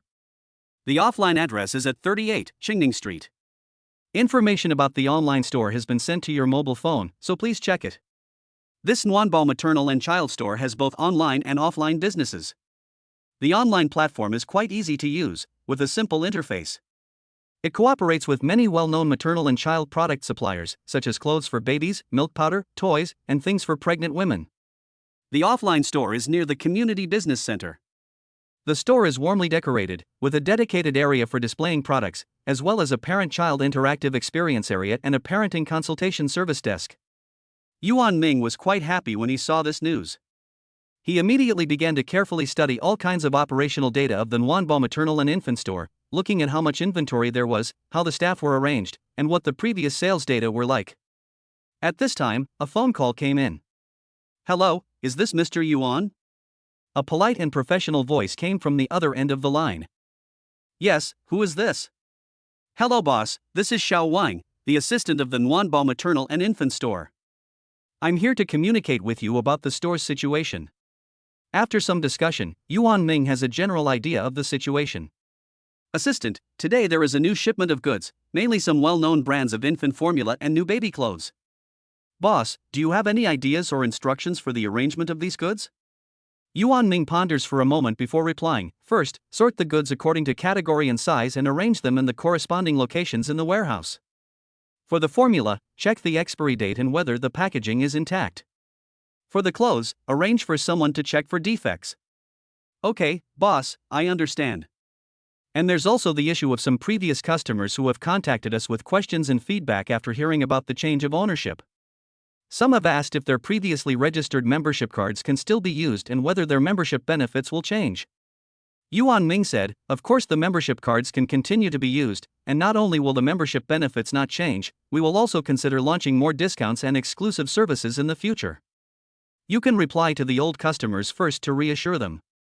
Good boss. In addition, some promotional activities in our online store also need your decision-making direction. Currently, there are a few options. One is to cooperate with maternal and child bloggers to recommend products, and the other is to launch an online maternal and child product knowledge quiz and lucky draw. Which one do you think is more appropriate, or do you have any other ideas? Yuan Ming, first, further refine these two options and give me a detailed plan to see, and then we will comprehensively evaluate it. After a busy day, Yuan Ming returned home. Yin Xian and Zhang Xiaomei had already returned from their antenatal checkup. Hi, honey, how was your antenatal checkup today? Hi, honey, you're home. It was really interesting today. Yuan Ming quickly changed his shoes and went inside, pulled Yin Xian onto the sofa and asked, what did they say? Yin Xian smiled and replied, the baby is healthy. The doctor used an instrument to listen to the baby's heartbeat on my stomach, and it sounded like a little train, whistling loudly and powerfully. It seems that our baby has good vitality. The doctor said that they could tell from the heartbeat that the baby is doing well in the womb and is quite active. At this point, Zhang Xiaomei came out of the kitchen, holding a plate of fruit in her hands, and interjected, yes, but the doctor also told us a lot of things. Xianer now has to control the amount and type of food she eats. We also met a pregnant woman at the hospital today, and it was because she didn't control her diet that her blood sugar was a bit high, and now she's in trouble. Yuan Ming frowned and said with some concern, then we have to be more careful. Mom, you should pay more attention to Xianer's diet. By the way, did the doctor say anything else? The doctor also checked to see if Xianer had any edema, but fortunately she didn't have any at the moment. Yin Xian stuck out her tongue, I don't want edema, that would be too uncomfortable. Yuan Ming rubs her head, don't worry, our Xianer is the most beautiful little fairy in the world. She won't get edema. Yin Xian smiles happily when she hears this and falls into Yuan Ming's arms to be coddled. Oh yes, the doctor also asked me if I'd been counting the fetal movements. And? Yin Xian pouts, I forgot. Yuan Ming quickly takes out his phone and says, I need to set a reminder so we don't forget to count the fetal movements. Yin Xian leaned on Yuan Ming's shoulder and said, I know, I'll remember in the future. Just then, Zhang Xiaomei called out with a smile, okay, don't be lovey-dovey there, come eat. The three of them sat around the table, and the aroma of the food filled the air. Zhang Xiaomei had prepared several dishes that Yin Xian loved, and everyone ate while chatting. Suddenly, Zhang Xiaomei seemed to remember something and said, I found those kitchen appliances in the kitchen today and they are really useful. I googled them and one of these costs tens of thousands of yuan. Ming, where did you get the money to buy such expensive things? Chapter 21, Counting the Fetal Movements Together. Yin Xian, he has now taken over from Shu. Before he could finish speaking, Yuan Ming lightly touched Yin Xian's arm and then smiled and said to Zhang Xiaomei, Mom, don't worry, you can't spend that much money on a new one. I bought it second-hand, it was very cheap, but the quality is still quite good and it is easy to use, so you can rest assured. Zhang Xiaomei looked at Yuan Ming doubtfully, really? Can a second-hand item have such good results? Yuan Ming nodded, Mom, the second-hand market is very standardized these days. I found a reliable seller and carefully selected the item. You can see that the appliance is working well, so don't worry about the money. I know what I'm doing.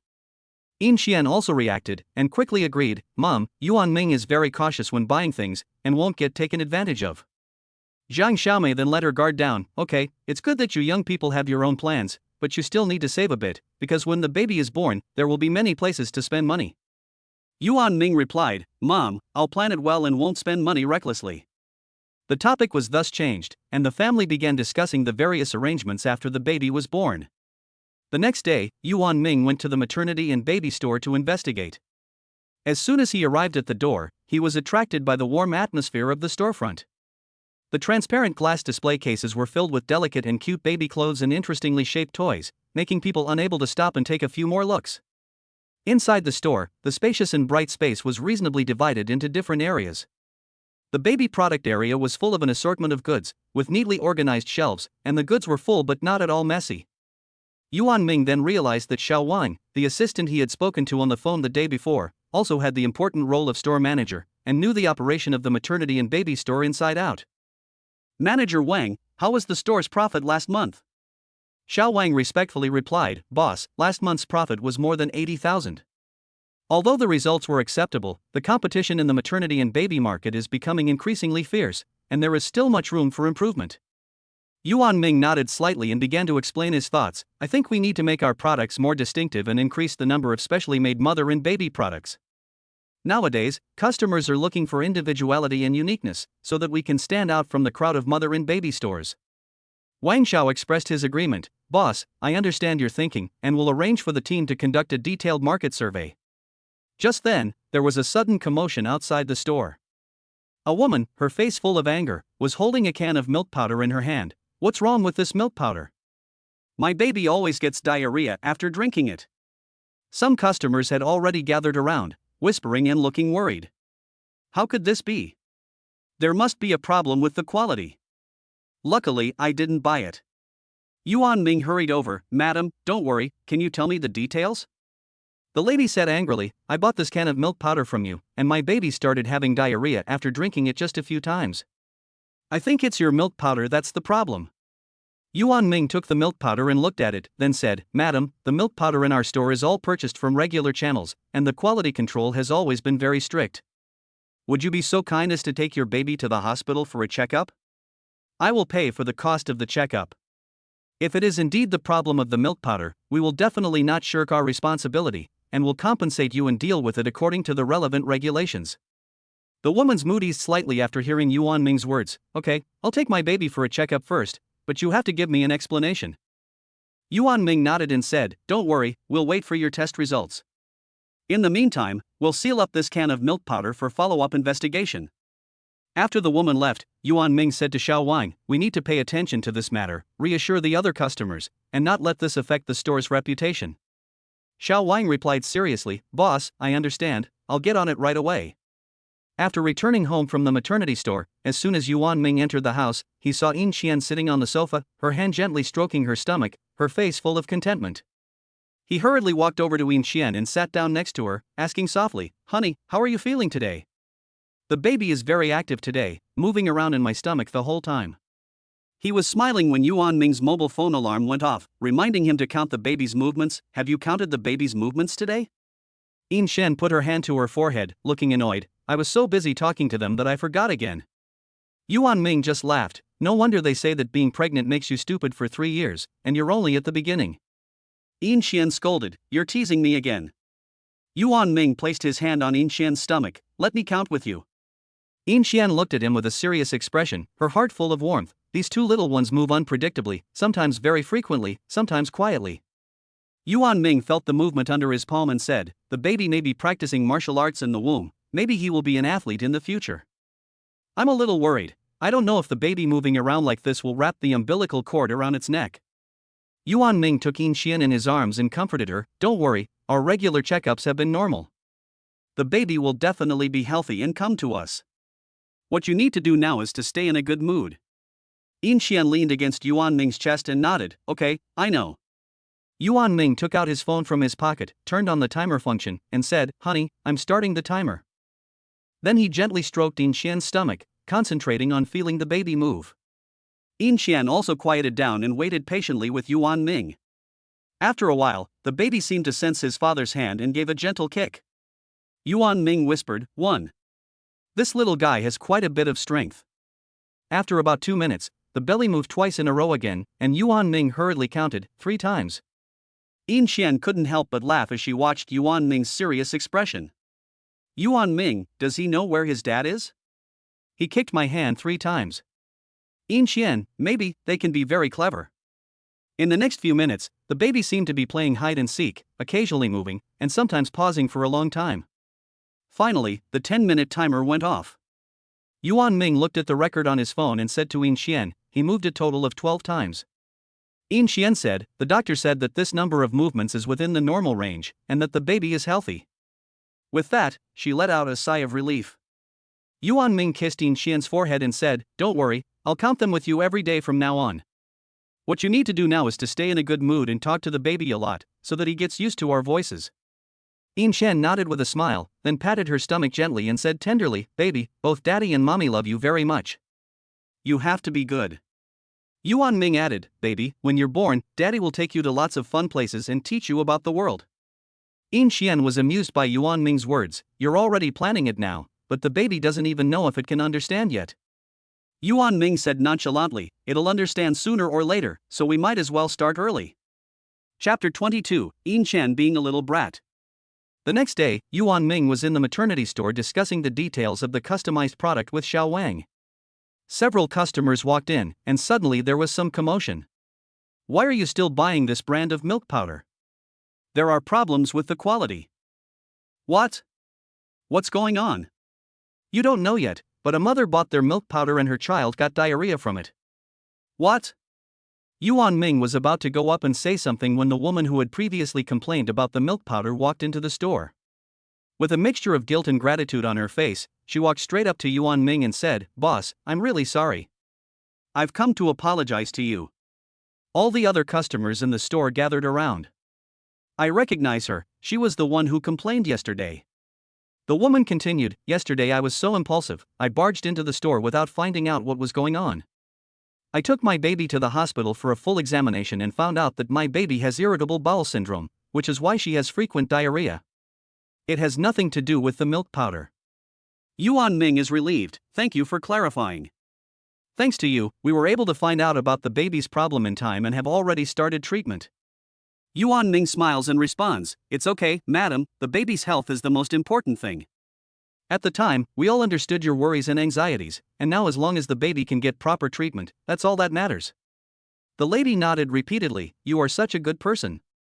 Your store is so considerate of its customers. I will definitely come again in the future and recommend it to my friends." The other customers heard their conversation and also looked at Yuan Ming and the maternity store with approving eyes. "So that's how it is. I was saying it. I have bought formula here many times, and I have never had a problem. I think the quality is okay, so just buy it without worry." Yuan Ming took the opportunity to say to the customers present, "Thank you all for your attention and trust in our maternity and baby store. We will be launching more special products and service activities in the future, so I hope you will participate more." The customers all showed a keen interest when they heard this, and they exchanged words of anticipation with each other.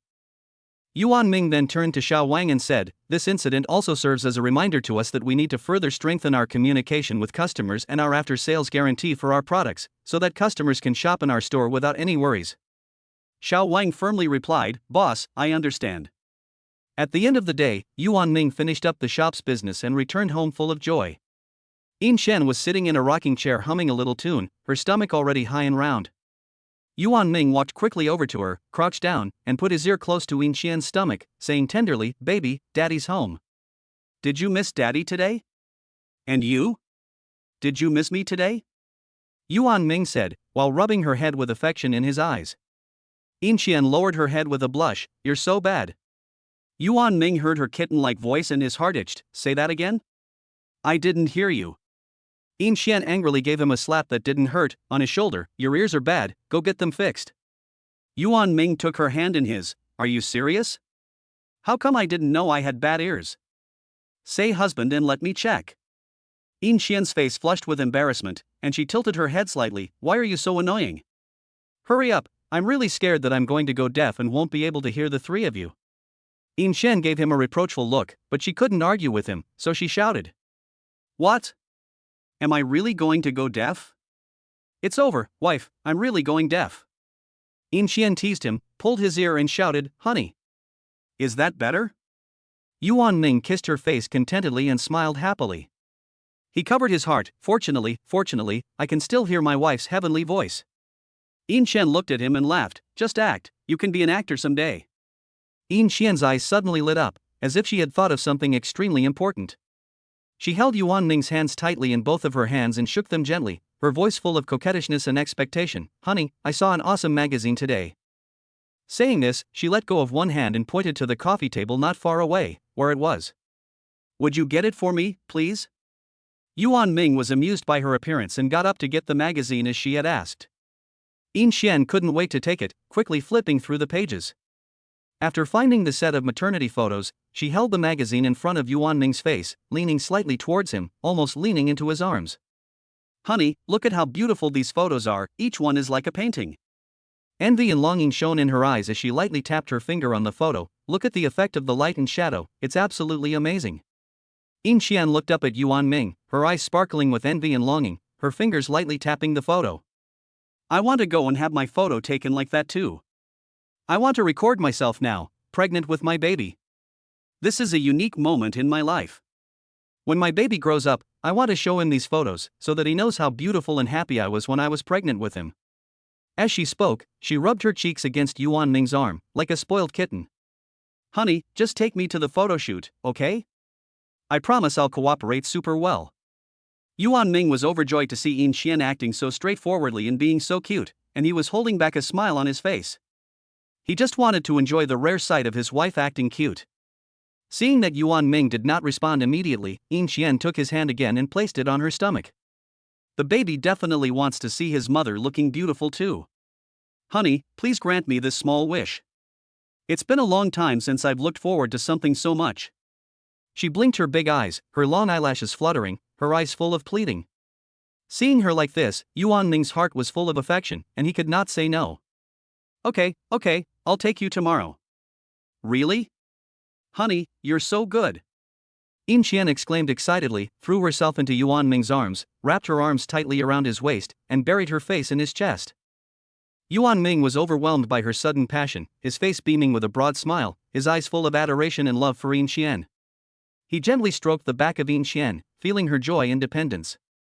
As long as you're happy, I'm willing to do anything. Chapter 23, Taking Photos with Yin Xian.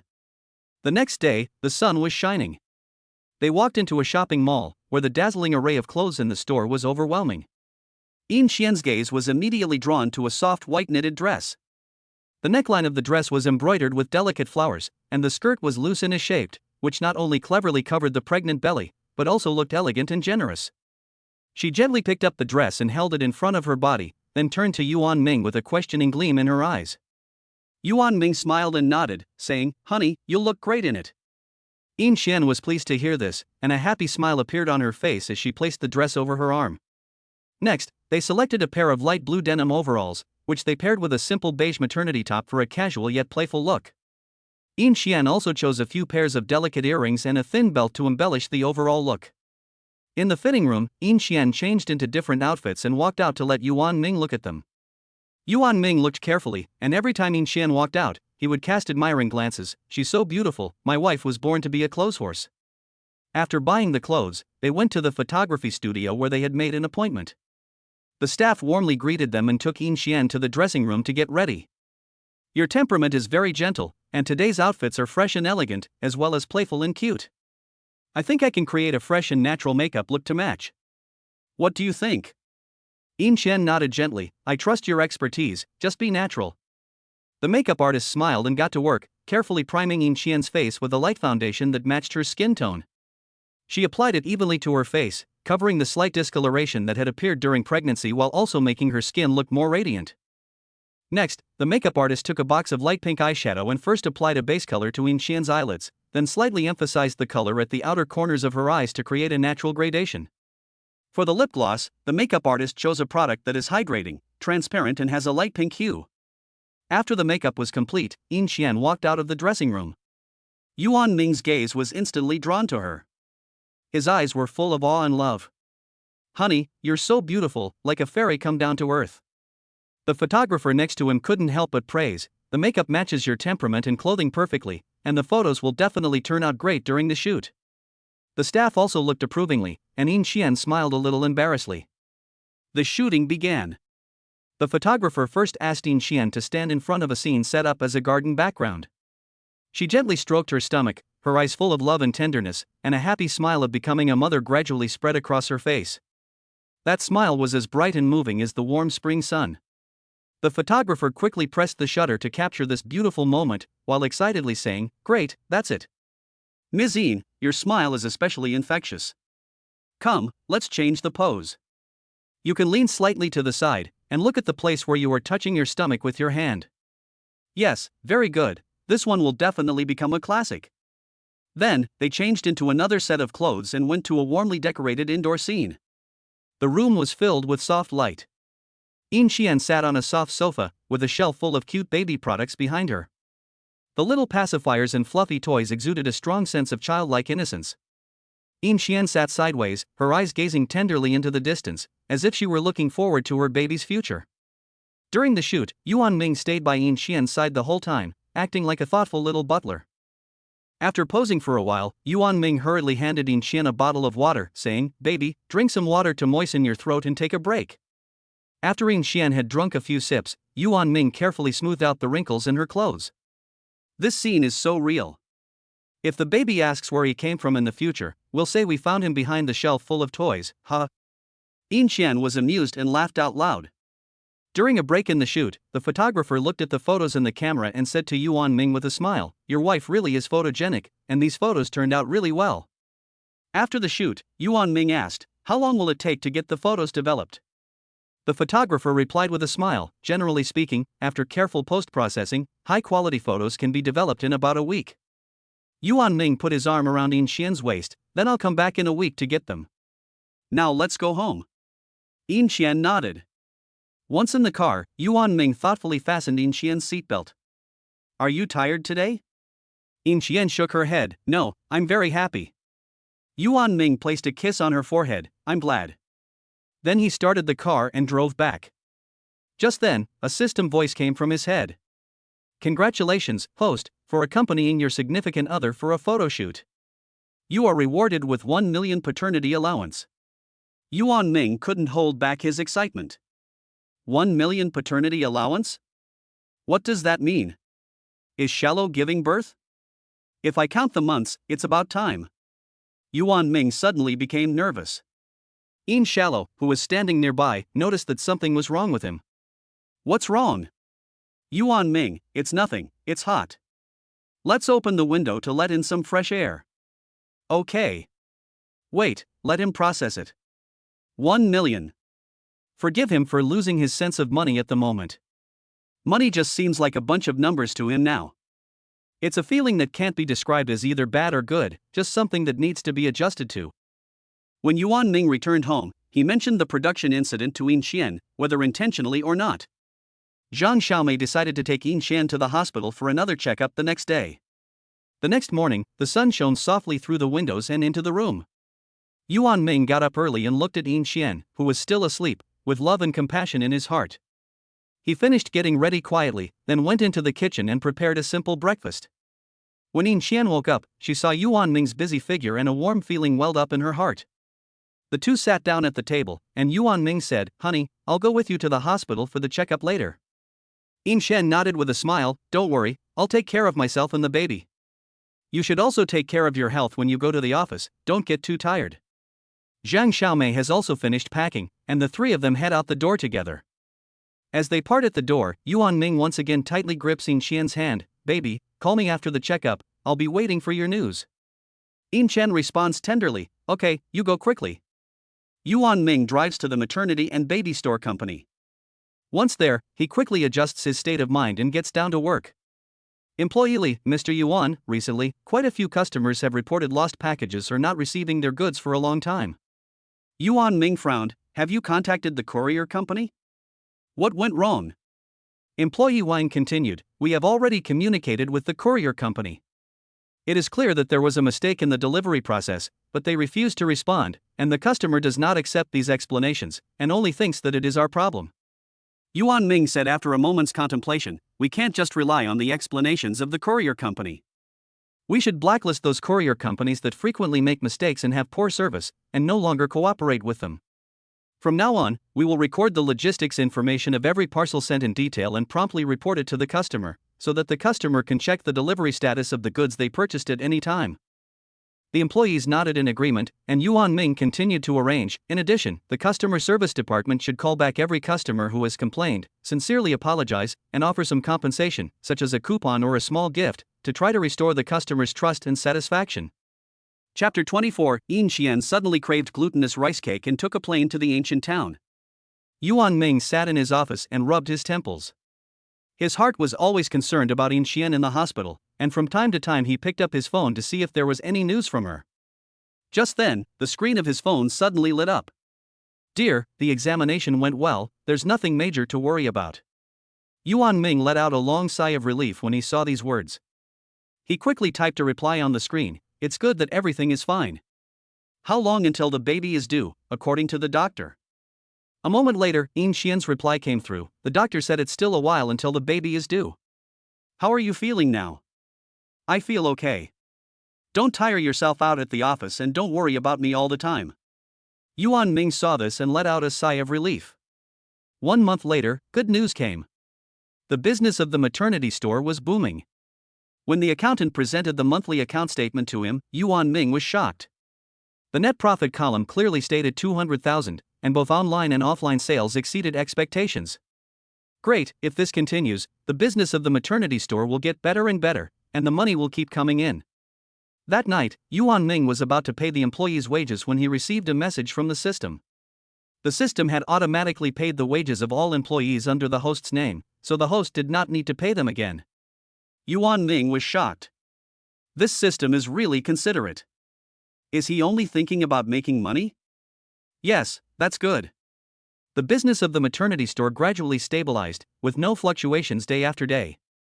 The company has also been stable recently, and Yuan Ming's life has begun to ease.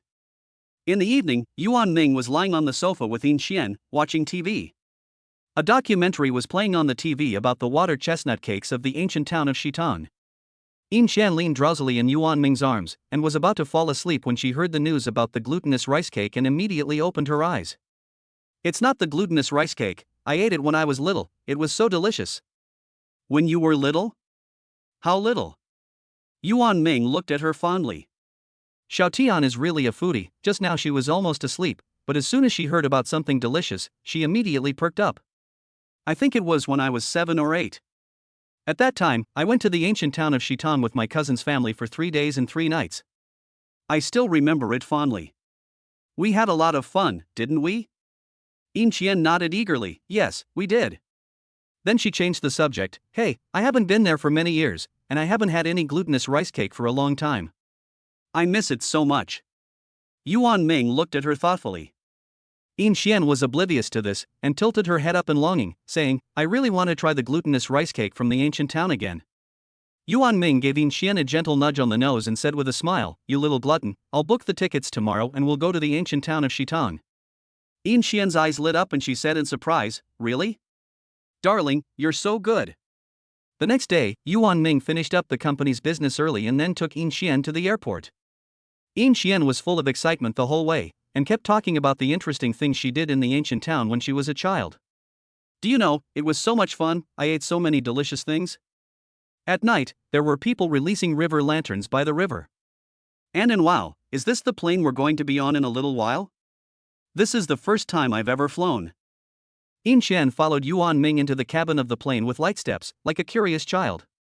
As soon as she entered the cabin, her eyes sparkled as she looked around curiously. Yuan Ming placed the luggage firmly in place, then returned to the seat and gently fastened the seatbelt for Yin Xian. "Darling, you are pregnant now, the plane may be a bit bumpy during takeoff and landing. If you feel uncomfortable, you must let me know at the first opportunity." Yin Xian nodded obediently. The plane began to slowly start up, and the hum of the engine could be heard. Yin Xian unconsciously gripped Yuan Ming's hand, and Yuan Ming returned the gesture. As the plane gradually rose, Yin Xian's gaze was captivated by the scene outside the window. She gently shook Yuan Ming's arm and whispered, "Honey, look at the clouds outside, they're so beautiful, like cotton candy." Yuan Ming followed her gaze and saw layers of white as snow clouds, shimmering with golden light in the sunlight. The two leaned together and looked out the window at the ever-changing sea of clouds. After a while, Yin Xian's eyes grew tired, perhaps from the excitement. Yuan Ming gently took her in his arms, letting her lean on his shoulder.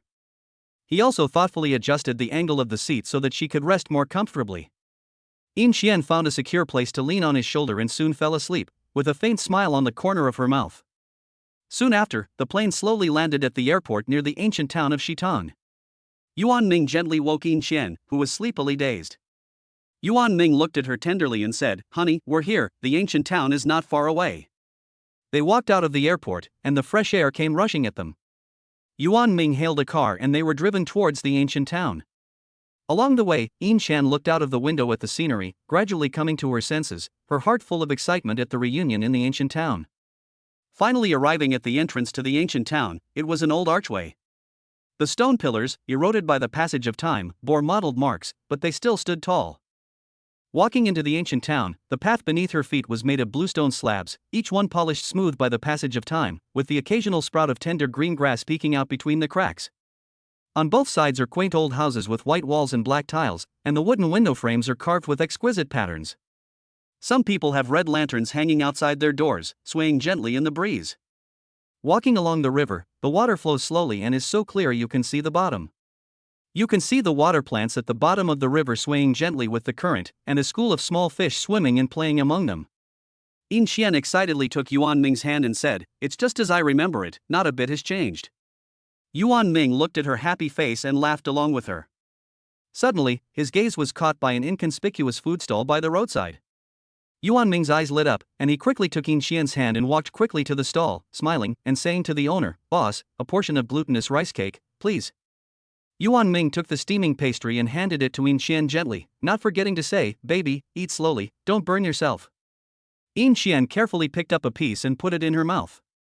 The soft, sweet and fragrant texture instantly spread across her tongue.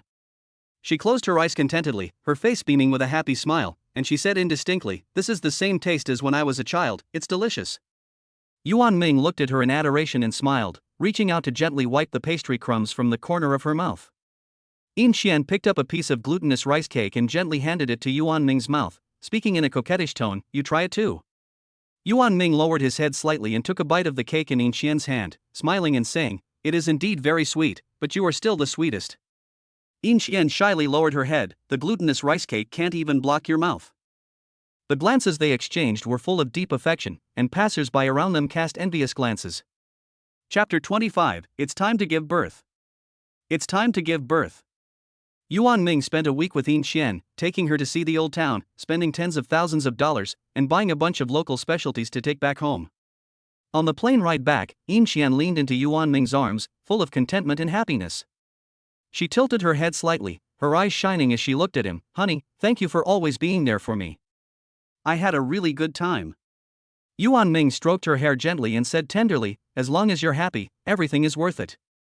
A sweet smile spread across Yin Xian's face as she held Yuan Ming's hand tightly. "I'm really happy to have you by my side." Yuan Ming hugged her a little tighter. A week after they returned home.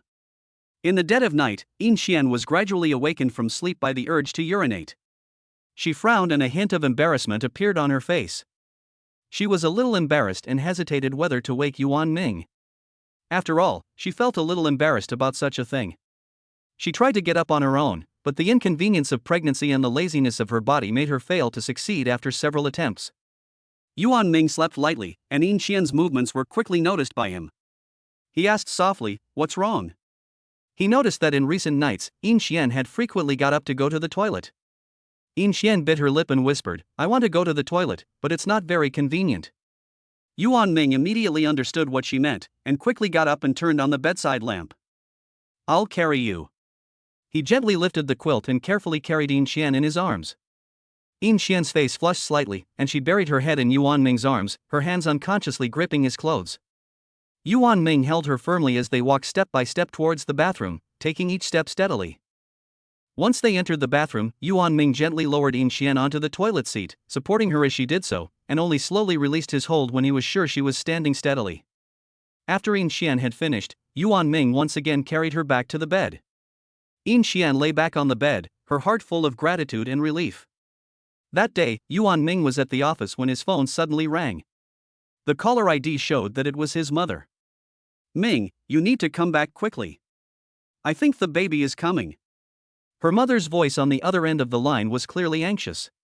Without a word, Yuan Ming immediately dropped everything he was doing and rushed out the door. Yuan Ming rushed home anxiously and saw Yin Xian sitting safely on the sofa watching TV, looking no different from usual. Yin Xian had a faint smile on her face, waved at him and said, "Honey, why are you back?" Yuan Ming walked quickly over to her and anxiously asked, "Honey, Mom said you're in labor." Yin Xian's face showed a little helplessness.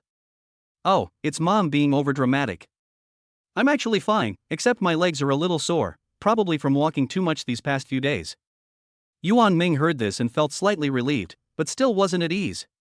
He turned around and got a hot towel, and then a pillow to make Yin more comfortable. Then, he sat down next to Yin, gently lifted her leg and placed it on his lap, and began to gently massage the leg muscles. You're pregnant now, so you can't be careless. Let me give you a massage, and see if it makes you feel better. Yin looked at Yuan Ming's focused expression and was full of emotion. She gently stroked her stomach and said, "My dear, as long as you're here, I'm not afraid of anything." Yuan Ming looked up at her, his eyes full of adoration. "As long as you and the baby are healthy, I'll do anything." Yuan Ming was concentrating on massaging Yin legs when she suddenly frowned and a strange look appeared on her face. "I'm going to the bathroom." Yuan Ming hurriedly helped her. As soon as Yin stood up, she suddenly felt a warm liquid flow out uncontrollably. She looked down and saw that her pants were already wet. "Yuan Ming, I think my water has broken." Zhang Xiaomei, who was nearby, heard the commotion and hurried over. "Oh no, it's time. We have to go to the hospital." She rushed into the bedroom, grabbed the birth kit that had been prepared and was ready to go. Yin, however, said with a touch of stubbornness and shyness, No, I need to wash my hair first." Zhang Xiaomei urged, "There's no time, the water has broken, we have to hurry." "I don't want to, I need to change my clothes, my pants are wet, it's embarrassing." "Baby, no one cares about that, just do as you're told." "Mom, I want to wash my hair, I won't be able to wash it for a few days after the baby is born, I'll feel bad." Yuan Ming quickly calmed the situation. Okay, I'll wash it for you, Mom, let's hurry, it's fine." Zhang Xiaomei, "Okay." Yuan Ming carefully helped Yin into the bathroom. He tested the water temperature with his hand before letting the water flow slowly. Yuan Ming picked up the shampoo, squeezed out an appropriate amount in his hands, and gently rubbed it to create a rich lather before beginning to wash Yin's hair. His fingers shuttled through Yin's hair, massaging her scalp with just the right amount of pressure, and every movement was full of tenderness. After washing her hair, Yuan Ming quickly took a clean, soft towel, gently wrapped it around Yin's hair, and wiped it carefully, afraid of hurting her. Zhang Xiaomei came over with the prepared clothes. "I'll do the rest." Zhang Xiaomei entered the bathroom, while Yuan Ming stepped back and waited outside the door. In the bathroom, Zhang Xiaomei gently reassured Yin as she helped her take off her soaked clothes, saying, "Jenner, don't be nervous, this is all normal. We'll get changed and go to the hospital, and you'll see the baby soon." Yin nodded slightly. Zhang Xiaomei quickly changed Yin into clean underwear and loose maternity clothes, and tidied her hair. Everything was ready. Yuan Ming walked into the bathroom again, helped Yin up, and said, "Baby, let's go, everything is arranged at the hospital." Yin took a deep breath and tightly gripped Yuan Ming's hand. Yuan Ming and Zhang Xiaomei, one on each side, carefully accompanied Yin downstairs, got into the car, and sped off towards the hospital. Chapter 26 Baby, Don't Be Afraid. Yuan Ming and his party arrived at the hospital, and the hospital staff had already been waiting at the door. Yuan Ming quickly connected with the staff, accompanying Yin to the luxurious maternity room specially prepared for her while anxiously asking the doctor about various precautions. The maternity room was spacious and comfortable, with more than enough space for several times the size of an ordinary hospital room. It was exquisitely decorated and elegant, with all kinds of advanced medical equipment readily available. The bed was soft and adjustable, and rare green plants airlifted from all over the world were placed around it. As soon as Yin was placed in the hospital bed, a team of well-known doctors and professional nurses hired by Yuan Ming quickly gathered around. They skillfully and methodically connected various monitoring instruments to Yin. These instruments were all the world's top medical equipment and could accurately monitor every subtle change in Yin and her baby. While checking the instrument data, the doctor asked Yin softly how she felt. "Ms. Yin, how are you feeling now? Has the frequency of the pain changed?" Biting her lip, with beads of sweat on her forehead, Yin answered with difficulty, "It still hurts, and it feels like it's getting more frequent." Yuan Ming handed Yin a cup of warm water for a while, and then used a damp towel soaked in imported French lavender essential oil to gently wipe her forehead, trying to relieve some of her pain. Every groan from Yin due to the pain struck at his heart like a hammer. After the examination, the doctor said to Yuan Ming and Zhang Xiaomei, "The current situation is relatively stable, but we will monitor it closely, as it may change at any time. You should be prepared for the worst, and try to keep Yin as relaxed as possible." Yuan Ming nodded quickly, walked over to Yin, took her hand and said, "Dear, don't be afraid, the doctor said that you and the baby will be fine, I will always be here with you." Yin Xian opened her eyes slightly, looked at Yuan Ming and smiled weakly. As time slowly passed, Yin Xian's contractions became more and more frequent, and her whole body felt as if she had just been pulled out of the water. Zhang Xiaomei, who was watching the scene, had red eyes. "Shenner, bear with it, it will soon be over." The nurses were intently staring at the data on the instrument, not missing any slight changes. Yuan Ming watched Yin Xian's painful appearance and was anxious. His hands gripped the doctor's white coat tightly, his voice trembling with anxiety. "Doctor, give her an epidural, quickly. I can't let her suffer like this." The doctor gently patted Yuan Ming's hand to calm him down, then patiently explained, "Mr. Yuan, I understand how you feel, but an epidural cannot be administered immediately. It must wait until the cervix has dilated to a certain extent, usually about 3 fingers. What? The conditions have not yet been met, and if it is used too early, it may have an adverse effect on the mother and fetus. We will pay close attention to Ms. Yin's condition, and as soon as the conditions permit, we will arrange it for her as soon as possible." Why didn't you say so earlier? The doctor was also at a loss. Transfer me to a cesarean section. Mr. Yuan, transferring to a cesarean section is a major decision, and we need to consult with Ms. Yin first. Upon hearing this, Yuan Ming immediately turned around and ran to Yin Xian's bedside. "Shenner, natural childbirth is too painful. Let's switch to a C-section." Yin Xian shook her head slightly and said weakly, "No, I don't want a scar on my belly." "It's time. You will always be the most beautiful in my heart." "No, I just don't want a C-section." "Shenner, look at how painful you are." "I can do it." "Yuan Ming, don't worry." Yuan Ming looked at her with concern, his eyes red. Yin Xian tried to force a smile and gently stroked Yuan Ming's face with her hand. "You just need to be by my side and keep me company." Yuan Ming was torn between conflicting emotions, but looking into Yin Xian's determined eyes, he knew that he could only respect her decision at the moment. "Doctor, if you can, please give her an epidural as soon as possible." "Mr. Yuan, don't worry, we will give Ms. Yin an epidural as soon as possible." It was hard to tell how long the unbearable wait had lasted. Finally, the doctor's face revealed a look of relief, and he said, "Mr. Yuan, Ms. Yin's cervix has opened 3 fingers, and she is ready for painless delivery." Yuan Ming's voice trembled a little when he heard the news. "That's great." The anesthetist, who had been standing by, quickly wheeled the equipment closer to the bed. This was an experienced, calm professional who explained the upcoming procedure to Yin Xian in a soft voice. "Ms. Yin, I am going to give you an anesthetic injection for painless childbirth. There may be a slight tingling sensation during the process, but it will soon pass. Please try to relax." Yin Xian nodded slightly, her eyes betraying a hint of fatigue and anticipation. Yuan Ming held Yin Xian's hand tightly and kept encouraging her in her ear. "Shenner, hang in there a little longer, after the painless injection you won't feel any pain." Yin Xian responded weakly, her eyes always meeting Yuan Ming's, drawing strength from his eyes. The anesthesiologist skillfully prepared the syringe, carefully checked the drug dosage, and then accurately located the puncture site on Yin Xian's lower back. He spoke softly to reassure her while steadily pushing the needle in. Yuan Ming watched all this nervously, not daring to breathe, as if time had come to a standstill. As the anesthetic was slowly injected into Yin Xian's body, everyone waited quietly for the effect to appear. After a while, Yin Xian's originally tense body gradually relaxed, and the expression of pain on her face slowly eased. She let out a soft breath and said, "I feel better." Yuan Ming was relieved to hear this, and tears welled up in his eyes. He said excitedly to the doctor and anesthetist, thank you so much." The doctor smiled and replied, "That's what we're here for.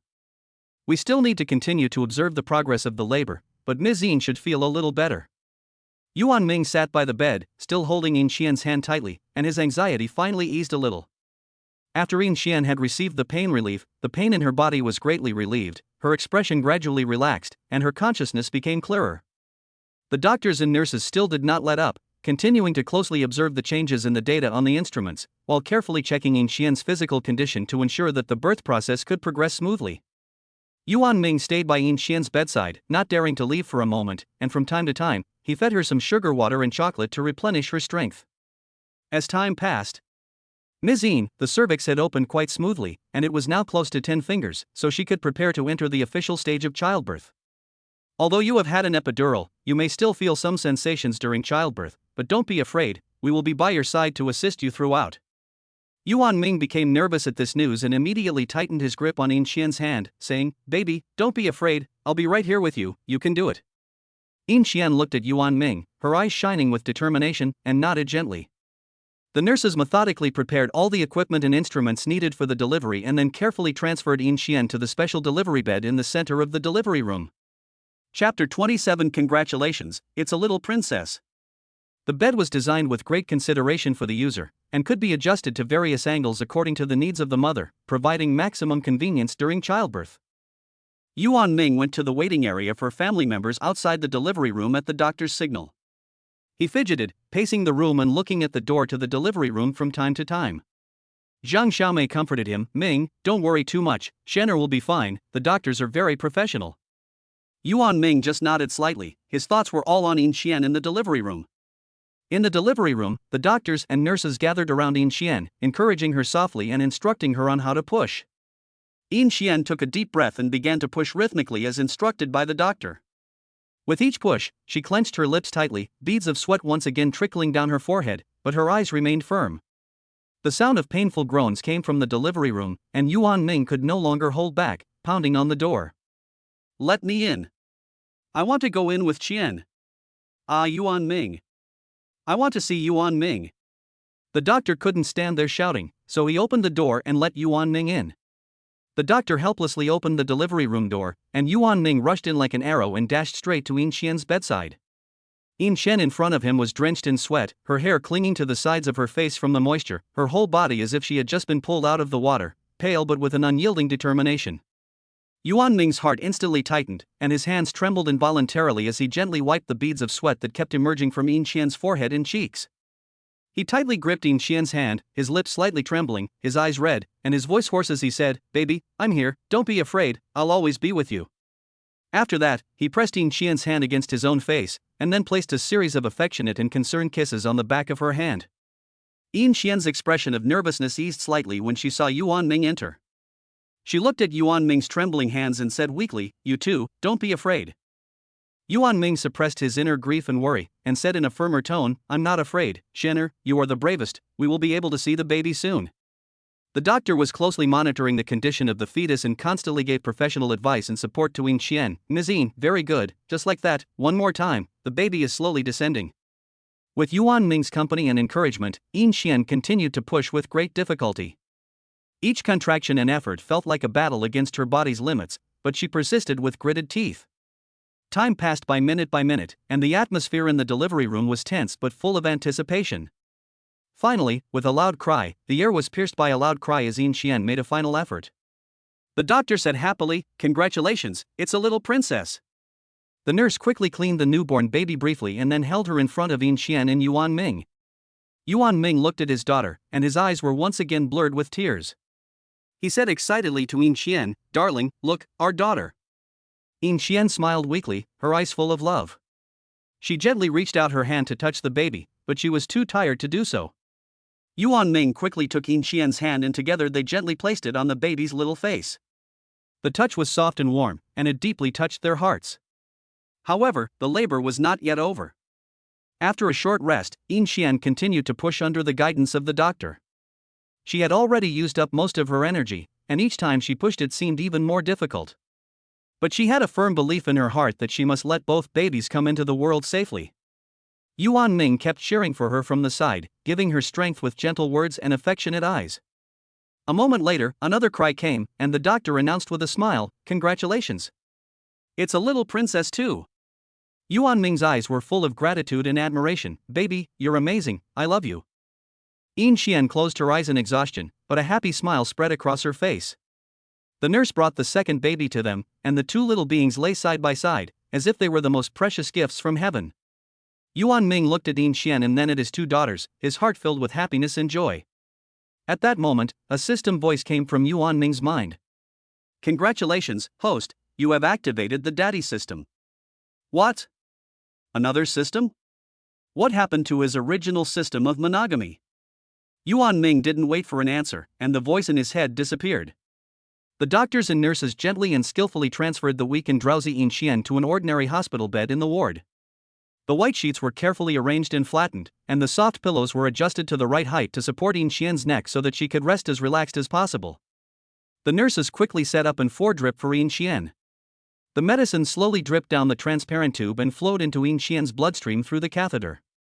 They carefully adjusted the drip rate, their eyes focused and serious, to ensure that the medicine could supplement Yin Xian's body with the nutrients and fluids it needed at the most appropriate rate, helping her regain her strength and relieve the weakness and discomfort after giving birth.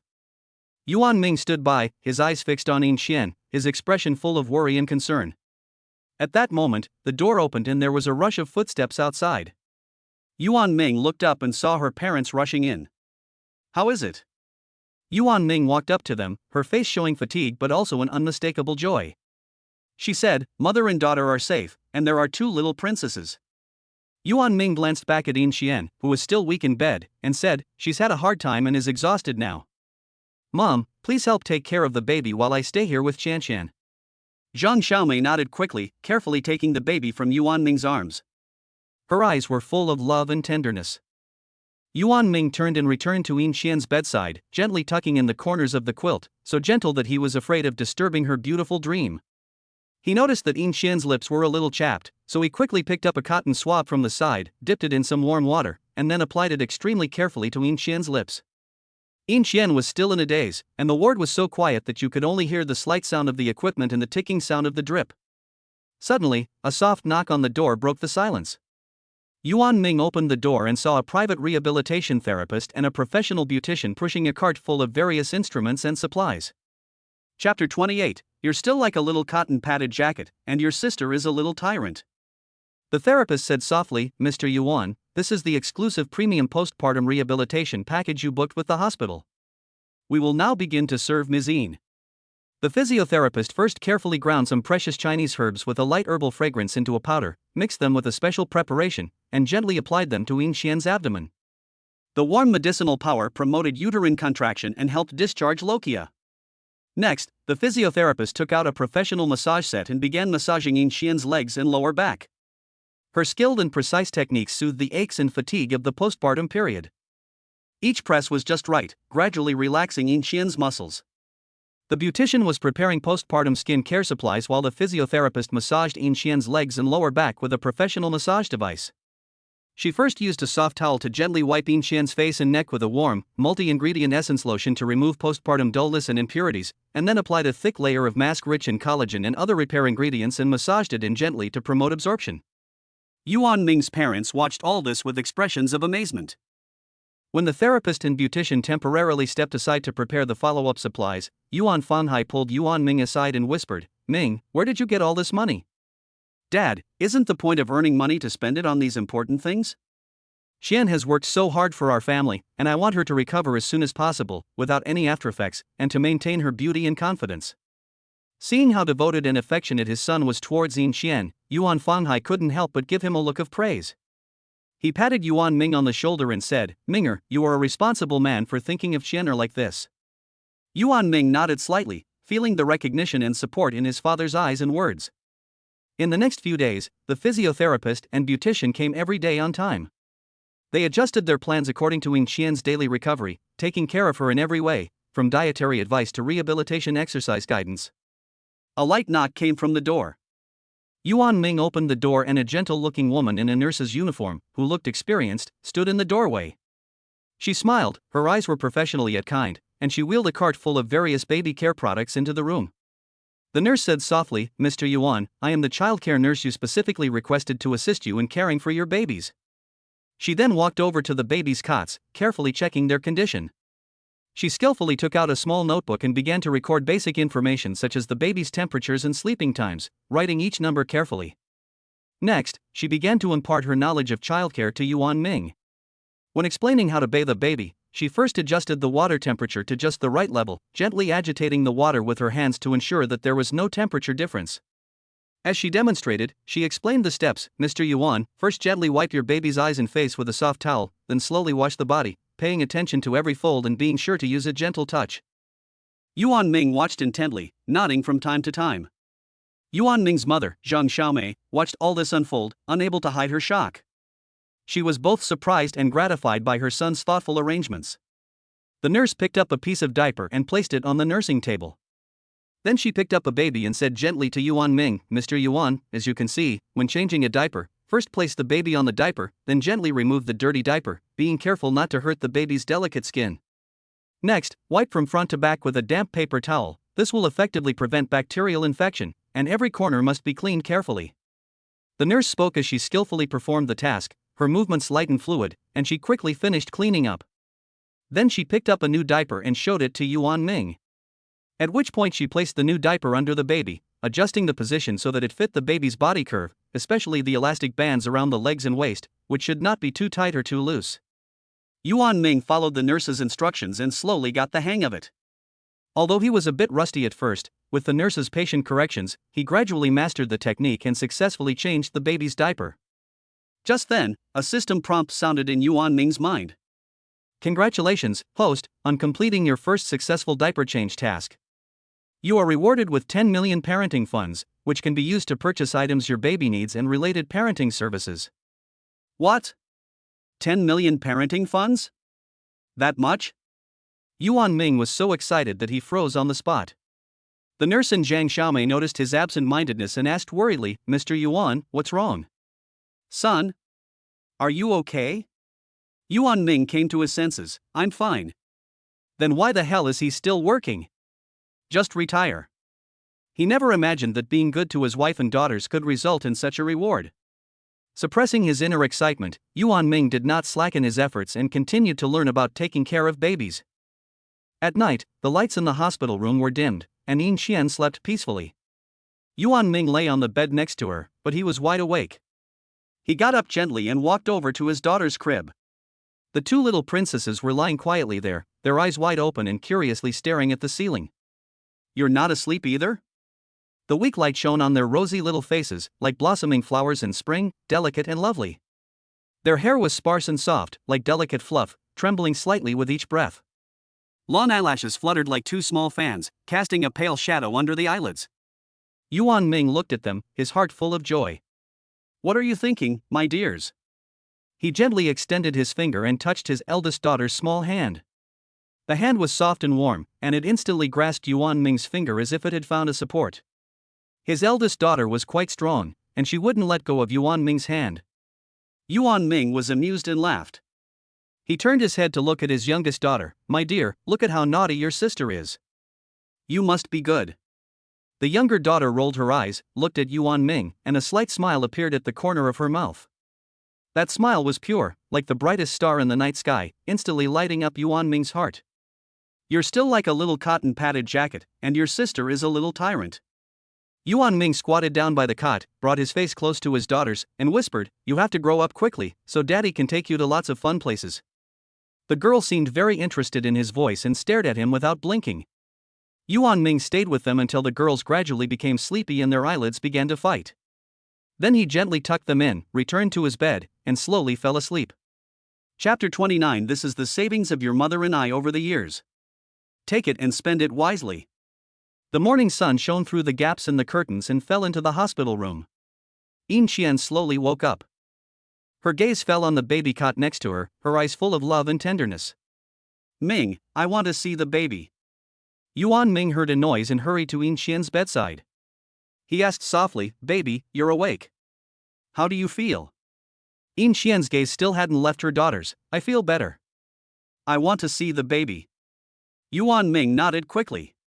He first raised Yin Xian's hospital bed and adjusted it to a suitable angle so that she could lean back comfortably. Then, he carefully walked over to the crib and gently picked up his eldest daughter, holding her securely in his arms. Her eldest daughter moved slightly in his arms, her little face flushed like a ripe apple. Yin Xian's gaze was immediately drawn to her, her eyes sparkling with excited tears. She reached out to touch her daughter. Yuan Ming gently placed her eldest daughter on Yin Xian's lap. Yin Xian's face immediately blossomed into a gentle smile. Her fingers lightly touched her eldest daughter's cheek, feeling the silky, delicate skin. Yuan Ming turned to the crib, gently picked up the younger daughter in his arms, and then slowly walked back to Yin Xian's side. He sat by the bed, brought the younger daughter closer to Yin Xian, and said, "This is my younger sister." Yin Xian turned her head to look at the younger daughter, her eyes full of affection. Yin Xian looked at her two daughters, her eyes full of love, and said softly to Yuan Ming, "Look at these two little ones, they look like you in the eyebrows and eyes, and also like me." Yuan Ming smiled and said, "Yes, they cry loudly too. I don't know who they take after for that. Yin Xian said reproachfully, of course they take after you, my voice is not that loud. Yuan Ming laughed without saying anything, and after a while, he said. My older sister wakes up at the slightest noise, she will be a smart aleck in the future. My younger sister is much quieter, she is calm and quiet, and occasionally she will play by blowing little bubbles. Yin Xian stroked her eldest daughter's small hand gently and said, with my sister being so lively, I'm afraid the house will be lively in the future. Yuan Ming checked her eldest daughter's diaper and found that it was already a little wet. Baby, you hold your sister first while I change her diaper. Yuan Ming put her younger daughter in Yin Xian's arms, turned around, picked up a new diaper next to her, and skillfully changed her eldest daughter's diaper. Yin Xian looked at the scene, her eyes showing a look of surprise and relief. When did you learn to change diapers so skillfully? Yuan Ming walked over to Yin Xian's bed and sat down, taking her hand in his and saying, I hired a nurse to teach me. I want to share some of the burden so you can rest assured. Yin Xian's heart warmed, her eyes slightly reddened, and she said, Yuan Ming, you're so good. Yuan Ming smiled slightly and said, this is what I should do. At noon, the nurse wheeled a meal cart into the room. On the tray was a protein-rich and nutritious dish of steamed sea bass, the fish so tender it melted in the mouth. There was also a bowl of carefully simmered pigeon soup, the pigeon meat stewed until it was very tender, and the soup was rich and delicious. The side dish was stir-fried seasonal vegetables, accompanied by a bowl of rice made from a variety of coarse grains, including corn, brown rice, and oats. Yuan Ming set up a small table and placed it in front of Yin Xian. He smiled and said, Baby, this nutritious meal is specially prepared for you to help you recover. Try it and let me know if it's to your liking. Then Yuan Ming handed Zhang Xiaomei her lunch, which was served on a plate with tempting dishes. There were 2 plump and round meatballs, braised pork with the right ratio of fat and lean meat, accompanied by fresh pea shoots and crispy wood ears, and a bowl of fragrant mushroom soup. Mom, this is for you. You've worked hard these past few days, so enjoy your meal. Zhang Xiaomei looked at the rich dishes and said with some surprise, Ming, this is too much of a waste to eat so well every day. Yuan Ming said, Mom, don't worry, you and Xian both need to nourish your bodies. Although Zhang Xiaomei stayed in the hospital these few days, as there were professionals hired by Yuan Ming to take care of Yin Xian and the babies, she mostly just watched from the side, occasionally entertaining relatives who came to visit. Seeing the scene in the ward and the exquisite meals, the relatives were secretly amazed at Yuan Ming's intentions and generosity. Zhang Xiaomei also secretly worried about her son's finances and secretly decided to take out the passbook with Yuan Fanhai and give it to him. Yuan Ming finished eating quickly and saw that Yin Xian was still slowly eating and that it was time to feed the baby. He got up and prepared to make formula for the baby. Zhang Xiaomei was uneasy and followed him. Yuan Ming first picked up the bottle and walked over to the designated bottle sterilization area. He skillfully disassembled the bottle, rinsed each part carefully with boiling water, and then placed it in the sterilizer to be disinfected. He then took out a can of high-quality milk powder from the cabinet, and following the proportions taught by the nurse, he precisely scooped the milk powder into the bottle. He then picked up the kettle and slowly poured the right amount of hot water into the bottle, shaking it gently to dissolve the milk powder completely. Zhang Xiaomei watched from the side, her eyes full of surprise. She had come to give her son some guidance, but when she saw that he was perfectly capable of doing it all on his own, she stood quietly and watched. She noticed that the bottle was clearly a high-end product that must have cost a lot, and the milk powder also seemed to be imported. Is my son so rich now? So extravagant? Zhang Xiaomei was so shocked that she could not stop smiling. After Yuan Ming finished preparing the formula, he gently picked up his daughter and brought the nipple to her mouth. His daughter began sucking hard, and Yuan Ming looked at her tenderly, cooing softly. After his daughter had finished drinking, Yuan Ming just put her back in the crib when a system prompt sounded in his head. Congratulations, host, on completing the first feeding task. You have been rewarded with a recreational vehicle, which is parked in the community garage. Yuan Ming was momentarily stunned. There's a reward for breastfeeding. A caravan? That's great, so the family can go on a trip, right? Yuan Ming was so absorbed in the thought of receiving the caravan reward that he didn't notice Zhang Xiaomei had quietly left the ward. Zhang Xiaomei went to a quiet corner of the corridor, took out her mobile phone and called Yuan Fanhai. Hey, Yuan, you need to come to the hospital quickly. And bring the family passbook. What's wrong? Our son is spending money like crazy. He's hired professional care, and he's buying the best food and supplies. Just now I saw him preparing formula for the baby, and the bottles and formula are all super expensive imports. Hurry up, I'm afraid he'll go bankrupt tomorrow. This kid, I'm coming, just you wait. It wasn't long before Yuan Fanhai arrived at the hospital by car. Holding the passbook tightly in his hand, he walked into the ward with Zhang Xiaomei. At this time, Yuan Ming was playing with his baby. When he saw his parents come in, he hurriedly got up to greet them. Yuan Fanghai walked up and handed the passbook to Yuan Ming, saying, "Ming, you have done your best for this family, and your father has seen it. But we also know that you have spent a lot of money recently. This is the savings that your mother and I have saved up over the years. Take it and spend it wisely." Chapter 30, My son has finally learned to care for others. Yuan Ming saw the passbook his father handed him and hurriedly declined, saying, "Dad, I can't take it, you guys keep the money for yourselves." Yuan Fanghai frowned and said earnestly, "Ming, now that you have a child and a family of your own, you need money everywhere. This is the heartfelt savings of your mother and I over the years. Take it, so that we can feel at ease." Yin Xian heard the commotion and looked over. Seeing this, Yuan Fanghai bypassed Yuan Ming and slipped the passbook into Yin Xian's hands, saying, "Daughter-in-law, take it and buy the babies and yourself whatever you need." Yin Xian was a little flustered. She knew that Yuan Ming didn't seem to want to accept it, so she handed the passbook back to Yuan Fanghai and said, "Dad, we really can't accept this money. Yuan Ming has his own plans." Yuan Ming had no choice but to tell his parents, "Dad, Mom, I've actually opened a maternity and baby shop. Business is pretty good, and I make a small profit every month, so you don't need to worry about my financial situation." When he said this, the remaining three people were stunned. Yuan Fanhai and Zhang Xiaomei were full of shock. "When did you open the maternity and baby shop? Why didn't you tell us?" They had seen videos of their son participating in competitions and knew that he had graduated from university early, but they had never expected him to develop his career so quickly. Yuan Ming scratched his head and lied calmly, "I've been preparing for a long time, and it's only recently that things have settled down. I wanted to wait until everything was on the right track before telling you. The products in the store are carefully selected and very popular with customers, so the profits are not bad." Zhang Xiaomei said doubtfully, "This is no small matter. How can you do all this on your own?" Yuan Ming laughed and reassured her, "Mom, I just want to surprise you and contribute more to the family on my own. Don't worry, I'll take care of everything." Yuan Fanhai saw that Yuan Ming was so determined, and he didn't want to insist anymore. Hearing that he was making a small profit of several 10,000 yuan a month, he felt slightly relieved. "Since you have your own business, we will keep the passbook for now. But if you have any difficulties, you must let us know." Yuan Ming nodded and said, "I will, Dad, Mom, don't worry." Yuan Fanghai pondered for a moment before speaking, "Ming, now that you have opened the maternity and childcare store, your mother and I would also like to support you. Why don't I go to your store sometime to see if there's anything I can help with? If we work together as a family, we can make the store even better."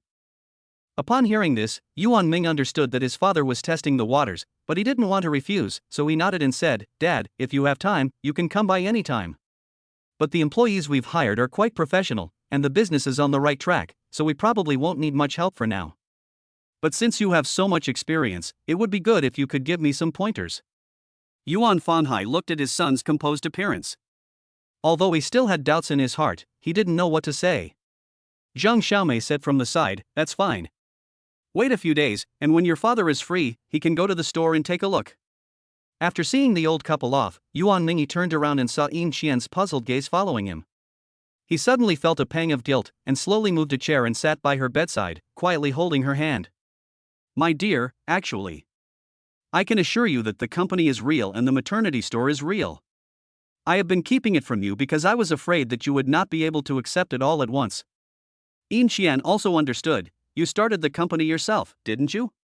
From the conversation she just overheard between him and her father, she didn't hear anything that indicated that her father knew about the company.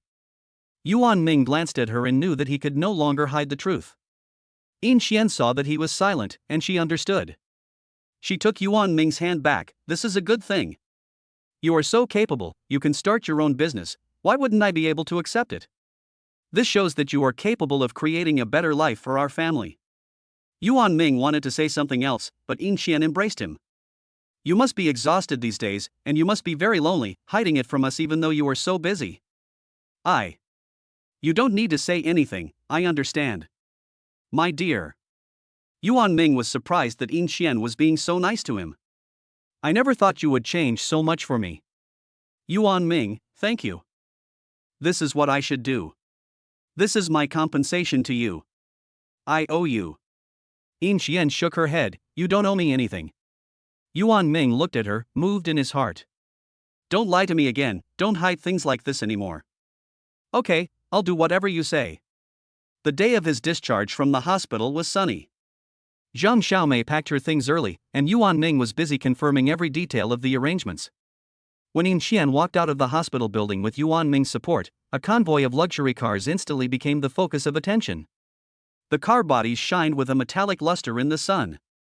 The drivers, all dressed in sharp black uniforms and wearing sunglasses, got out of the cars quickly and with great discipline. They said in unison with utmost respect, "Welcome home, madam, you've worked hard." The scene was solemn yet heartwarming, attracting the attention of passers-by. Yin Xian was a little embarrassed by this sudden show of force. What's going on? She leaned against Yuan Ming's chest and whispered in his ear. Yuan Ming looked at her tenderly and whispered in comfort. It's a surprise for you, honey. You've worked hard. Yin Xian's mouth unconsciously rose up, her heart was overjoyed, so she feigned modesty and lightly patted Yuan Ming's chest, but her eyes were full of sweetness and happiness. Yuan Ming smiled and helped her into the car.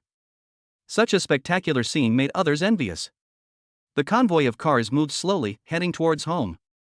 On the way, Yuan Ming held Yin Xian's hand tightly, sometimes looking at her, sometimes glancing at the baby sleeping peacefully beside them, his happiness evident to all.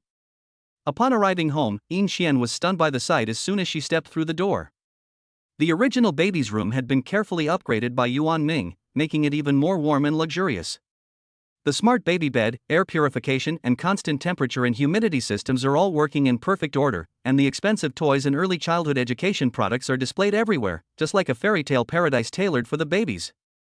The bedroom has also been completely renovated, with a soft and comfortable massage bed and a well-stocked cabinet of high-end skin care products and supplements. She stroked the bed, deeply moved by Yuan Ming's intentions, and tears welled up in her eyes. A professional team of postpartum nurses and a personal family doctor were already on standby. They were friendly and professional, and were ready to provide attentive care for Yin Xian and the babies. Zhang Xiaomei stood by, wanting to help but not knowing where to start. Yuan Ming saw this and whispered, "Mom, you're tired too, just rest." Zhang Xiaomei's eyes filled with tears, and she choked as she said, "Okay, my son finally knows how to treat people." Chapter 31. You don't want us to be fired by Mr. Yuan tomorrow, do you? Yin Xian had just returned home when she felt a feeling of fullness and suffocation in her chest. She frowned slightly, her face showing a hint of pain and confusion, and said softly to the postpartum nanny, "My chest is so full and uncomfortable, is there something wrong?" The postpartum maid hurriedly went over to check, asked some questions, and then explained patiently with a smile, "Miss Yin, you have engorgement. This is because your baby doesn't normally drink much milk, so the milk is stagnant in your breasts." Yin Xian nodded, "No wonder. Yuan Ming didn't let me get up at night to feed the baby at night, so I could only feed the baby during the day. Fortunately, the two babies can still eat quite a bit, but even so, I still feel a little engorged these past few days. The postpartum month is relatively common, so there is no need to worry too much. We can use a breast milk storage bag to store the milk and keep it in the refrigerator, so that the baby can drink it when needed. Let me accompany you to the bedroom to take care of it, and you will feel more comfortable." Yin Xian nodded slightly and walked towards the bedroom with the help of the postpartum month. In the bedroom, the nanny pulled the curtains to create a quiet and private space. She skillfully and gently helped Yin Xian relieve the discomfort of her engorged breasts, patiently explaining to her the precautions for postpartum care as she worked. Yin Xian gradually relaxed, feeling grateful for the nanny's professionalism and attentiveness. After finishing, the nanny helped Yin Xian get dressed, and with a smile, said, "Ms. Yin, you rest for a while, and if you need anything, just let me know." Yin Xian nodded softly and gradually fell asleep on the bed. When Yuan Ming entered the room, he found that Yin Xian had already fallen asleep, so he quickly went out and asked everyone to keep their voices down. In the baby room, the nanny was gently patting the two babies and humming a soft lullaby. The two little ones were full of energy, however, their eyes wide open and rolling around, curiously surveying the house. The colorful cartoon murals on the walls, the cute animal-shaped chandeliers hanging from the ceiling, and the various exquisite toys placed around them all attract their attention. Yuan Ming smiles as he looks at the two children's cute appearance. Just as the babies excitedly explore the nursery, Yuan Ming suddenly hears a noise coming from next door. He rushes over, "Keep it down, they're just falling asleep." Upon closer inspection, he sees that the mother is arguing with the housekeeper. What's going on? Zhang Xiaomei looks at him. Yuan Ming, why won't he let me do the laundry? The personal butler looks worried. Madam, how can you do this? This is something we should do. It's just laundry, what's the big deal? Yuan Ming says to her, Mom, just let them do it, after all I'm paying for it. The butler nods repeatedly. Zhang Xiaomei gives up. Fine, wash the underwear and socks separately, and the baby's clothes as well. Don't worry, madam, we're professionals. Yuan Ming was about to go back to the nursery to check on the babies again when she heard a noise coming from the kitchen. The personal butler's face changed, and he immediately hurried to the kitchen. Zhang Xiaomei was already wearing an apron and bustling about in front of the stove. Something was boiling in the pot, and half-cut vegetables were sitting on the cutting board next to her. Madam, what are you doing? Cooking. You should leave the kitchen to the chefs, you'll tire yourself out. Tired? I've been cooking all my life, I'm not tired. Madam, please leave it to us, we're on the payroll, you don't want us to be fired by Mr. Yuan tomorrow, do you? Zhang Xiaomei gave her son a look, and Yuan Ming said helplessly, Mom, you've been busy all your life, haven't you had enough? Can you rest? I'm begging you. Zhang Xiaomei's eyes welled up with tears, and she understood what her son meant. Okay. Zhang Xiaomei watched the family members come and go, each busy with their own tasks, and sat dazedly on the sofa next to her. Yuan Ming picked up a brand new smartphone from the side and walked over to his mother, sitting down next to her. Mom, I got you a new phone, Yuan Ming said with a smile. Zhang Xiaomei glanced at it and quickly waved her hand. My phone is still working perfectly, what's the point of getting a new one? Don't waste money. Mom, this new phone has a lot of functions, it can watch TV, and it's much faster than yours, it's really convenient to use. Zhang Xiaomei was still a little hesitant, but Yuan Ming saw this and continued to persuade her. Mom, don't worry about the money, I can afford to give you a better life now. Zhang Xiaomei looked at her son's determined eyes and finally nodded. Yuan Ming helped his mother change the SIM card and set up some basic functions, then handed the new phone to Zhang Xiaomei. Zhang Xiaomei curiously fiddled with the new phone and asked, How much did this phone cost? Yuan Ming casually said, It's not much, so you can use it without worry. Zhang Xiaomei let out a small sigh. My son is really rich now. I would never have imagined that I could use such a good phone. After saying this, a smile of relief appeared on her face. Yuan Ming looked at his mother and followed suit. In the evening, the lights in the restaurant were soft. The chef methodically served each dish on the table. Although there were not many dishes, they were all exquisite. Each dish looked like a carefully crafted work of art, as if it could only be tasted in a high-end restaurant. The chef slowly pushed the nutritious meal specially prepared for Yin Qian on a trolley to the door of the bedroom, and the postpartum care worker gently took it. After entering the bedroom, the postpartum care worker gently woke up Yin Qian. Madam, dinner time is here. Yin Qian slowly opened her eyes and sat up. The postpartum care worker set up a small dining table by the bed and placed the delicate nutritious meal on the table one by one, including delicious fish soup, soft steamed egg, stir-fried seasonal vegetables and nutritious nourishing porridge. The postpartum care worker filled a small bowl of fish soup, blew on it gently and handed it to Yin Qian. Madam, this fish soup is very helpful for milk production, please try it first. Yin Qian took a sip and nodded in approval. At that moment, Yuan Ming also walked into the bedroom. Seeing that Yin Qian was about to eat, he walked up to her and patted her on the head. Sweetheart, how do you feel? Do you like the food? Yin Qian smiled and replied, It's pretty good. Go ahead and eat, don't worry about me, I'll eat here. Yuan Ming looked at Yin Qian and then gave the nanny a few more instructions, telling her to take good care of Yin Qian, before turning and leaving the bedroom and heading to the dining room. The mother was still a bit nervous, as she hadn't yet started eating. Seeing this, Yuan Ming told her, Mom, call Dad and ask him to come home early tonight. I have something to tell him. What? Dad's not young anymore, I want him to come home early. Your father won't agree to that, he's worried about his pension. How much money is there in the pension? Yuan Ming stopped after he had just said this.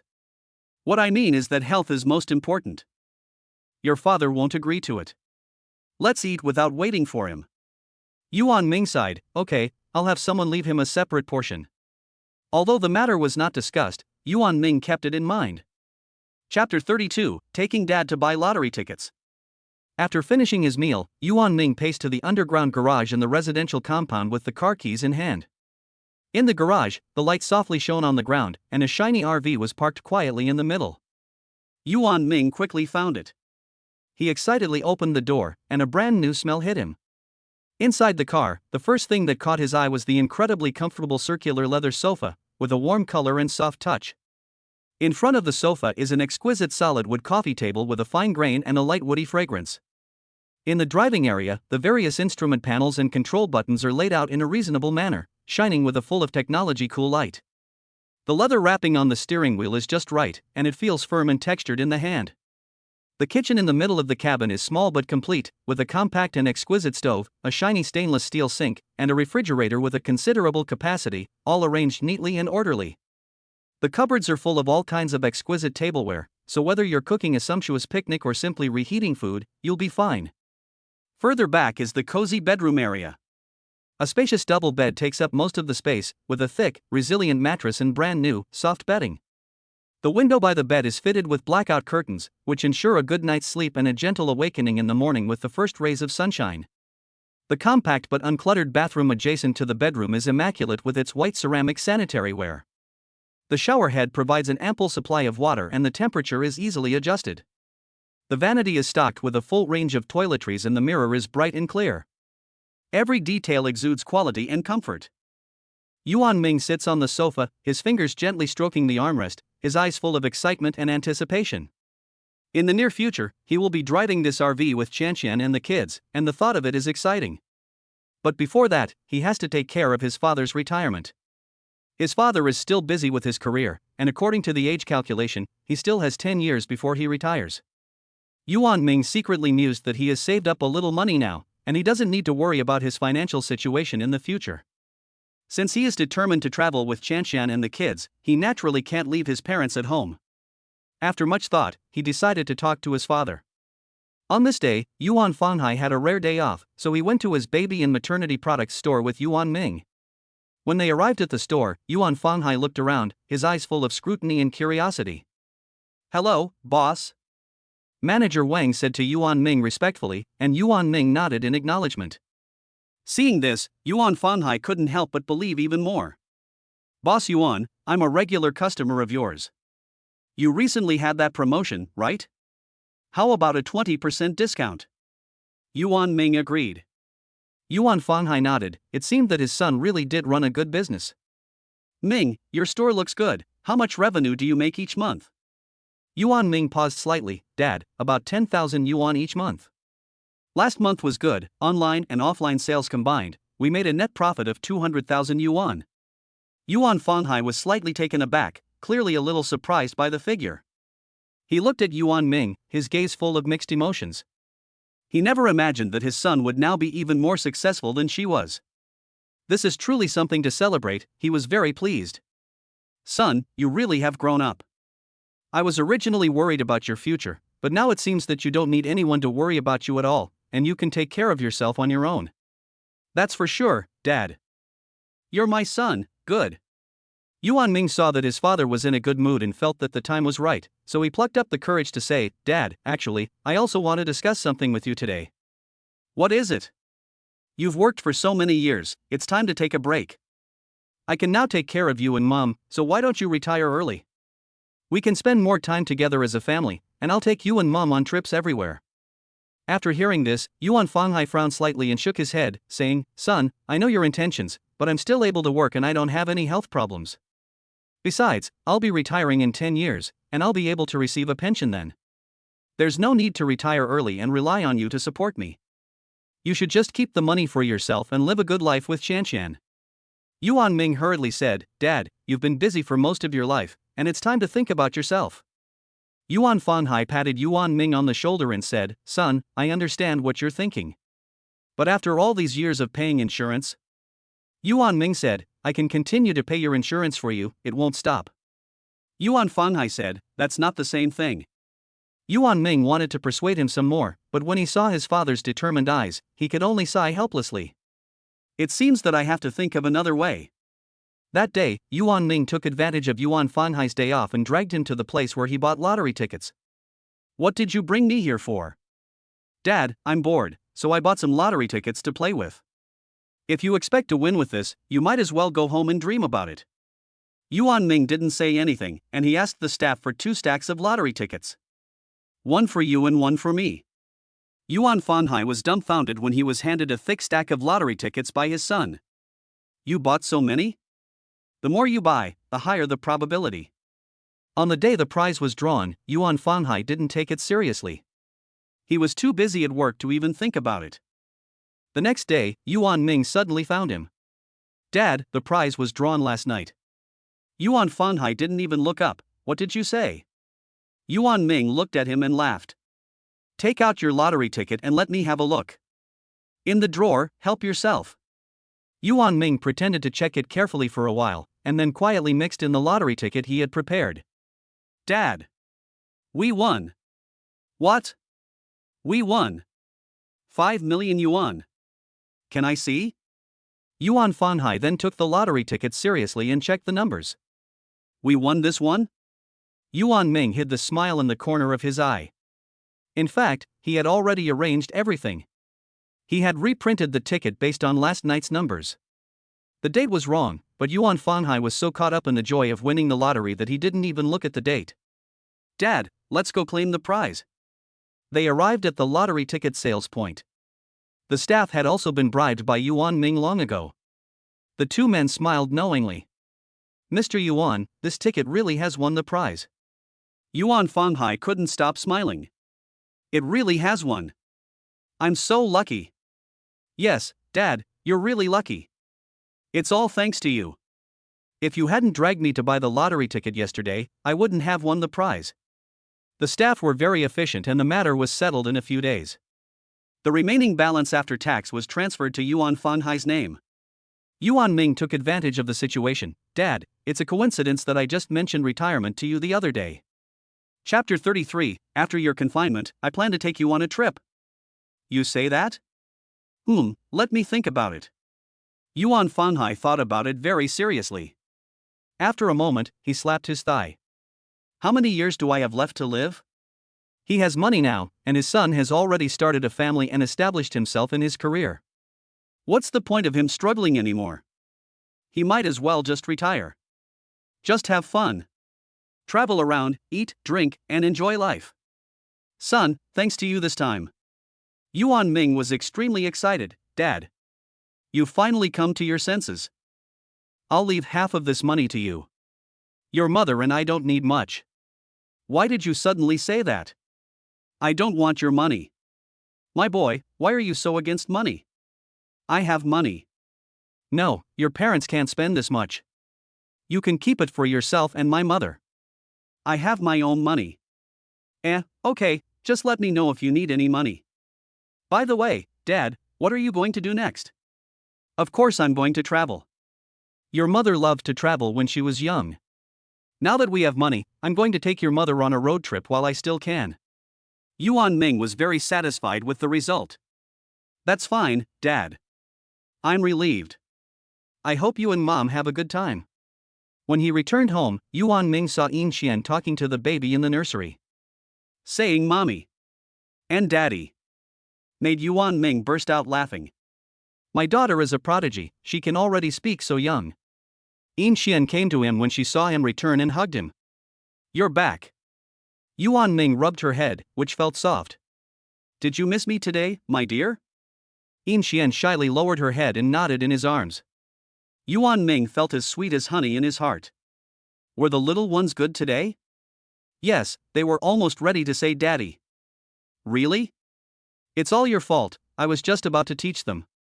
Yuan Ming laughed and petted her head. I'll keep my voice down next time so as not to disturb your communication. No, I'm just joking with you. Yin Xian pounded his chest playfully. Yuan Ming's heart felt like it had exploded like fireworks, and he held her little fist to stop her from leaving. What are you doing? Baby, look at me. Yin Xian was a little overwhelmed by Yuan Ming's sudden eye contact and subconsciously lowered her eyes. Let go. Look at me.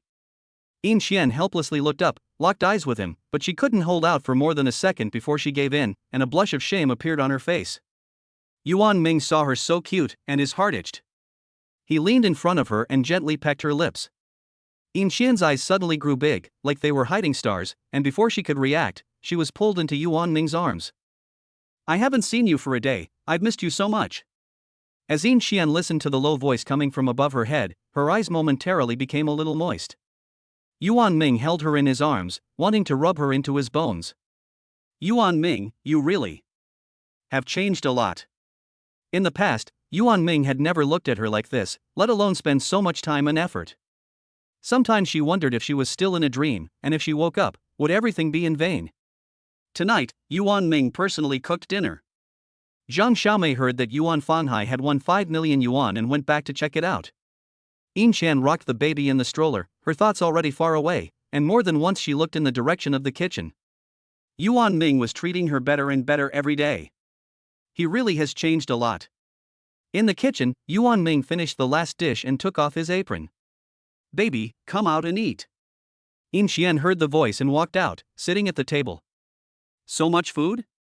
You need to eat more nutritious food, Yuan Ming said, scooping a spoonful of egg custard onto her plate. Yin Xian gently scooped up a spoonful of egg custard and brought it to her mouth, the delicate texture spreading across her tongue. Yuan Ming picked up a piece of fish, carefully removing the bones and placing it in Yin Xian's bowl. By the way, do you have enough milk powder and supplies for the babies? Shall I get some more from the store? Yin Xian shakes her head, there's enough for now, we'll worry about it when we need it. Yuan Ming nods slightly, looking at Yin Xian with anticipation in his eyes, and says, after you've finished your confinement, I plan to take you on a trip. I bought an RV so that our family can go to lots of places freely. An RV? Is that like those videos on the internet? Exactly. I've always envied them, thinking it would be nice if we could have a trip like that too, and I didn't realize you'd bought one too. You like it? By the way, aren't caravans very expensive? Not really. That's good. Yuan Ming gently took her hand, we can plan the route first and see where you like it best.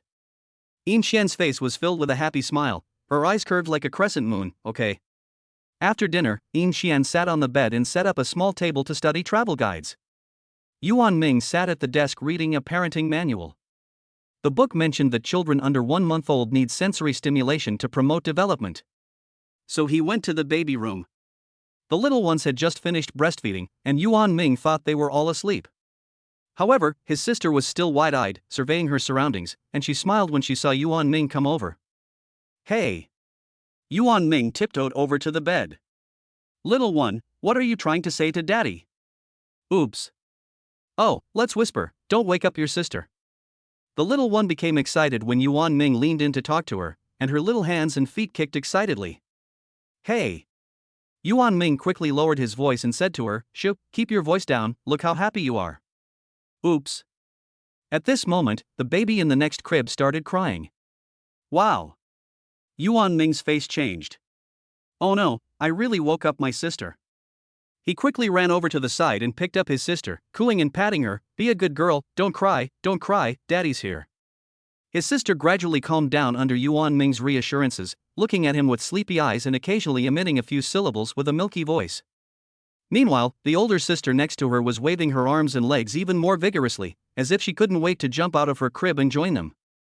Yuan Ming looked at his 2 daughters and his heart melted. He checked the diapers of his 2 daughters, changed them, and then carried the 2 babies down and put them on the carpet. Yuan Ming took out his mobile phone, found a piece of gentle music in his collection, which combined the chirping of birds with the sound of the soothing waves. He tapped play, adjusted the volume to a suitable level, and sat in front of the 2 babies with the phone in his hand. He first held the phone close to his sister's little ear. Her little hand, which had been waving, stopped suddenly, and her eyes stared in the direction of the phone with sparkling light. Her little mouth was slightly open, as if she was trying hard to capture the novel sound. Every time a bird chirped, the little one's eyes lit up as if she had discovered a new world. Oh! Yuan Ming imitated her tone of voice, and his heart was filled with joy. Isn't it nice? Let's let my sister listen too. Chapter 34, Spit Up. Yuan Ming moved the phone towards her younger sister. Her little head turned towards the phone unconsciously, her mouth curled up slightly, revealing a bright smile, and her little pink tongue was faintly visible. She looked innocent and adorable. It's nice, right? Oh.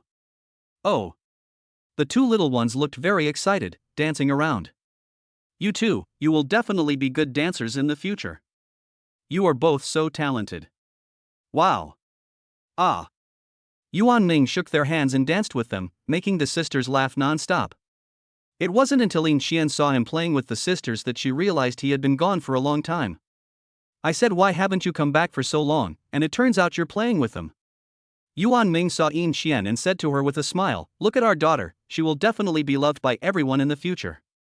She is so lively at such a young age and can even dance. Is that really true? Yin Xian walked over and indeed saw her two daughters dancing and gesticulating to the music, having a great time. It's true.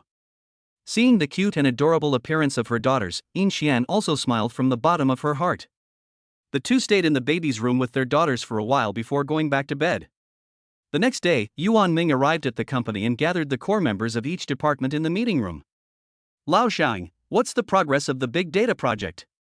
We've completed 70% of the coding and made progress in algorithm optimization, but we're still having trouble with data security protection. Yuan Ming thought for a moment and said, solve it as soon as possible, and if you need more manpower, deploy from other teams.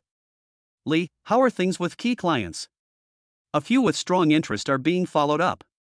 Yuan Ming instructed, you follow up personally, pay attention to the details, and report to me weekly. Wang Jia, what about the financial statements? They're almost finished, and I'll double-check them in the next 2 days. Yuan Ming nodded, good, contact me if there are any major changes.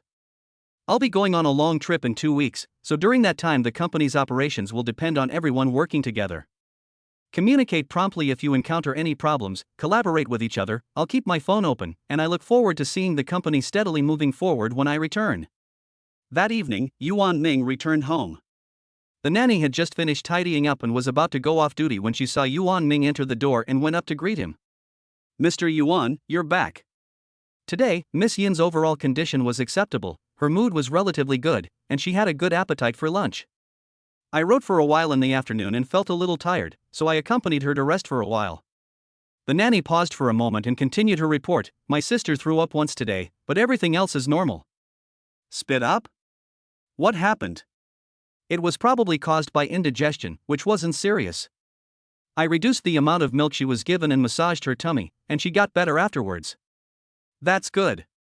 Yuan Ming said, but he was still a little worried. He gently walked into the baby room and saw his sister quietly sleeping on the bed, her little face flushed and her mouth slightly pursed. He wanted to pick her up and have a look, but was afraid of disturbing her sweet dreams, so he just stood quietly by the bed for a while, gazing at her as she breathed steadily. Then, Yuan Ming went to the bedroom, where Yin Xian was resting. Did my sister throw up today? Yin Xian looked up. Well, the postpartum care worker said it was normal, and it got better afterwards. Seeing that Yuan Ming was still a little worried, Yin Xian reassured him, it's normal for babies to have occasional minor problems. Let's not scare ourselves, just pay more attention. Yuan Ming nodded. While the two were talking, the chef knocked gently on the door and said politely, Mr. Yuan, Miss Yin, dinner is ready. Yuan Ming nodded in response and went out with Yin Xian. The two sat down at the table and quietly began to eat. Suddenly, the baby's cries could be heard from the nursery. Yuan Ming immediately put down his chopsticks, his eyes full of concern, and said to Yin Xian, you continue eating, I'll go take a look. With that, he quickly got up and walked quickly towards the nursery. Yin Xian nodded slightly. Yuan Ming gently pushed open the door to the nursery, and the crying came from his sister's bed. He hurriedly walked over, carefully picked up his sister and cooed softly, be a good baby, don't cry, don't cry. He gently rocked his sister in his arms, trying to calm her down. However, his sister did not stop crying.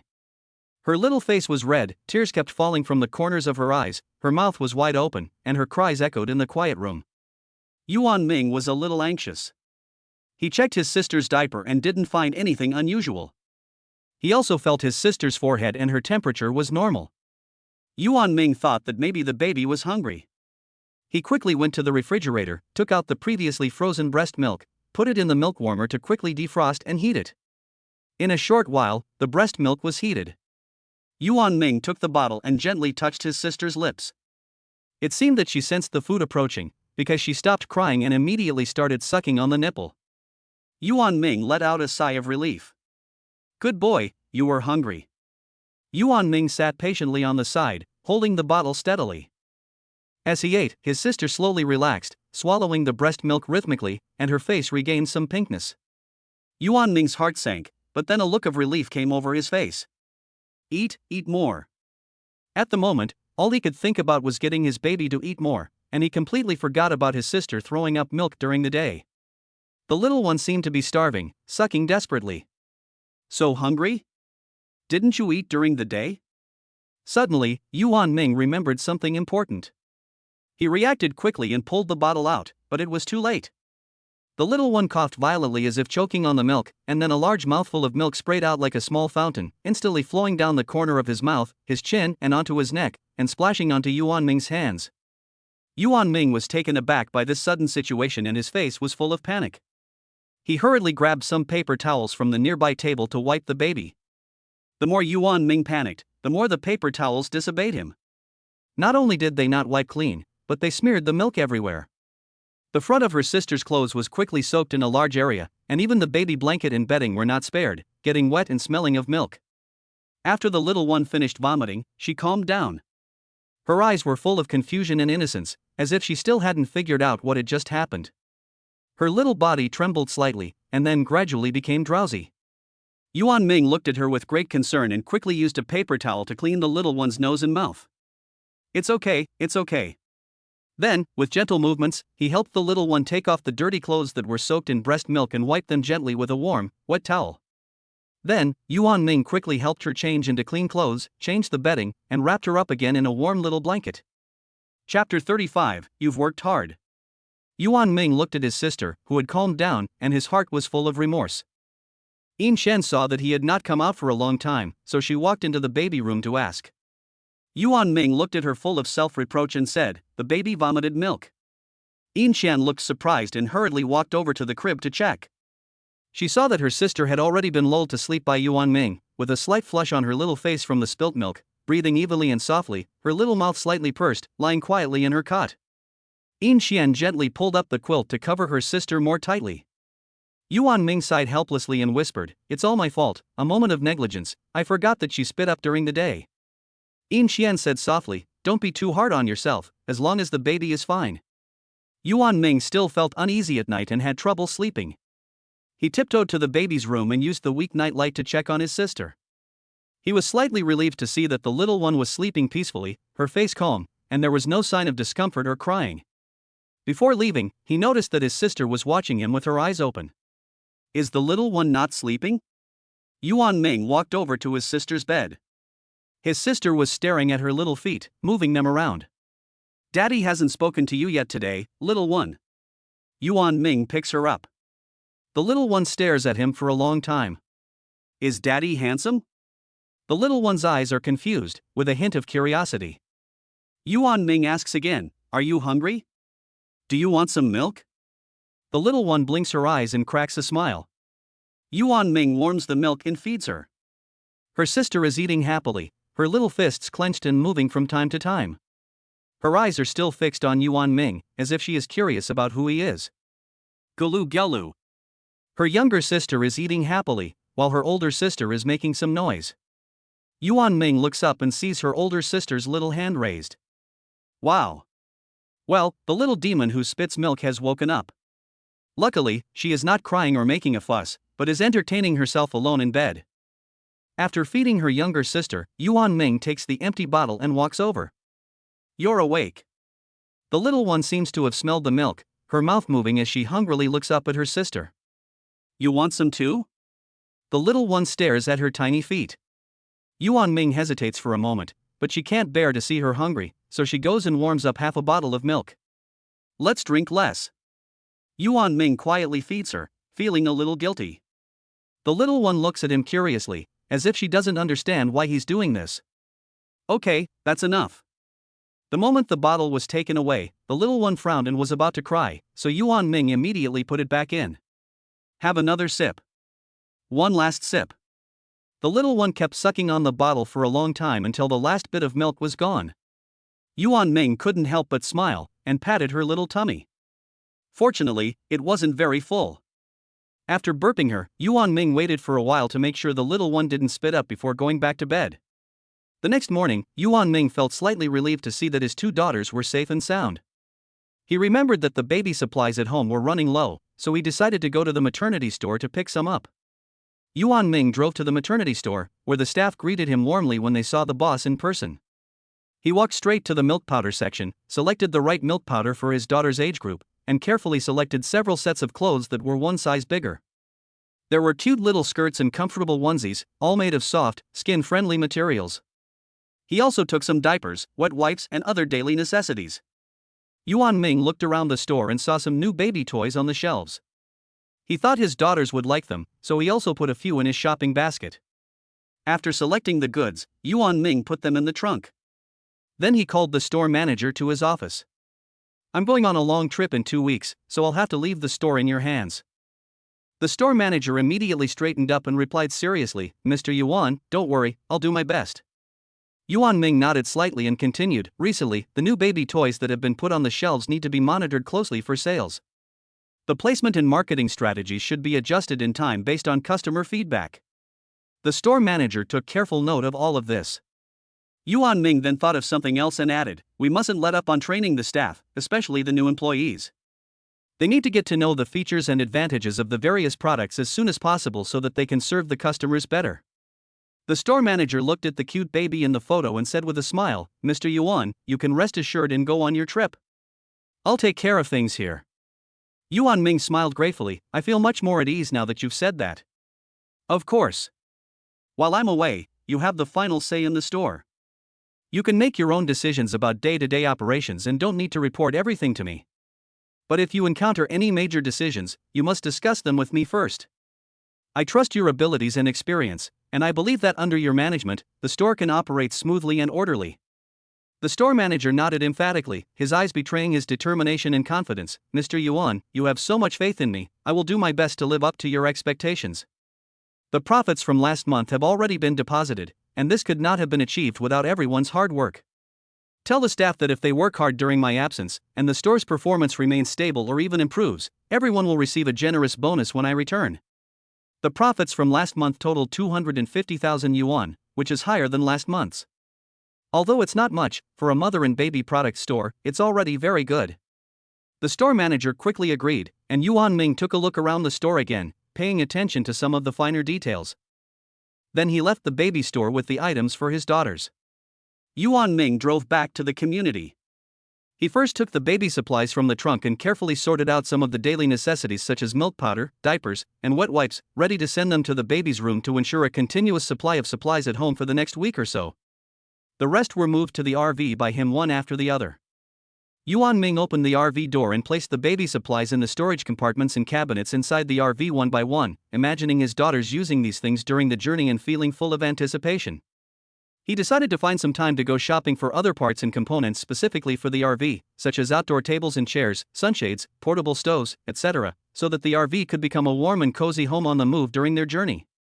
After everything was arranged, Yuan Ming turned back to the house with the mother and baby supplies. Yuan Ming walked into the house and headed for the baby's room. He gently pushed open the door, afraid of waking his sleeping daughters. The room was softly lit, and the elder and younger sisters were quietly lying in their cots, like two little angels. Yuan Ming tiptoed around, placing the baby supplies in the appropriate cupboards, such as formula, diapers and wet wipes, and arranging them neatly for future use. Yin Xian came up behind him without him noticing. "Honey, I've already planned where we want to go. Here's the route I made. We can just follow it and go sightseeing." Yin Xian excitedly handed over a piece of paper with a route marked on it, with important tourist attractions marked. "You've worked hard." Yin Xian shook her head, "It's not hard. I can't sleep with excitement when I think about going to so many places." Yuan Ming rubbed her head, "After you finish the confinement period and after we have the baby's first month celebration, I will take you and the baby on a trip." Yin Xian nodded, "Okay." Chapter 36, Red Roses and White Lilies. In the evening, Yuan Ming observed the situation of the two sisters. According to the postpartum nanny, the sisters' spitting up has almost completely stopped. Yuan Ming personally fed the two sisters milk, and the two little ones continued to eat as much as they could, gulping down the milk like little ferocious beasts. After feeding them, Yuan Ming gently rested the little one on his shoulder and rhythmically patted her back. Soon, a loud belch came from her. He did the same for his sister, fed her milk and burped her, and then focused on observing the two sisters. He doesn't let his guard down until he is sure that there is no more spitting up. He bends down and very gently carries the two sisters one after the other to the carpet. Some cute soft toys are scattered nearby. Yuan Ming still plans to train the sisters' hearing today. He slowly sits down next to the sisters and then can't wait to pull out a beautiful picture book from the bookshelf nearby. How about I read you a story? He had already prepared the fairy tale book and was waiting to read it to his children as soon as they were born. Although the two little ones still couldn't understand human speech, Yuan Ming still missed reading to them. The two little ones looked at him curiously, their eyes wide open, and they moved their little feet from time to time. Do you want to hear Snow White or Little Red Riding Hood? Yuan Ming looked at his two daughters lovingly, his eyes full of affection. His two little princesses are so cute, he wants to tell them all the stories in the world. Oh. Yeah. The little ones grinned from ear to ear while staring at their feet. Seeing their happy faces, Yuan Ming smiles from the bottom of his heart. You both want to hear it, don't you? Yay! Yay! The little ones look at Yuan Ming's face, full of excitement. Then Daddy will tell you the story of Snow White first. Once upon a time, there was a faraway kingdom. One cold winter's day, a queen sat by the window of her magnificent castle, looking out at the snow-covered world. She ran her fingers gently over her bulging belly. And sighed. With joy. The sisters rolled their little eyes and looked at each other from time to time. Yuan Ming's tone of voice rose and fell as he read, interacting with the sisters. When the queen learned that Snow White was still alive, she disguised herself as an old woman and went to Snow White's window. Beautiful girl, try this apple, it's big and sweet, fresh and delicious. Yuan Ming read the words of the old woman in a hoarse voice, while quietly attacking the sisters and tickling them. Ah! Hey, hey! Yuan Ming also laughed at the sight. Are you afraid? The sisters laughed uncontrollably, not feeling the least bit scared. When the story was finished, the sisters danced for joy. All right, you two are so happy. The sisters held out their little hands and, without meaning to, touched each other, and then giggled as they held hands. Yuan Ming's eyes lit up as he took out his phone to record the scene. I should get these two a photo album to show them when they grow up. Yuan Ming suddenly thought of this. While pondering, a system voice came from his head. Congratulations, host, for completing the baby's auditory training. As a reward, the Smart Sensor retractable sunshade has been installed on your RV. Please check.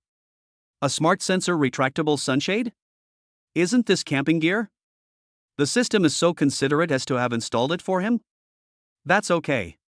He doesn't even have to do it himself. Yuan Ming immediately went to the RV to check it out. Sure enough, the awning was already installed on the top of the RV. The awning felt cool to the touch and had a full-bodied texture. The skeleton was made of silver-gray high-strength aluminum alloy, with smooth and concise lines that complemented the overall style of the RV. When it was retracted, it fit snugly against the top of the RV, as if it were part of the RV itself, without any sense of incongruity.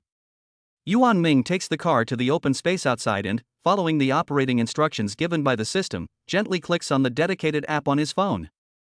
Instantly, the awning emits a slight mechanical sound and slowly extends from the top of the RV. The extension process is smooth and fluid, and the awning gradually unfolds, like a huge metal flower blooming slowly. When fully extended, the awning is surprisingly large, covering a large area on one side of the RV. Yuan Ming discovered that the tilt of the sunshade could also be adjusted. By using the virtual joystick on the screen of his mobile phone, the sunshade could be precisely angled as instructed. This made it easy to block the morning sun at an angle or avoid the scorching afternoon rays. It is said that the sunshade can also automatically adjust its angle according to the light, always maintaining the best shading effect. It is now night, so this function may have to be tested later. But this was already enough to satisfy Yuan Ming. He retracted the sunshade and returned home in high spirits. That night, the auntie who owned the flower shop next door gave Yin Qian a large bouquet of flowers, which she had supposedly arranged before closing the shop that evening. However, when arranging them, she noticed that the flowers were still fresh, especially the roses, whose petals were still delicate and the lilies still exuding a light fragrance. It would be a pity to throw them away. So the aunt selected some to keep in her shop and carefully packaged the rest and gave them to Yin Qian. Yin Qian found an exquisite ceramic flower pot and carefully inserted the bouquet into it and placed it on the coffee table in the living room. When Yuan Ming returned home, he found the vase of flowers and praised her for her efforts. When playing with his children in the evening, Yuan Ming thought about training their sense of smell and brought the vase of flowers over. He carefully selected a lily and a rose, removing any sharp parts that might hurt his children. He held the flower close to his nose to make sure the scent was normal and not too strong. Then Yuan Ming slowly held the rose up to his eldest daughter's nose and gently shook it so that the fragrance would spread. His daughter's small, delicate nose was like a round pearl, exquisitely set in the center of her rosy little face. As the light fragrance of the rose drifted closer, her little nose twitched a few times. As the fragrance became stronger, her nostrils flapped lightly. Her big, already watery eyes now sparkled with curiosity and excitement. She stared straight at the rose in Yuan Ming's hands, and her little mouth opened slightly without her realizing it. Does it smell good? She didn't say anything, just kept her big eyes open, but suddenly she grinned. Yuan Ming was warmed by her smile and smiled back. Smart little thing. He slipped the rose into her little hand. The soft little hand tightly gripped the stem of the rose. But the flower was still swaying, and the little one's arm was not very strong, so it swayed. How is it? Is it heavy?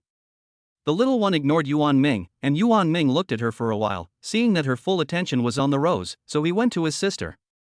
He held the lily close to his sister, and her reaction was not as strong as her sister's, but she was clearly attracted to the scent and her attention was captured. Chapter 37, A Luxury Tent and a Fully Equipped Kitchen as Rewards. When the lily was brought closer, she did not grin like her sister, but her mouth did curve up slightly, revealing a faint, sweet smile that was subtle and gentle. Yuan Ming also stuffed the flowers into her hands, but her soft, weak little hands grabbed them for only a few seconds before she let go. He placed the lily flower by her side, and when he turned his head, he noticed that his sister was holding a rose petal in her mouth. Yuan Ming quickly took the petal out of her mouth. "Little master, why did you eat the petal?" Fortunately, the little one didn't have any teeth, and there was only a little crushed mark on the petal, so it didn't get eaten. Yuan Ming let out a breath of relief. "I was so scared." He looked at the little one, who still didn't know what had happened and was smiling excitedly at him. Smiling, all you know is smiling, why are you so naughty? He couldn't imagine how naughty this little one would be when he grew up. If this continues, he will definitely become a little devil. Yuan Ming gently tugged the little one's face, who thought he was playing with her and giggled. He even lifted his foot and glared at him. "You little rascal, you dare to kick your old man." "Ah!" The little one seemed to be laughing at him, and the sound of her laughter made Yuan Ming feel a little helpless. "Alright, next we'll train your sense of touch." She opened the little one's hand, and the stem of the rose was warm in her little hand. "What sense of touch training?" "You already know how to grab it, I declare you graduated." The little one looks at him blankly, making babbling sounds in her mouth, as if she is curious about what Yuan Ming is saying to her. "You like roses so much, play with them." "Dad is going to go to his sister's place, and will be back in a while." Yuan Ming goes to his sister's side, picks up a soft towel, and gently wipes the little one's hands, saying, "Baby, this is a towel, it's soft and very comfortable." The little one's eyes are glued to the towel, and her little hand unconsciously scratches on it, feeling the soft touch and making a woof sound in her mouth, as if to express her amazement. Then Yuan Ming picks up a smooth silk scarf and lets it slide across the little one's cheeks. "Look, this is a silk scarf, it's smooth, like water." The little one giggles at the touch of the scarf, and her little head shakes as she tries to chase after the lightness that glides across her face. Then Yuan Ming places a few hard building blocks in front of the little one and guides her to touch them. The little one extends her small hand, grips the building block firmly, and her little frown slightly deepens, as if she is trying to understand this very different touch from before. "These are blocks, hard and solid. Aren't they special?" After playing with the blocks for a while, the little one's attention quickly turns to a small stuffed animal next to them. Yuan Ming takes the stuffed animal and places it in her arms. The little one immediately reaches for the stuffed animal with her hands, immersed in this new tactile experience. Yuan Ming watches from the side, his face full of a loving smile. Then he goes to the other side and first takes out the towel, gently waving it in front of his sister. Her bright eyes were instantly drawn to it, and she reached out her small hand, wiggling it around, grasping a corner of the towel. Then she swung it with all her might, her little face turning red as she did so, as if the towel were the object of her conquest at that moment, unlike her sister's gentle approach. "You." Yuan Ming looked at her fondly, and then took out a smooth silk scarf and swept it across her face. The little one quickly put down the towel and tried to grab the scarf. When the hard building blocks appeared, the little one excitedly reached out his small hand and grabbed one. Without thinking, he stuffed it into his mouth. When Yuan Ming saw this, her heart suddenly sank, and she hurriedly reached out to stop him. "Little treasure, you can't eat that." Her sister was robbed of her food, and she pouted her little mouth, a little dissatisfied. Yuan Ming took away the building blocks and had to hand the stuffed animal to the little one. The little one wasn't interested at all, and was still thinking about the blocks. She saw Yuan Ming not giving them to her and cried out, "Here you go, little one." Yuan Ming quickly handed the blocks back to her, but she couldn't chew them, and she had to be good. The little one got the blocks she wanted, and beamed happily. But after a while, she wanted to put them in her mouth again. Yuan Ming had no choice but to distract her with a scarf. "Congratulations, host, you have completed the tactile and olfactory training of a baby." The system's voice suddenly came through. Reward: a luxury caravan tent and a portable all-in-one kitchen workstation, installed and stored in the caravan, please check. After coaxing her daughter to sleep, Yuan Ming turned and walked towards the garage. Climbing into the caravan, her eyes were instantly drawn to the portable all-in-one kitchen workstation in the corner. The brand new stove occupies a prominent position, with a mirror-smooth surface and exquisite knobs with just the right amount of resistance. Turning them lightly adjusts the heat precisely. The range hood above is also brand new. In the cupboard next to it, all kinds of stainless steel pots are neatly arranged, from small milk pans to soup pots and woks of different sizes. Each one shines with a silvery metallic luster, with firm handles that feel comfortable in the hand. Knives imported from Germany are neatly arranged in the knife rack. There is also an extra set of folding outdoor tables and chairs in the RV. They fit closely together and take up very little space, but when unfolded they can be used for outdoor dining. Then Yuan Ming found a large storage bag with a brand logo printed on it in a larger storage compartment on the side of the RV. This must be the special tent for RVs. He drove the car outside, pulled out the storage bag, opened it, and the tent was revealed. The main body of the tent was silver gray, with a faint metallic luster in the sunlight. The thick and tough canvas was immediately recognizable as being able to withstand all kinds of bad weather outdoors. Then he unfolded the rest of the tent, and as the frame was propped up, the tent gradually took shape like a huge mushroom. The other side of the tent stretched far away, creating an extremely spacious space of more than 10 square meters, which was more than enough to set up the folding table and chairs. There were several vents evenly distributed around the tent, and the fine gauze on the vents could prevent the invasion of mosquitoes while ensuring air circulation. The floor is equipped with a special moisture-proof mat, which is not only soft but also insulates against heat and moisture. Yuan Ming stood inside the tent, satisfied, surveying the surroundings. Images of spending quality time outdoors with his family already came to mind. He carefully folded the tent back up and put it back in its storage bag, then drove back to the car. Chapter 38: Incentives for Solar Power and High-Definition Outdoor Projections. On this day, Yuan Ming did not go to the company or the maternity store, but instead went to the mall. Pushing his shopping cart, he shuttled between the shelves. Picking up an emergency kit in military green, made of sturdy material and with multiple compartments, Yuan Ming carefully inspected the small grids inside and the elastic bandage fastening. He also picked up several bottles of Yunnan Baiyao aerosol in different sizes, Huashang Jingqi water and fever-reducing medicine, and selected various shapes and sizes of plasters to put in the shopping cart. In the tools area, Yuan Ming found an exquisite multi-tool kit with pliers, scissors, saws and other tools, and picked it up and put it in the shopping cart. Finally, he added some household items, checked out and drove home. "Honey, have you bought everything?" Yin Xian asked, seeing him return. Yuan Ming nodded. "I bought the emergency kit and things you asked for." Yin Xian nodded. "Let me see." She took the bag from Yuan Ming's hand, went through the contents, and then put them in the emergency kit. Now she wouldn't have to worry about bumps and bruises. Yin Xian let out a sigh of relief. Yuan Ming put the emergency kit she had organized in the toolbox he had bought into the RV. After they returned, Yin Xian handed him a list. "I just thought about it and realized I need to add these things." Yuan Ming looked at it and saw that it included clothes for the family of 4 for all 4 seasons, shoes, baby cream and talcum powder for the girls, as well as a projector, outdoor stereo, and portable barbecue grill. Yuan Ming remembered that the portable table and chairs that the system had given him yesterday included a portable barbecue grill, and said to Yin Xian, "I already bought a barbecue grill." "What about the charcoal?" Yuan Ming shook his head. "I don't have that, but you're very thoughtful." Yin Xian shyly lowered her head. "I looked up the information. This isn't the first time the family has gone out, so I wanted to make careful arrangements. Yuan Ming nodded and looked at her gratefully. You've worked hard, wife. It's not hard work. I'm happy just thinking about all the places we'll go to play in the future. By the way, you can go buy these tomorrow. The postpartum nanny is off today, and the babies still need a lot of your care. Yuan Ming nods, okay. Yuan Ming enters the nursery room quietly. As soon as he enters the room, his gaze falls tenderly on his two daughters. He slowly approaches the cot. The two little ones are lying quietly, as if they have just woken up, their little faces rosy. Then, Yuan Ming gently lifts up his daughter's little quilts to check the diapers. As soon as his fingers touched the diaper, he sensed the moisture. He immediately took a clean diaper and wet wipes from the cabinet next to him and prepared to change his daughter's diapers. He carefully undid the diaper's fasteners, gently pulled out the old diaper, and used the wet wipes to gently wipe his daughter's delicate little bottoms. Then he placed the new diaper flat under his daughter's, adjusted the position, and firmly attached the fasteners. After changing the diaper, Yuan Ming took the warm bottle prepared in advance, dropped a few drops of milk on the inside of his wrist to test the temperature, and then gently picked up one of his daughters, letting her head rest in his arm, and slowly brought the nipple to her mouth.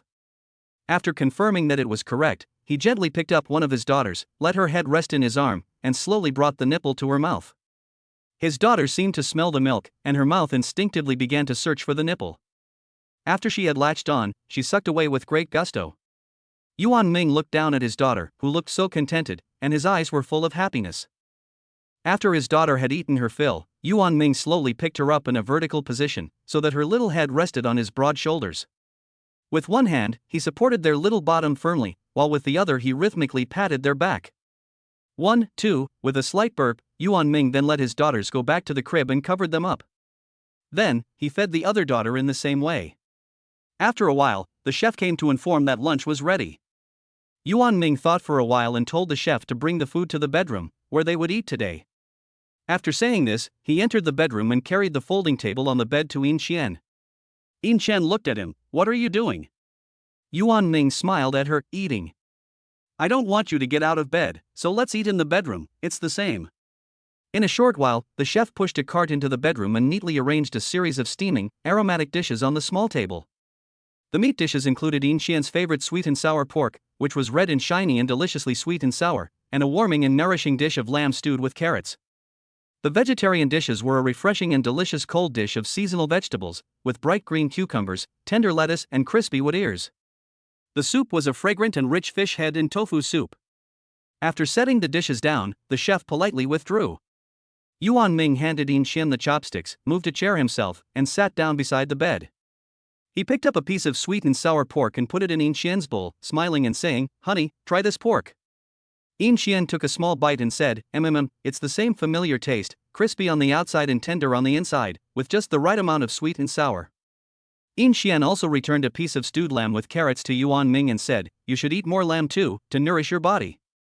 You must be exhausted after all this time." Yuan Ming tasted a bite of the lamb and nodded repeatedly, "It's delicious, you should have some too." The two of them ate while chatting about their family. "You said that when our daughters are a bit older, we'll take them to the beach, right? Let them see the sea and play on the beach." Yuan Ming's eyes shine with anticipation. "Yes, we can rent a little house by the sea and take them to see the sunrise every morning and play in the waves in the evening. We'll dress them in cute little swimsuits and take lots of beautiful photos."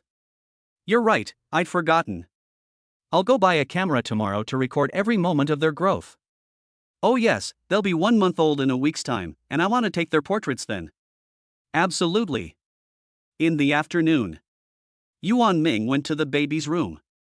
He first used blocks of different colors to train their visual ability by waving them in front of their faces, then used a cotton swab to dip warm boiled water on their lips to let them experience the taste of the water, which was in contrast to the taste of milk. He also gave them some diluted fruit juice, which the two sisters enjoyed. Congratulations to the host for completing the baby's visual and taste training.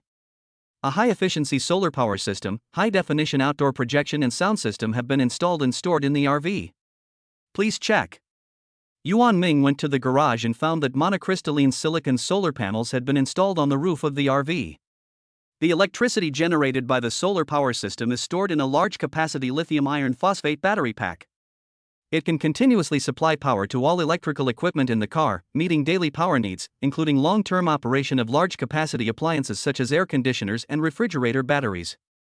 Yuan Ming also found a retractable, hidden high-definition projector and light-blocking screen on the side of the RV, and a set of surround sound Bluetooth speakers on the table inside the RV. Xinshin's obsession with watching movies was so easily solved. Chapter 39, Full Moon Banquet. The next day, Yuan Ming went to the supermarket to buy the supplies on the list. In addition, he also bought a camera back. This is the Sony Alpha 7 RLV, priced at $20,000, and is said to have about 61 million effective pixels. He took a few test shots of the children and found that his skills needed to be improved, so he spent another 2 days studying. As the days passed, the two little ones quickly approached their first month. Honey, the baby will be 1 month old in 2 days, and we still haven't taken any pictures of him. Xinshin calculated the days and said to Yuan Ming. Yuan Ming nodded and took out the camera. I'll go out and buy some props, and we can take pictures of the two of them at home. You want to take pictures of them at home? Xinshin was a little surprised. Yes. Can you do it? Upon hearing this, Yuan Ming patted his chest and promised, "What kind of person is your husband? Just wait and see the finished product." Xinshin looked at him with a smile, full of anticipation. Yuan Ming took the car keys and went out the door. "I'll be back soon." After a short while, Yuan Ming returned home with a bunch of props he had bought. "Honey, I'm home." Xinshin walked over and took the bag from him. "Why did you buy so much? Is it a lot?" "I didn't know which ones to choose, so I bought them all." Yuan Ming squatted down and took out the background cloth, reflector, tripod, and fill light. Xinshin, meanwhile, was selecting clothes and props for the two little ones to wear later. Yuan Ming quickly tidied up the living room, then set up the shooting props and fixed the background cloth and tripod in place.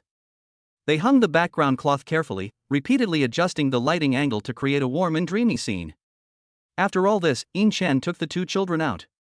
Then, Xinshin gently dressed her daughters in princess dresses, carefully arranging the folds in the skirts, and then gently put lace headdresses on them, instantly transforming the two little girls into little fairies. When the two little treasures were carried to the shooting location, their dark eyes curiously surveyed the surroundings. Yuan Ming picked up the camera and started capturing the children's every move. At first, he was a little nervous, and the photos he took were either poorly angled or the children's expressions were stiff. Xinshin soothed him gently from the side, and from time to time she held small toys to lure them, trying hard to make her daughters look even cuter. Gradually, sweet smiles blossomed on their faces, sometimes pursed lips, sometimes little hands flailing about. Yuan Ming hurriedly captured these precious moments, with the shutter clicking away. He shot from various angles, looking down, up, and to the side, while Xinshin kept an eye on the children's postures and expressions, giving Yuan Ming timely reminders. After shooting for a while, Yuan Ming seemed to suddenly be enlightened, and said to Xinshin, "Honey, you have to be in the shot too, together with the babies, to make the full moon celebration complete." Xinshin hesitated a little, but Yuan Ming gently took her hand and said, "Just be yourself, just like you usually are with the babies." Xinshin slowly walked over to her two daughters and sat down next to them. Yuan Ming adjusted the camera and slightly leaned to the side, so that the light could shine on their faces. "Yes, that's it, it's very good." Xinshin held her daughter and cooed softly, a gentle smile gradually emerging on her face. Yuan Ming quickly pressed the shutter, "And this one is great." After several hours of busy work, Yuan Ming finally got a satisfactory set of portraits. In the photos, the two daughters either held hands and looked at each other, or happily hugged stuffed animals, and Xinshin gently rocked the cradle, in which the two daughters slept peacefully. Yuan Ming and Xinshin smiled at each other, their hearts overflowing with a sense of accomplishment. Taking a postpartum photoshoot for your significant other rewards you with a Centurion Black Gold card, which can only be used within the first stop of your RV trip, with no upper limit on spending. It will be cancelled once you leave the area and has been placed in your wallet, so please check it. Taking a postpartum photoshoot for your child rewards you with 2 Bugaboo folding luxury strollers, which have been placed in the RV, so please check them. Yuan Ming opened his wallet and sure enough, he saw the Black Gold card. The card face is made of a special metal alloy, with a deep and mysterious overall tone. Yuan Ming then went to the caravan and saw the 2 strollers. The body is sturdy and lightweight, and the specially designed seat is comfortable and soft, so the baby must be very comfortable lying in it. That day, the full moon banquet kicked off in the old house with a bang. In the courtyard of the old house, red lanterns were hung high and streamers fluttered in the wind. The table was laden with sumptuous food and the stereo was playing cheerful music. Family and friends arrived one after the other, all gathered around the two delicate babies, chatting away. Look at these two little treasures, their skin is as white as freshly peeled eggs, so tender you could pinch water out of it, they're so rare. This little face is round and plump, when they grow up they'll definitely be beautiful. You two are so blessed. Yin Xian and Yuan Ming listened to the praise from everyone and kept thanking them. As the banquet progressed, the most anticipated lottery drawing ceremony was about to begin. Yuan Ming solemnly placed all the lottery props on the soft blanket in the center of the table. There were antique writing brushes, exquisite abacuses, gorgeous dancing shoes, brand new RMB bills, fashionable sunglasses, an exquisite music box, a miniature guzheng, a stethoscope, paintbrushes, etc. Yuan Ming carefully placed the two daughters in the middle of the blanket, and everyone couldn't help but gather around, their eyes fixed on the two little princesses. The elder daughter's big, dark eyes twinkled as she extended her small hand without hesitation and grabbed the fashionable sunglasses. Then, as if pulled by some mysterious force, her other hand precisely grasped a wad of RMB. The family and friends around them were stunned for a moment, and then burst into a chorus of exclamations. My, this child is something. She grabbed RMB, so she'll be a little rich girl in the future. Yin Xian looked at her eldest daughter with love in her eyes, and smiled at Yuan Ming. The younger daughter looked a little quiet and shy. She blinked her big, watery eyes and curiously surveyed her surroundings. After hesitating for a moment, her small hand slowly settled on the exquisite music box and she gently held it. The music box made a crisp, pleasant sound. This little one is so fond of the music box, I'm afraid she has a high artistic talent. She will surely make achievements in the field of music or art in the future. A familiar friend nearby agreed, yes, just looking at this little face gives off a sense of spirituality, she is bound to do well in the future. Yin Xian and Yuan Ming smiled at each other, their hearts full of expectations for their daughters. Yin Xian said softly, no matter what, as long as they can do what they like, that's fine. Yuan Ming nodded in agreement. At this time, Yuan Ming's parents, Yuan Fanhai and Zhang Xiaomei, walked over with smiles on their faces. Chapter 40, The Best Mother After Giving Birth. Yuan Fanghai's eyes were filled with relief. My son, you've done a great job hosting the full moon banquet. It was so lively and fun, and seeing your two granddaughters so cute makes us so happy. Zhang Xiaomei couldn't hold back any longer, and went up to hug her youngest daughter, kissing her rosy cheeks over and over again. Her face was filled with the love of a spring sun. The banquet was gradually drawing to a close. The guests either sat together sharing their parenting experiences, or took group photos in the courtyard, with laughter and joy resounding. Yuan Fanghai took advantage of the fact that no one was paying attention and pulled Yuan Ming aside. With a slightly excited look on his face, he said, Ming, your mother and I have been thinking about this for a long time. After the full moon banquet, we plan to go on a road trip. We have been busy for so many years, and now we want to go out and see the beautiful scenery of our motherland. Yuan Ming nodded, Dad, Mom, please be careful on the road and call me if anything happens. Yuan Fanhai patted him on the shoulder, Don't worry, son. We'll take care of ourselves, and so will you. If you have any problems, just call us and we'll come right back. Yuan Ming nodded firmly, I will, Dad. You and Mom can just go and have fun.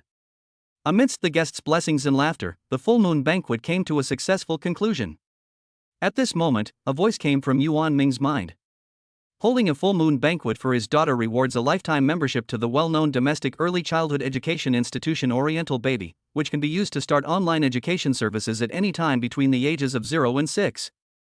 Yuan Ming was immersed in the thought of receiving the reward when his phone suddenly vibrated. He unlocked the screen and saw a new friend request on WeChat, with the note Oriental Baby Professional Early Childhood Education Consultant Teacher Lee. Yuan Ming approved the request. Soon after, a message from Teacher Lee came through, Dear valued father, congratulations on becoming a valued lifetime member of Orient Baby Love.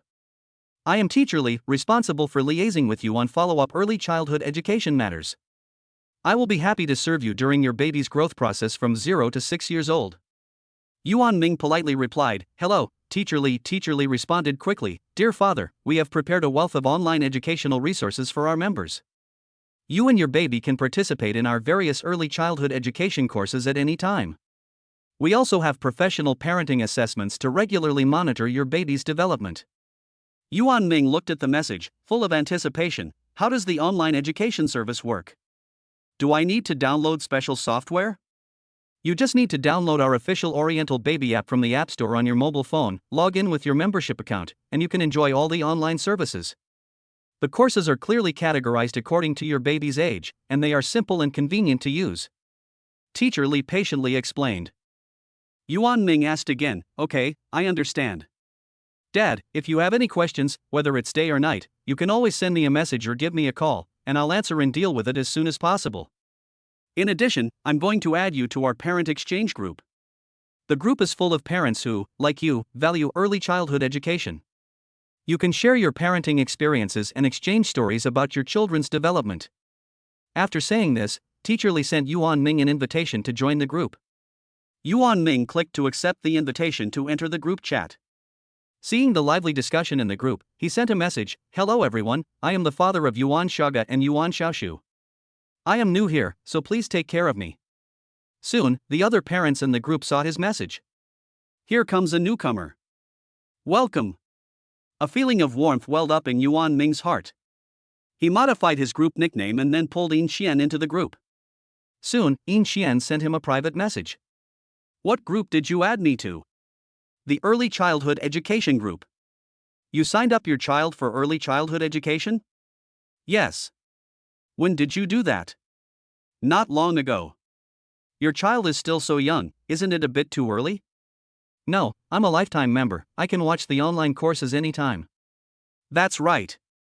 You can change the group nickname. Okay. I just looked, and there's also mother and child yoga in the course, which can help mothers recover after giving birth. You can take a look if you're interested.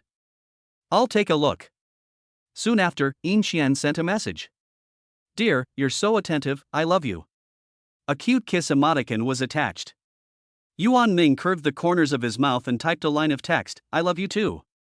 A similar kiss emoticon was attached. In the evening, the two returned to the community with the children. After Yin Xian had put the children to sleep, she went into the bedroom. Yuan Ming was on his phone in bed. "Ming, tomorrow is the 42nd day after the birth, and I have to go to the hospital for a follow-up." Yuan Ming put down his phone and looked at her. "Finally, the confinement period is over, and there is no problem with the follow-up tomorrow, so let's leave in a few days." Okay. The next day, Yin Xian went to the hospital for a follow-up accompanied by Yuan Ming. As soon as they entered the hospital's obstetrics and gynecology department, a doctor in a neat white coat and with an elegant demeanor came up to them. "Mr. Yuan, you've come with your wife. You must have had a long journey. This way, please. We've prepared a special review room for you and your wife, so there's no need to wait." The doctor guided them sideways, with a light and respectful gait. After entering the review room, the doctor first performed a routine physical examination on Yin Xian. Then the doctor accompanied her to the ultrasound room and blood collection area. After a busy time, Yin Xian and Yuan Ming returned to the review room again. The doctor handed over the examination report with a friendly smile on his face. "Mrs. Yuan, congratulations, you have recovered well in all aspects. The condition of the uterus is excellent, the wound has healed quite nicely, and all the indicators in the blood routine are normal." Hearing the doctor's words, Yin Xian's face immediately relaxed from the tension, replaced by joy and relief. "That's great, doctor, thank you so much." The doctor exclaimed, "To be honest, you are the best mother I have seen recover from childbirth since I started practicing." Yin Xian shyly glanced at Yuan Ming and said to the doctor, "Thanks to my husband, he hired a nutritionist to customize my postpartum meals and hired a physical therapist to help me with regular conditioning and training during my confinement period." The doctor looked at her and Yuan Ming enviously and said, "Mr. Yuan has really gone to great lengths for you." Yin Xian blushed and lowered her head. Yuan Ming quietly took her hand and nodded to the doctor to say thank you. You should. Chapter 41, Departure. After leaving the hospital, Yin Xian's steps became much lighter. "My dear, we can start preparing next." Yuan Ming held her hand tightly, a smile curling the corner of his mouth. "Preparing for what?" "Of course it's for the trip. I've already prepared everything, we can leave as soon as you've finished your follow-up checkup." Yin Xian was both surprised and delighted. "Really?" "Of course. You've also prepared the household items?" "You can rest assured that your husband can handle things." Yin Xian leaned against him with a smile, cooing, "Husband, it's so good to have you." Yuan Ming put his arm around her as they walked towards the garage, the envy of everyone around them. The next morning, the sun shone gently in the courtyard. Yuan Ming drove the RV downstairs early. He first opened the storage cabinet in the middle of the RV and neatly stacked the boxes of baby formula in a specially reserved compartment to ensure that they would not tip over during driving. The drawers next to it were used to store diapers, which were sorted and stacked according to different sizes for easy access at any time. The baby's small clothes were carefully folded and placed in the lower part of the closet, and the upper part hung the clothes of him and Inxian, all kinds of clothes in an orderly manner, so as not to mix with each other. Tissues and wet wipes are placed on the shelf that can be easily reached from both the driver's seat and the back seat, along with some frequently used baby supplies such as bottles, pacifiers, and baby-specific toiletries. At this time, neighbor Zhang Laoshe returned from his morning exercise and, upon seeing this scene, curiously came over and asked with a smile, "Xiao Yuan, are you going on a long trip?" Yuan Ming smiled and replied, "Grandpa Zhang, we're going on a trip in our RV." Grandpa Zhang was full of envy and said with a sigh, "My, you kids really have it made. RV travel is so carefree." Auntie Li, who was standing nearby, also came over and, looking at the exquisite interior of the RV, kept nodding. "Inxian, you really married a good husband. He's so considerate and has everything arranged perfectly." Yuan Ming placed the last box of belongings in place, turned around, and held out his hand towards Inxian, with a smile of adoration on his face. "Babies, get in the car." Inxian stepped into the RV, and the interior was warmly and thoughtfully decorated. Yuan Ming then gently took his daughters in his arms and carefully placed them in the special baby hammock. The hammock swayed slightly, and the two little ones were like being wrapped in a soft cloud, so comfortable that they didn't cry at all. Amidst the envious stares and blessings of the crowd, Yuan Ming and Inxian boarded the RV with their daughter and slowly drove away from the community. Inside the RV, Yuan Ming sat in the driver's seat and activated the RV's navigation system. Yuan Ming skillfully entered the destination Suzhou and then activated the precise positioning mode. The route to Suzhou has been planned for you. The estimated driving time is X hours. Yuan Ming turned to look at Inxian, who was gently patting her daughter in her arms to soothe her to sleep. Yuan Ming said softly, "Honey, you go ahead and rest." Inxian nodded slightly, "Okay, you drive carefully." Yuan Ming responded, and then focused on driving. The RV drove smoothly on the highway, and the little girl in the car soon fell asleep, and Inxian gradually closed her eyes as well. Occasionally Yuan Ming looked at his wife and daughter in the back seat in the rearview mirror, and his heart was full of warmth. After an hour and a half of driving, Yuan Ming slowly pulled into Suzhou in the RV. It was about 7:30, and he found a parking space at an RV campsite near Taihu Lake. Not far away, the surface of Taihu Lake shimmered in the morning light, with the occasional waterbird gliding across it, sending ripples out. Yuan Ming parked the car and turned to look at the back seat. Inxian was still asleep, but the two kids were awake and looking at him with wide eyes. Yuan Ming walked quietly over to Inxian, knelt down and whispered gently in her ear, "Honey, we're here."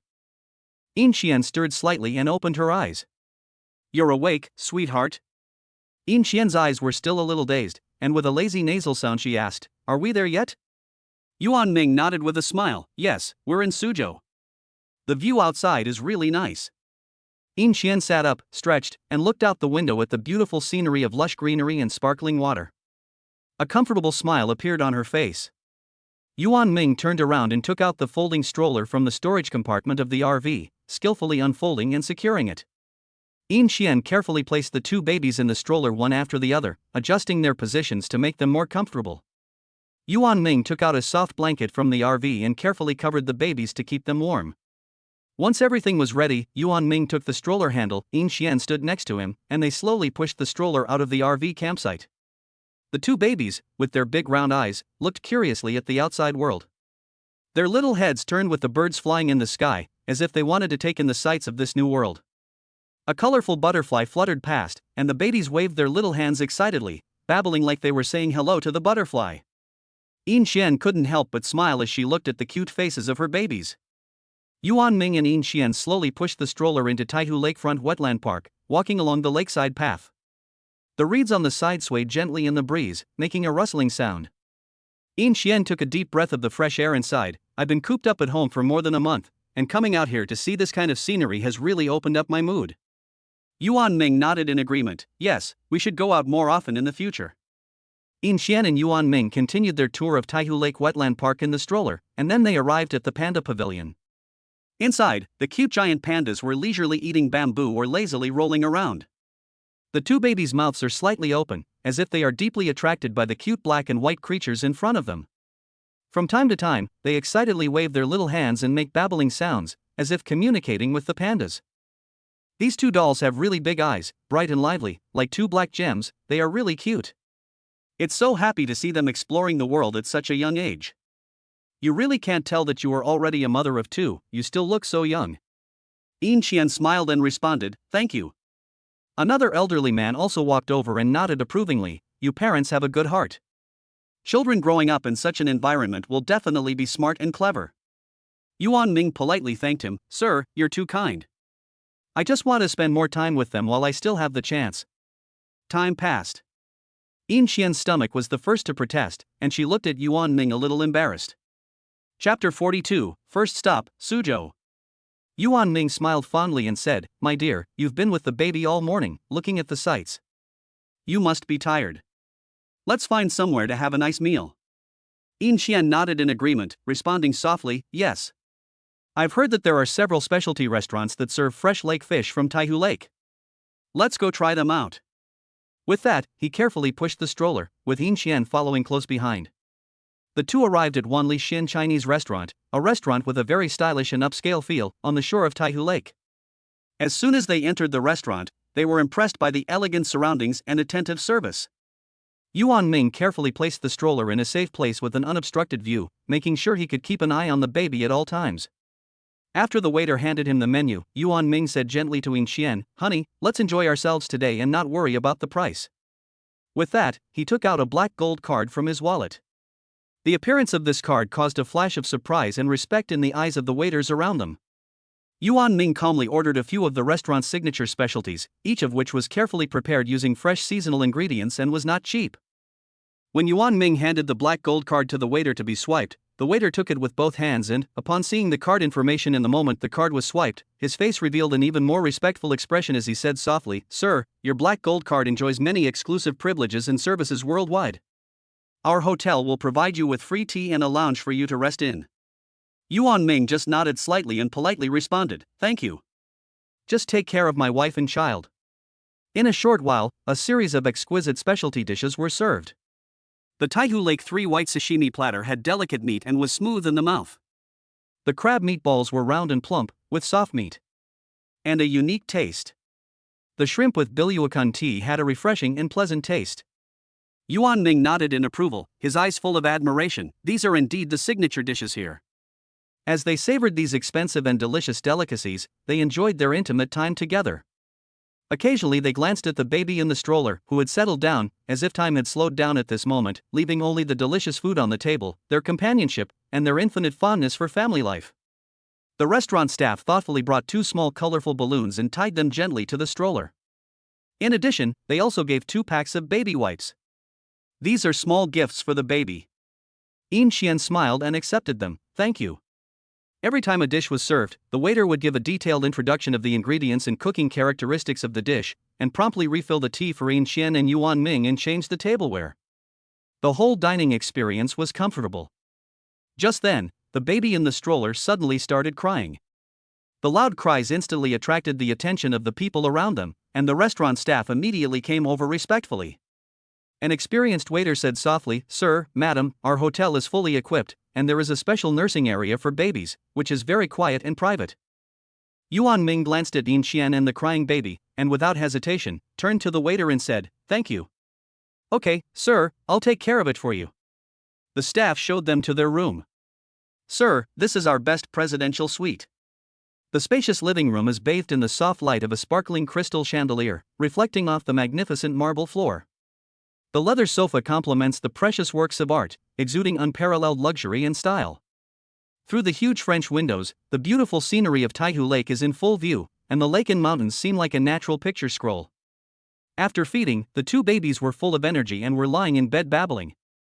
The older sister's eyes were big and bright, curiously surveying everything around her, her little hands waving non-stop, while the younger sister pouted, occasionally bursting into a bright smile, her rosy little face like a ripe peach. Yuan Ming looked at Yin Qian's slightly tired face and said with concern, honey, you've been tired all morning, go take a nap. I'll take the babies to the study and keep them company while you get some rest. Although a little reluctant, Yin Qian could not refuse, so she nodded. Yuan Ming gently picked up the babies and walked towards the study. Babies, let's go over there and play, so that mommy can rest. Yin Qian, meanwhile, gradually drifted off to sleep in the bedroom. Yuan Ming was having a great time entertaining the babies when the system's voice suddenly came into his head. For taking good care of your significant other, you are awarded a private villa in Suzhou worth 20 million yuan. The relevant procedures have been completed. Yuan Ming was momentarily stunned. A private villa worth 20 million yuan? That's so extravagant. But although the villa was nice, with Qian Qian and the baby, there was no time to move in anytime soon. It would be better to explore whether there was a suitable way to cash in. Yin Qian woke up leisurely, stretching as she looked at the sunlight streaming in through the window. She tiptoed to the study and was touched to see Yuan Ming playing with the baby attentively. Honey, go get some sleep. You're tired too, Yin Qian said softly. Yuan Ming looked up and smiled, no need. Before long, the two babies fell asleep. Yuan Ming looked at the sleeping babies and said to Yin Qian, let's go for a walk. It's been a long time since we've been alone together. Yin Qian was a little worried. What about the babies? Yuan Ming smiled and took out his phone to start operating it. I just found a caregiver from a nearby postpartum care center online. Let her take care of the babies for a few hours. In a moment, the doorbell rang. Yuan Ming opened the door and saw a neat and capable-looking caregiver standing in the doorway. She bowed slightly, with a respectful expression on her face. Hello, boss and bosses, I'm here to take care of the babies. Yuan Ming let her in sideways and said, thank you for your trouble. Please take good care of the baby for a few hours. The caregiver walked into the room and saw the baby in the crib. Her eyes immediately filled with love and professionalism. Don't worry, boss, I've been in this line of work for many years and I'm very experienced in taking care of babies. I will check on the baby regularly, and I can feed the baby and change its diapers. I can guarantee that the babies will be comfortable, so you can go out and have fun without any worries. The caregiver secretly rejoices in her heart. She was originally resting at the maternity care center when she suddenly received this part-time job offer. The hourly rate of 200 yuan is very attractive. Just by looking at Yuan Ming and Yin Qian's clothing and demeanor, she can tell that they come from wealthy families. Yuan Ming has also prepaid 500 yuan in wages on her phone, which makes her feel even more reliable. She thinks that she must perform well, as she may be able to get a long-term cooperation opportunity or a generous tip. After Yuan Ming and Yin Qian had briefly explained some of the baby's habits, they left. Chapter 43, A 20 million yuan villa. Yuan Ming and Yin Qian strolled leisurely along the shore of Taihu Lake. The lake breeze caressed their hair. Yuan Ming's gaze drifted to Yin Qian's hands, which hung at her sides like pieces of warm, creamy jade. He slowly reached out and touched the back of her hand with the tips of his fingers, and an electric tingling sensation came over him. Yin Qian was slightly startled, but did not refuse. Yuan Ming gathered his courage and gently held her hand. Her hand was soft and delicate, and warm to the touch. A light blush spread across Yin Qian's cheeks. They paced to the fence by the lake and quietly watched the boats in the center of the lake. Yuan Ming's body unconsciously leaned towards Yin Qian, and Yin Qian also leaned slightly. The two's bodies gradually drew closer until they were gently pressed together. Yin Qian shyly lowered her head, and then gently rested her head on Yuan Ming's shoulder. Yuan Ming's heart was also filled with this gentle action. He tilted his head to look at Yin Qian, and saw her long eyelashes tremble slightly, her eyes full of shyness and happiness. Yuan Ming couldn't help but put his arms around her waist. Yin Qian looked at the boat in the lake, her eyes full of longing. Do you think we should go for a boat ride? Yuan Ming nodded in agreement. Sure, I'll go buy the tickets. With that, he quickly walked towards the ticket office. After a short while, Yuan Ming returned and told Yin Qian, I bought the electric boat. Yin Qian nodded with a smile. When they reached the boat, Yuan Ming stepped on board first, then turned around and held out his hand to Yin Qian, saying gently, be careful. Yin Qian placed her hand in his palm and used his strength to board the boat. The boat swayed slightly, and the gentle support of the water under her feet. Yin Qian nervously grasped Yuan Ming's arm, and Yuan Ming embraced her in his arms, reassuring her softly, don't be afraid, I'm here. After boarding the boat, Yin Qian excitedly leaned over the side of the boat and watched the lake water slide past the side of the boat. Yuan Ming gently put his arms around her from behind and whispered, do you know what? Every time I see you happy, I feel very fulfilled. Yin Qian turned her head, her cheeks slightly red. With you, I'm happy wherever I go. Yuan Ming took the opportunity to kiss her on the lips. The soft touch accompanied by the refreshing breeze nourished her entire heart. The lake breeze brought a slight coolness, and Yin Xian's hair fluttered in the wind, occasionally brushing Yuan Ming's cheek. Yuan Ming gently brushed her hair back. Yin Xian turned her head to look at him, and the two of them smiled at each other. Yuan Ming nodded gently, a gentle smile curling the corners of his mouth. Not only will I take them on a boat ride, when they are older, I will also take them to the sea, to the beach, to play and swim to our heart's content. Yin Xian's eyes lit up. They will be so happy, and I really want to see the sea. Yuan Ming wrapped his arms around Yin Xian a little tighter. I will take you anywhere you want to go. Yin Xian leaned into Yuan Ming's embrace, her eyes slightly moist.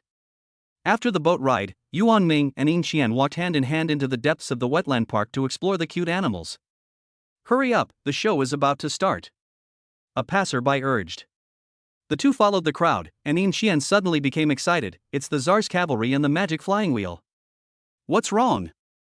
I heard about it when I was researching the show, and it's quite good. In a short while, riders dressed in gorgeous and exotic costumes and mounted on tall and mighty horses appeared on stage one after the other. They jogged around the arena on horseback, greeting the audience, and then the sound of hooves quickened. The riders stood and inverted on horseback, and even performed a flying leap from one horse to another, all in one continuous motion, eliciting bursts of exclamations and applause from the surrounding audience. Bravo! The magic flying wheel was even more dazzling. A huge metal flying wheel stood on the stage, and the performers climbed onto it with agility. At first, the wheel slowly rotated, and they walked or ran inside. As the rhythm quickened, the wheel rotated faster and faster, but the performers did not panic at all.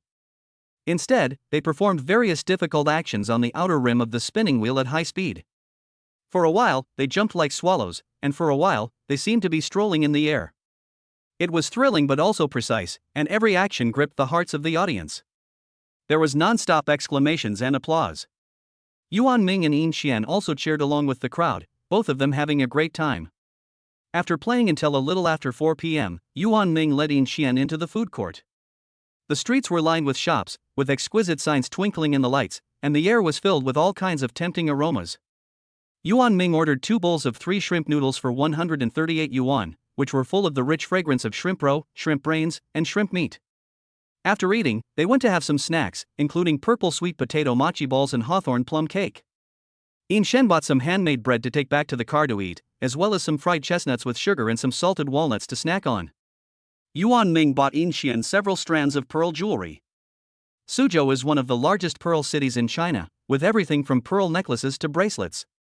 When buying the jewelry, the staff kept praising Yin Xian, and Yin Xian's mood went up a level. Yuan Ming also bought 2 boxes of Shazhou Yuan Wakai 8-year-old wine, which he planned to mail to his father-in-law. Yin Xian, I didn't realize you were thinking about my father. Yuan Ming, it just came to mind when I saw it. We're spending so much money, is that too much? Yuan Ming knew what she was worried about. Good girl, spend my money however you like. He thought to himself, although there's so much money on this card, I can only spend it in Suzhou, and it will be useless once we leave, so I might as well spend a bit more. Yin Xian was moved, and nodded at him. My husband, you are so good to me. Yuan Ming rubbed her head, feeling that she was still a child. On the way back, Yuan Ming made an online appointment with the courier company to pick up the wine in the evening. And also put the villa that was awarded by the system online to start renting it. The two returned to the hotel. And the nursing assistant greeted them with a smile when she saw them return. Boss Yuan, Mrs. Yuan, you are back. Yuan Ming asked about his daughters. They are both doing well. They woke up once during the day, I changed their diapers, fed them, and they went back to sleep. Thank you for your trouble. Yuan Ming transferred the money to the caregiver according to the hours worked, and the caregiver quickly thanked him.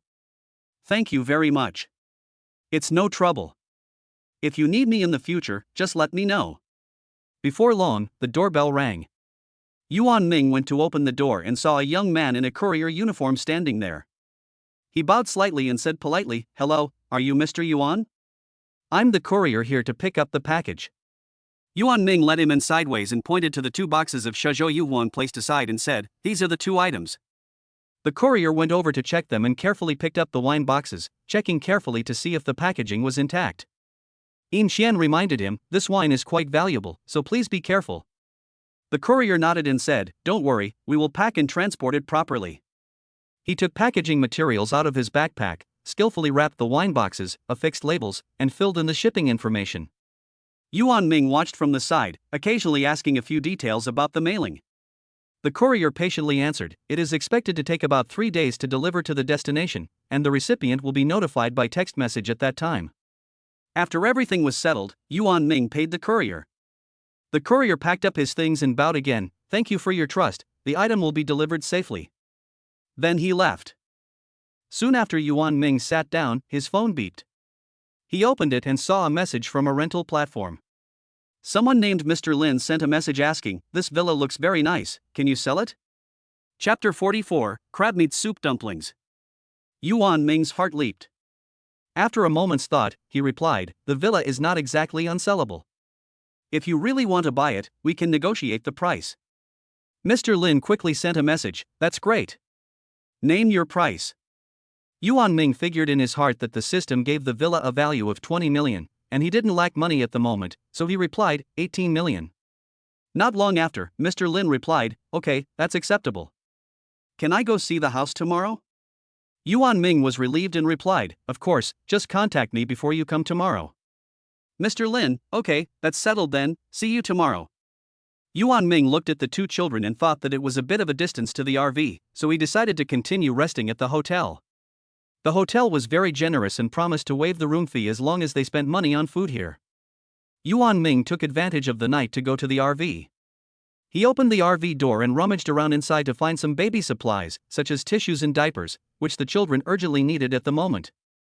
He packed the things up, double-checked to make sure he hadn't left anything behind, closed the door, and returned to the hotel room. The two children slept soundly. Yuan Ming placed the things he had brought in carefully, and heard Yin Xian, who had already fallen asleep, mumble in her sleep, "I want to eat crab roe dumplings." Yuan Ming smiled, then lay down on the bed and fell asleep after a while. The night passed, and the next morning arrived in the blink of an eye. Sunlight shone through the window and into the room. Yuan Ming slowly opened his eyes, looked at the two children, and then got up to wash briefly. Before long, the children woke up one after the other. Yuan Ming was busy changing their diapers and wiping their little faces with paper towels. While doing so, Yuan Ming remembered that Mr. Lin had made an appointment to view the house today.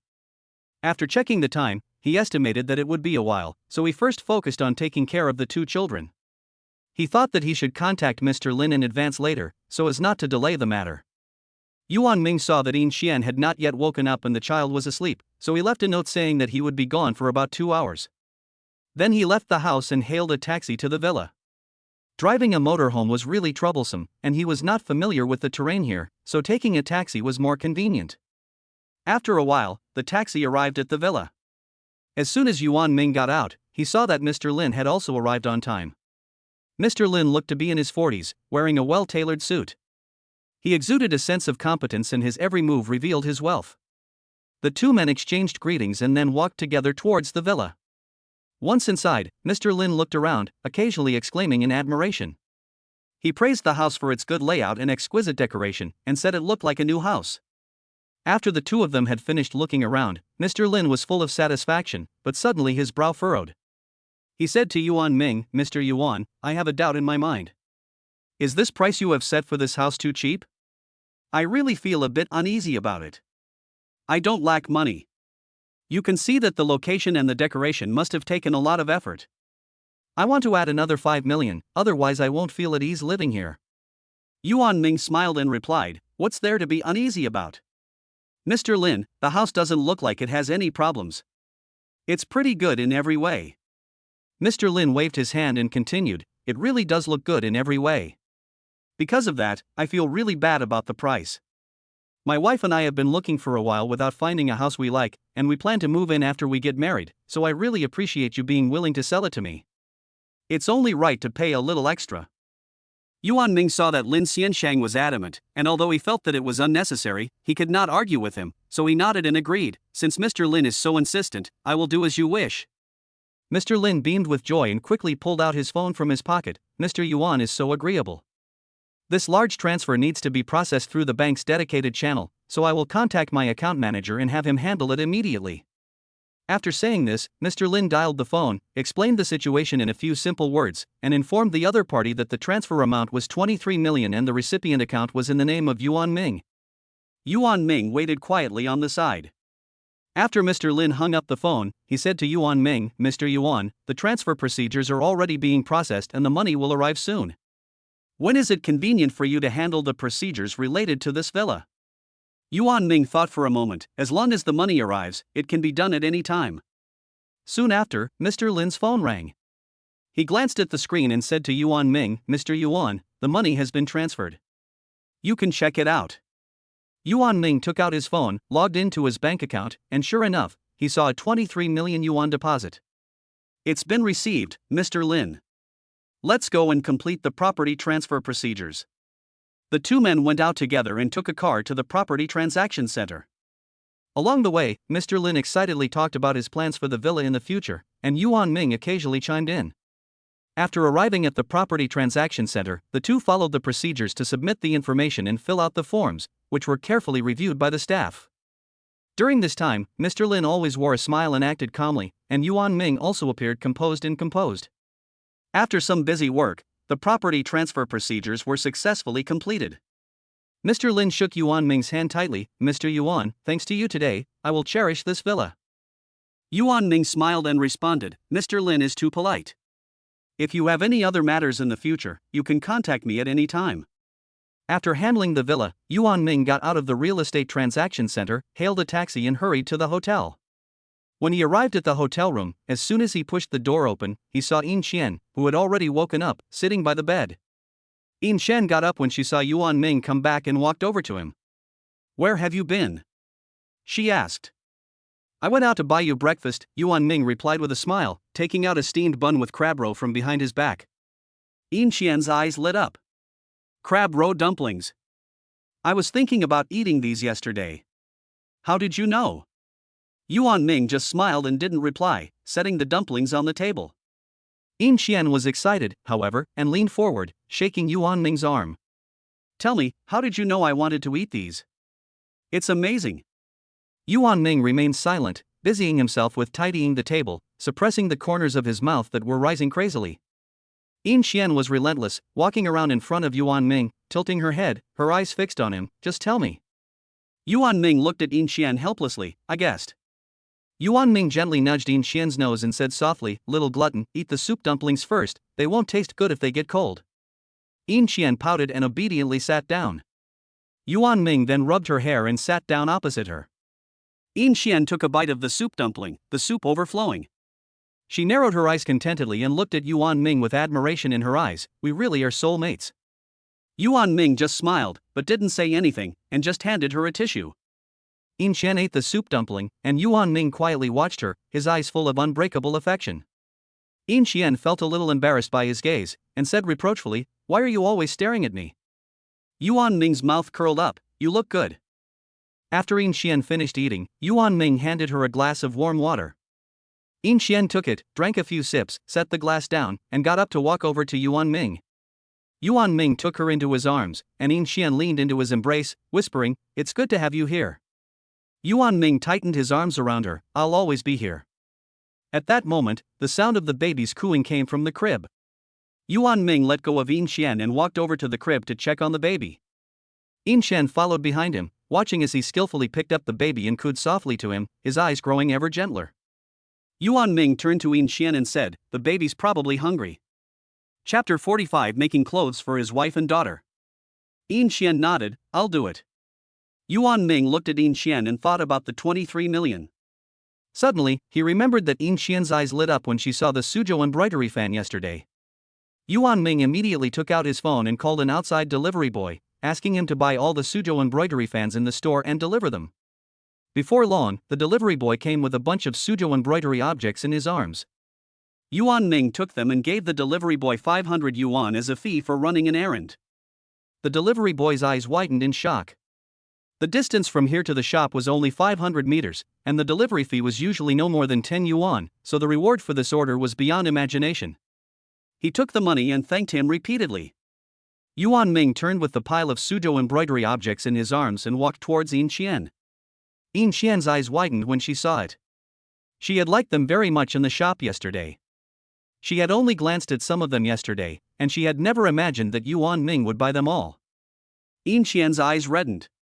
Yuan Ming smiled and said to her, as long as it's something you want to buy, you can buy it whenever you like in the future, without any worries. Yin Shen was deeply moved, and she picked up a fan and gently stroked it. It was embroidered on both sides, with different patterns on the front and back, and the fabric shimmered in the sunlight. She looked at Yuan Ming, her eyes full of love and emotion. She opened her mouth, but didn't know what to say, and just held onto the fan tightly. Yuan Ming looked at Yin Xian's touched appearance and was full of gratification. He looked at the Suzhou embroidery and had another plan in mind. Since Qian Xian likes Suzhou embroidery so much, why not ask for a cheongsam embroidered with Suzhou embroidery? He immediately contacted a high-end Suzhou embroidery workshop that was quite famous in the city. The workshop was famous for its exquisite craftsmanship and expensive fees, with the labor fee alone being 30,000. Soon, the master of the workshop came with his assistant. He first measured Yin Xian's body, gently wrapping a flexible ruler around her, carefully recording each measurement. Yin Xian was slightly shy, but stood straight. After measuring Yin Xian, the master turned to the baby by the side. The little one looked around curiously, and the master teased him with a smile before successfully measuring him. Yuan Ming reminded him from the side, this cheongsam must be sewn exquisitely. The master nodded repeatedly, saying that he would personally make it for his wife. These are all high-quality materials with hand-embroidered double-sided embroidery. The embroidery is exquisite, and the cheongsam can be worn on both sides, which is extremely unique. Yin Xian's gaze was attracted, and she carefully examined the fabric. Yuan Ming asked softly, Jianxian, do you like any of them? Yin Xian touched a piece of fabric embroidered with plum blossoms with her finger. The pattern was exquisite, and the fabric glowed with a soft light. This plum blossom pattern is very beautiful. The master nodded, Madam has a good eye. This double-sided embroidered plum blossom pattern uses fine threads and delicate stitches. The only downside is that several meters of this fabric are needed to make a cheongsam, so the cost is quite high, but it will definitely be exquisite when finished. Yuan Ming does not hesitate, the price is fine, as long as she likes it. Yin Xian hesitates slightly, is this too expensive? Yuan Ming takes her hand, as long as you are happy. Yin Xian is touched and chooses the plum blossom pattern fabric. The master carefully puts away the fabric, Mr. and Mrs. Yuan, we will rush to make it when we get back and we will definitely make you happy. Yuan Ming nods, thank you, master, please do your best. The master leaves with his assistant. Yin Xian looked at Yuan Ming, why are you so nice to me? Yuan Ming rubbed her head, you deserve all my kindness. In the days that followed, Yin Xian looked forward to the cheongsam being made. Yuan Ming was so eager for Yin Xian to receive the surprise soon that he paid an extra fee for the workshop to rush the production. After only 3 days, Yuan Ming received news from the workshop that the cheongsam was complete. He immediately took Yin Xian to try it on. Yin Xian walked into the fitting room and changed into the cheongsam. When she walked out with a graceful step, Yuan Ming was full of amazement in his eyes. The cheongsam fit Yin Xian's figure as if it had been tailor-made for her, and the double-sided plum blossom embroidery seemed to be blooming vividly and lifelike. Yin Xian's temperament was gentle and moving under the reflection of the cheongsam, as if she were a beauty who had walked out of a painting. Yin Xian turned her body lightly and asked shyly, does it look good? Yuan Ming quickly walked up to her, took her hand and looked at her with burning eyes, you look amazing. The cheongsam compliments you perfectly, it's like you were made for each other. Yin Xian was overjoyed to hear this. She went back into the fitting room, tidied herself up a little and came out wearing the cheongsam inside out. Her posture was graceful, a completely different style to before, but just as charming. This cheongsam has a removable lining. The lining is connected to the cheongsam by delicate concealed buttons hidden in the seams, and can be easily removed when the full embroidery needs to be shown. The buttons are very small and similar in color to the cheongsam fabric, which does not affect the overall appearance of the cheongsam at all.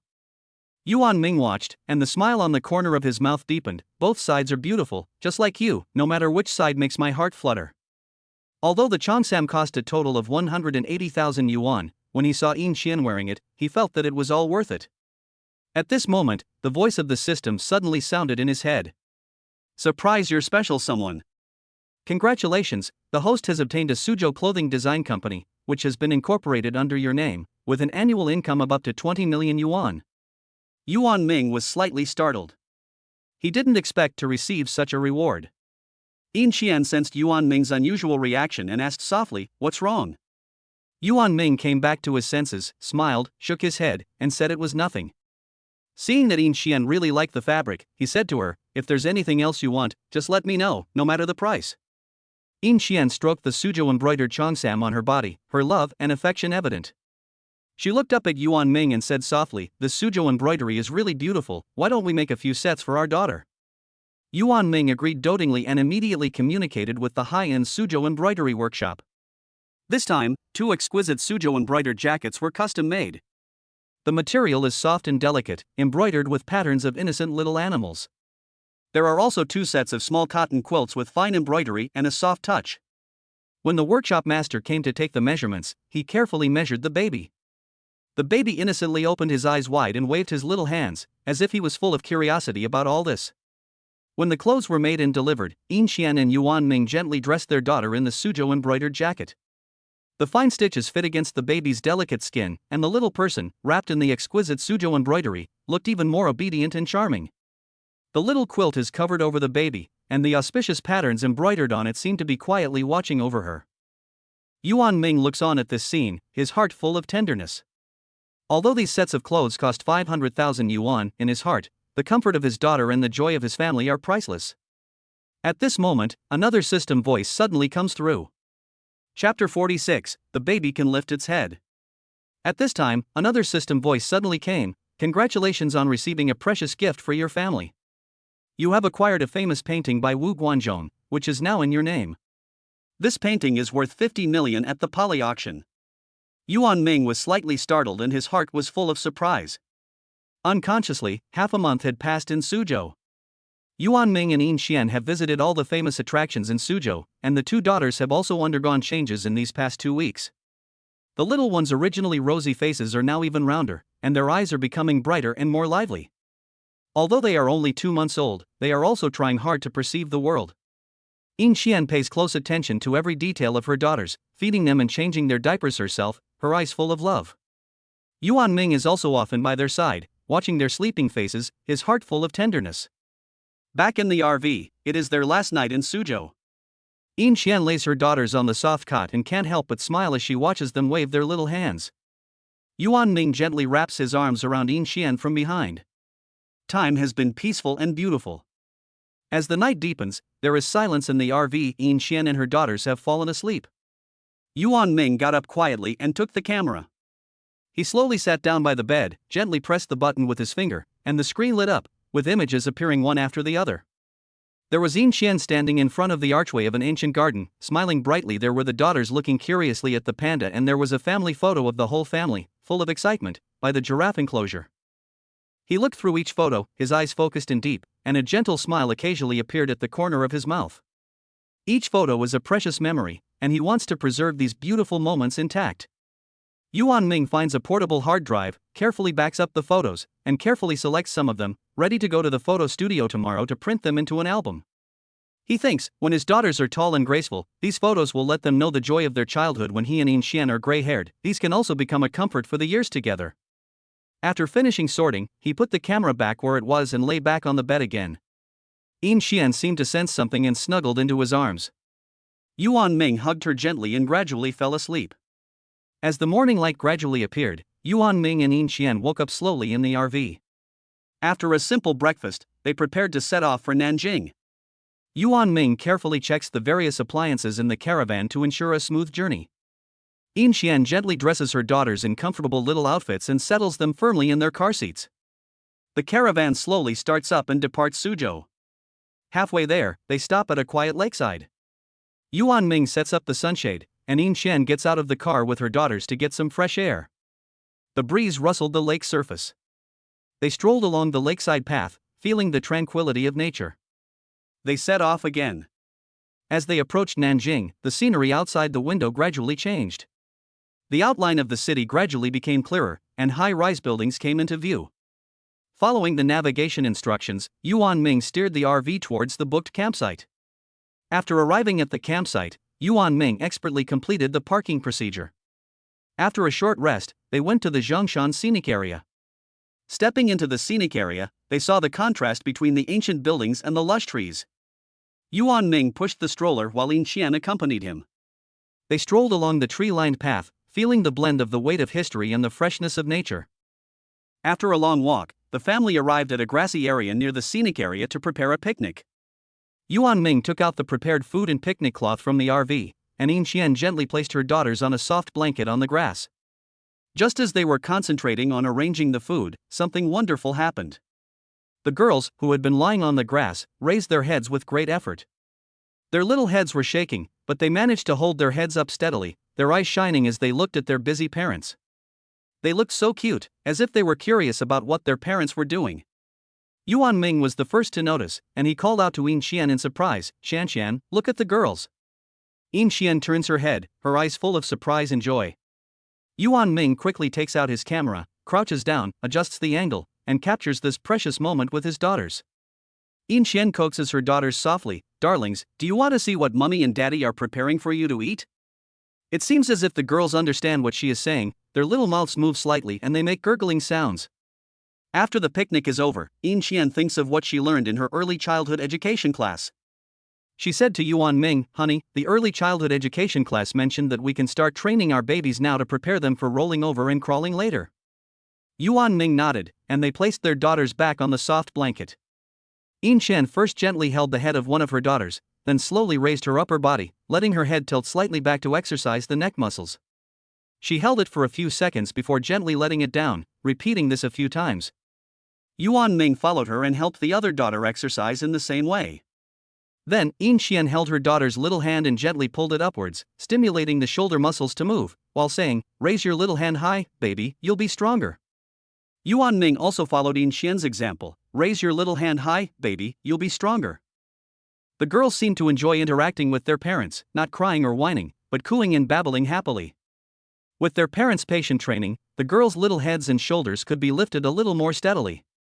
Yuan Ming and Yin Qian were full of joy at this small achievement. Looking at their daughter's little progress, Yuan Ming and Yin Qian smiled at each other with joy. At that moment, a voice suddenly came from the system in Yuan Ming's head, "Help your baby exercise."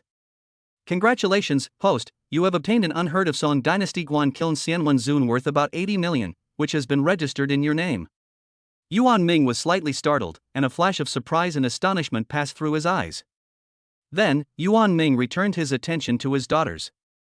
He picked one up, threw her up lightly, and caught her firmly, making her giggle.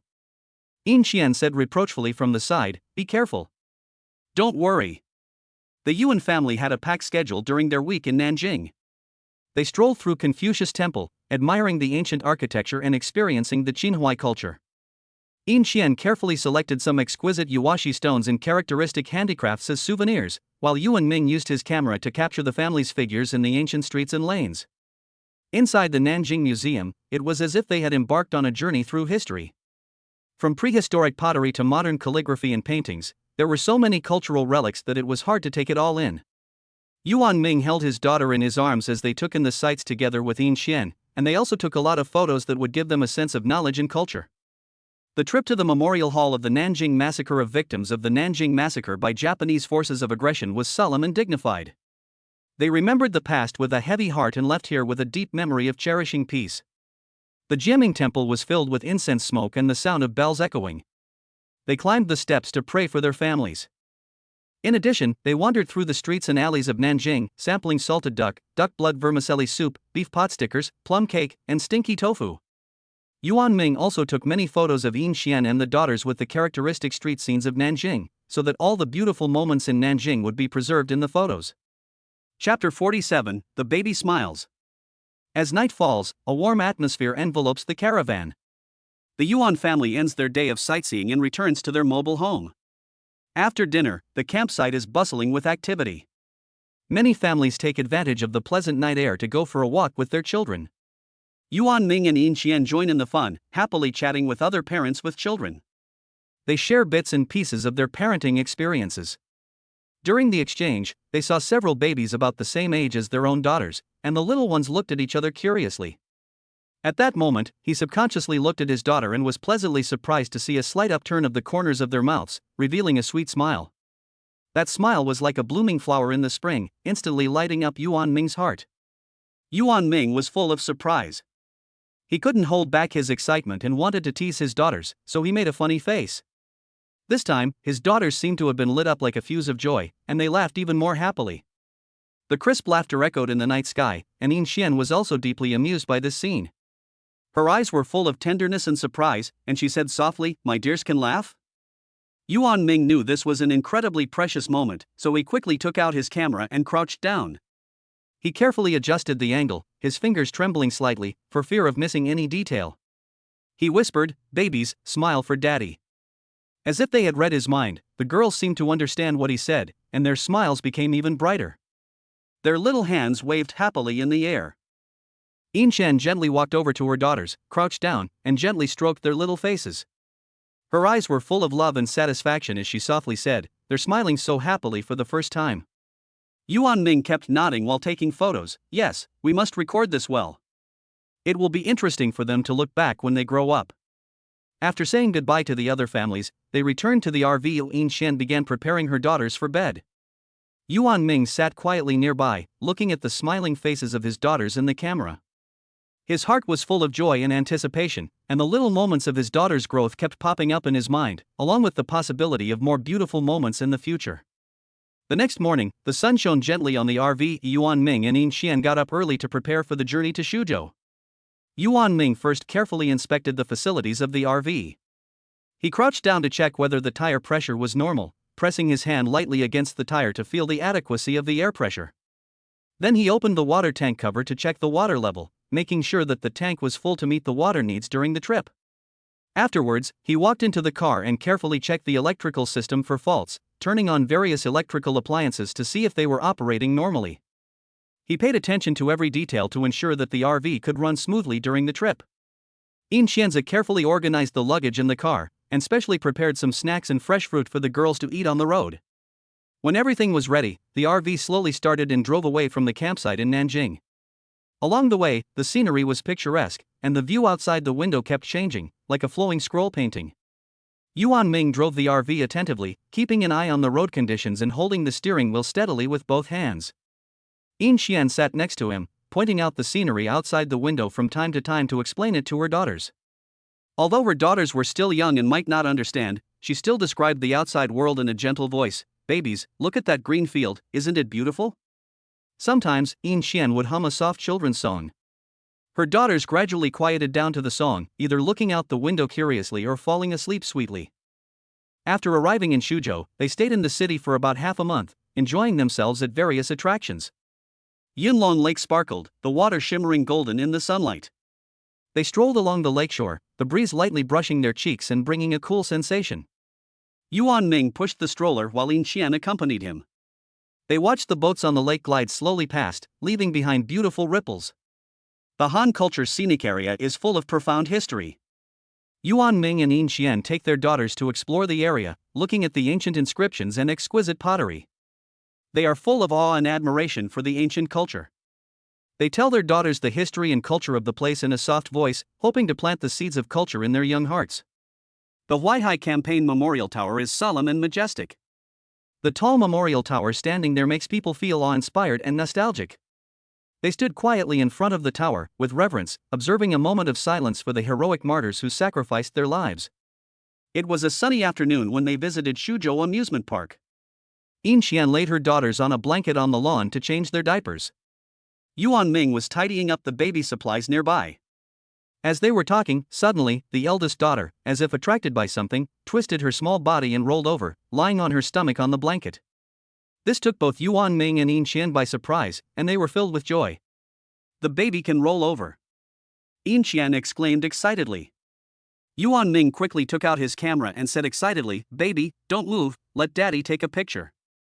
His daughter seemed to understand what her father said, and kept her original position, smiling at him. Yuan Ming kept adjusting the angle of the camera. He squatted down for a while to take a picture from a low angle, trying to capture his daughter's cute expression. Then he stood up again to capture the posture of his daughter's entire body. His eyes were glued to the camera screen, not missing any cute moment, and he kept praising, "Baby is so great, amazing." Yin Xian looked at her daughter with pride and love in her eyes. She went up to her daughter and took a photo with her after she had rolled over. Just then, a system voice rang in Yuan Ming's head, "Witnessing your daughter's new breakthrough in growth. Congratulations to the host for obtaining Suzhou New Energy Industry Company, with an annual income of about 30 million, which has been placed under your name." Chapter 48, Adopting Giant Pandas. It has been nearly a month since they started their journey. From Nanjing to Suzhou, there have been beautiful scenery and laughter along the way, as well as precious moments of their daughter's growth. During this time, Yuan Ming has received payment notifications from various companies from time to time, and the income has been like a trickle of water that has gradually accumulated into a river. At the beginning of the journey, he was secretly worried about the depletion of funds, but now, every warm family interaction and every milestone in his daughter's growth brings him wealth. Yuan Ming knows that the source of all this is the blessings brought by his daughters. He looks at the babbling toddlers not far away and secretly resolves to use this wealth to create a carefree and beautiful future for them, so that they can grow up happily in a world full of love and abundance. Time flies in Suzhou, and the family is about to set off on a new journey. This time, their destination is Jinan. After packing up the RV and with a full heart, the family set off for Jinan. Along the way, the little ones were full of curiosity about the world outside the window, and their eyes were always rolling. After a few hours' drive, they finally arrived in Jinan. As soon as they arrived in Jinan, they went straight to the Jinan Wildlife World. This wildlife park covers a vast area and is home to a rich diversity of wildlife. It is said that there are nearly 1,000 rare animals living here, covering many species such as mammals, birds, amphibians, and reptiles. As soon as they entered the park, they felt as if they were in an animal kingdom. The first thing that caught their eye was a group of ring-tailed lemurs. These little guys were jumping around in the trees, their long tails swinging in the air like fluffy scarves. Their big, round eyes looked at the visitors, not at all afraid. Yin Xian, holding her daughters, whispered to them, "Babies, look at these little monkeys. Their name is ring-tailed lemur. Aren't they cute?" The girls seemed to be captivated by the agile movements of the lemurs. They stared at them without blinking, and made babbling sounds as if to say hello to the little lemurs. Continuing along the tour route, they arrived at the elephant pavilion.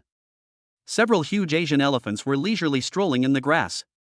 Their ears were like huge fans, and a gentle flick of them seemed to bring a breeze. Further along was the beast area. Here were the majestic Amur tigers, the domineering African lions, and the agile cheetahs. Children, these are Amur tigers, which are very fierce beasts. They are the overlords of the forest. But don't be afraid, they are safe in the park, and so are we. Although my daughters were a little scared, they couldn't help but sneak a few glances, and their curious looks were irresistible. In addition to these large predators, there are also many cute little animals in the park. For example, the cute giant pandas, who are lazily lying in the pile of bamboo, eating it with relish. Their black and white fur makes people feel affectionate just by looking at them. They stopped in front of the panda pavilion for a long time, watching the panda's cute appearance. Yin Xian smiled and said, "This panda is really cute. No matter how many times I see it, I can't get enough of it." Yuan Ming agreed, yes. Yuan Shoga was full of excitement, and boldly leaned against the glass, trying to get the panda's attention.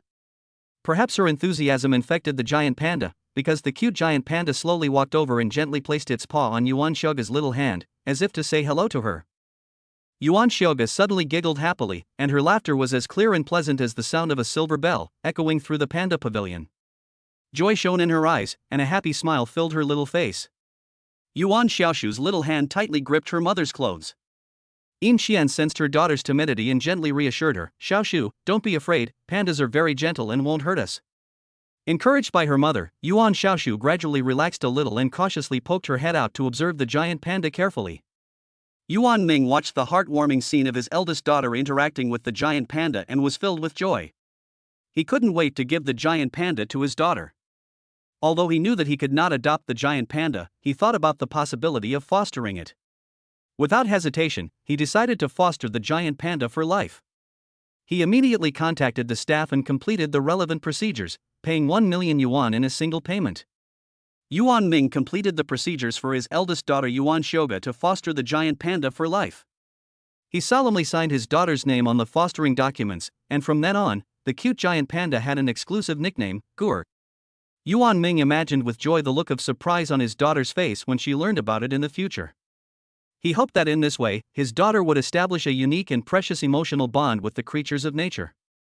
Just as the adoption process was successfully completed, Yuan Ming suddenly heard the familiar prompt from the system in his head, "Congratulations, host, for your kind act, you are rewarded with a rare antique Tang Dynasty blue and white glaze vase with red flowers and branches.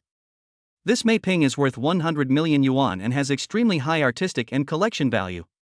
Yuan Ming felt that it was a very meaningful thing to be able to use this method to allow her daughter to establish a special connection with the giant pandas. At Jinan Wildlife World, the two little treasures also saw many other animals, such as giraffes, zebras, rhinos, hippos, and so on. Each animal has its own unique charm, which makes people linger. After a full day of fun, the Yuan family was a little tired, but in a very happy mood. The girls had also seen many new and interesting animals that day, and were full of joy. In the evening, they returned to the RV and, in a warm and cozy atmosphere, gradually fell into a sweet dream. The next morning, the sun shone gently outside the RV, and the two little girls woke up to the joyful singing of the birds. Yuan Xiaoge and Yuan Xiaoshu were still immersed in the wonderful experience of meeting the animals the day before, and their eyes sparkled with excitement. Yin Xian prepared a simple but warm breakfast for the family, and everyone sat together, sharing their anticipation for the new day. After finishing their meal, they decided to go to Baoda Spring, a famous attraction in Jinan. Stepping into Baoda Spring Park, the fresh air mixed with the moisture of the spring water came right at them. Yuan Ming pushed the stroller along the winding path. The three springs gushed day and night, like jade beads surging, and the clear spring water shimmered with a charming radiance in the sunlight. Yuan Xiaoge curiously extended her small hand, as if she wanted to touch the dancing water, while Yuan Xiaoshu looked on quietly, her eyes full of enchantment. Chapter 49, A New Family Member, an Angel. Just as they were immersed in the beauty of the Baoda Spring, the sky suddenly became overcast. Yuan Ming reacted extremely quickly, and in one stride, he pushed the stroller into a pavilion not far away.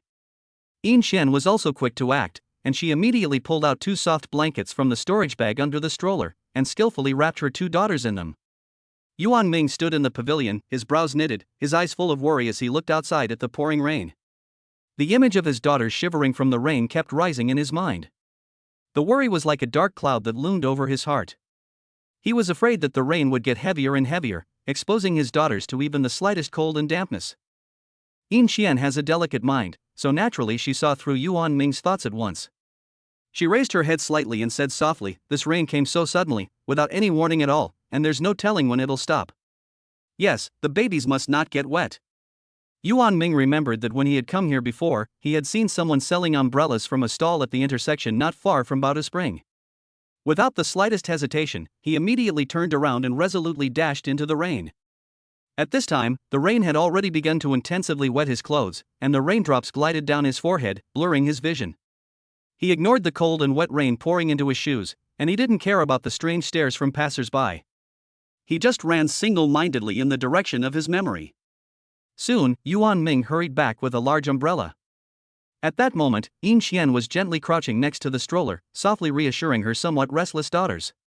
As soon as Yuan Xiaoge saw his father's slightly disheveled appearance with his big, intelligent eyes, his eyes seemed to fill with tears. He babbled in his mouth, as if scolding his father for going out in the rain.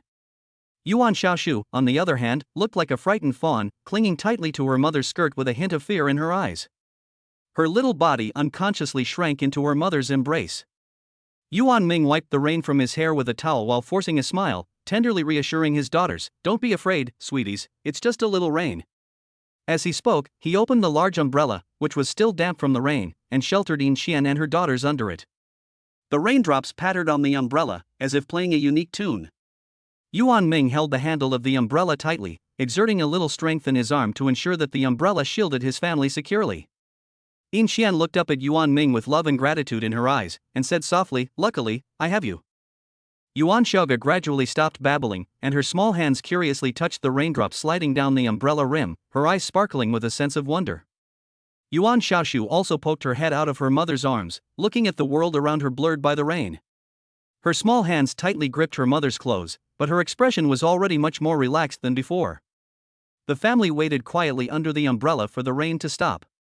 Just then, a familiar system prompt suddenly sounded in Yuan Ming's mind. The host, in order to protect his daughter from the rain and wind, has specially rewarded a gentle and cute golden retriever to accompany the children as they grow up, and it is already waiting in the RV. Yuan Ming was first stunned, and then a look of surprise and joy appeared on his face.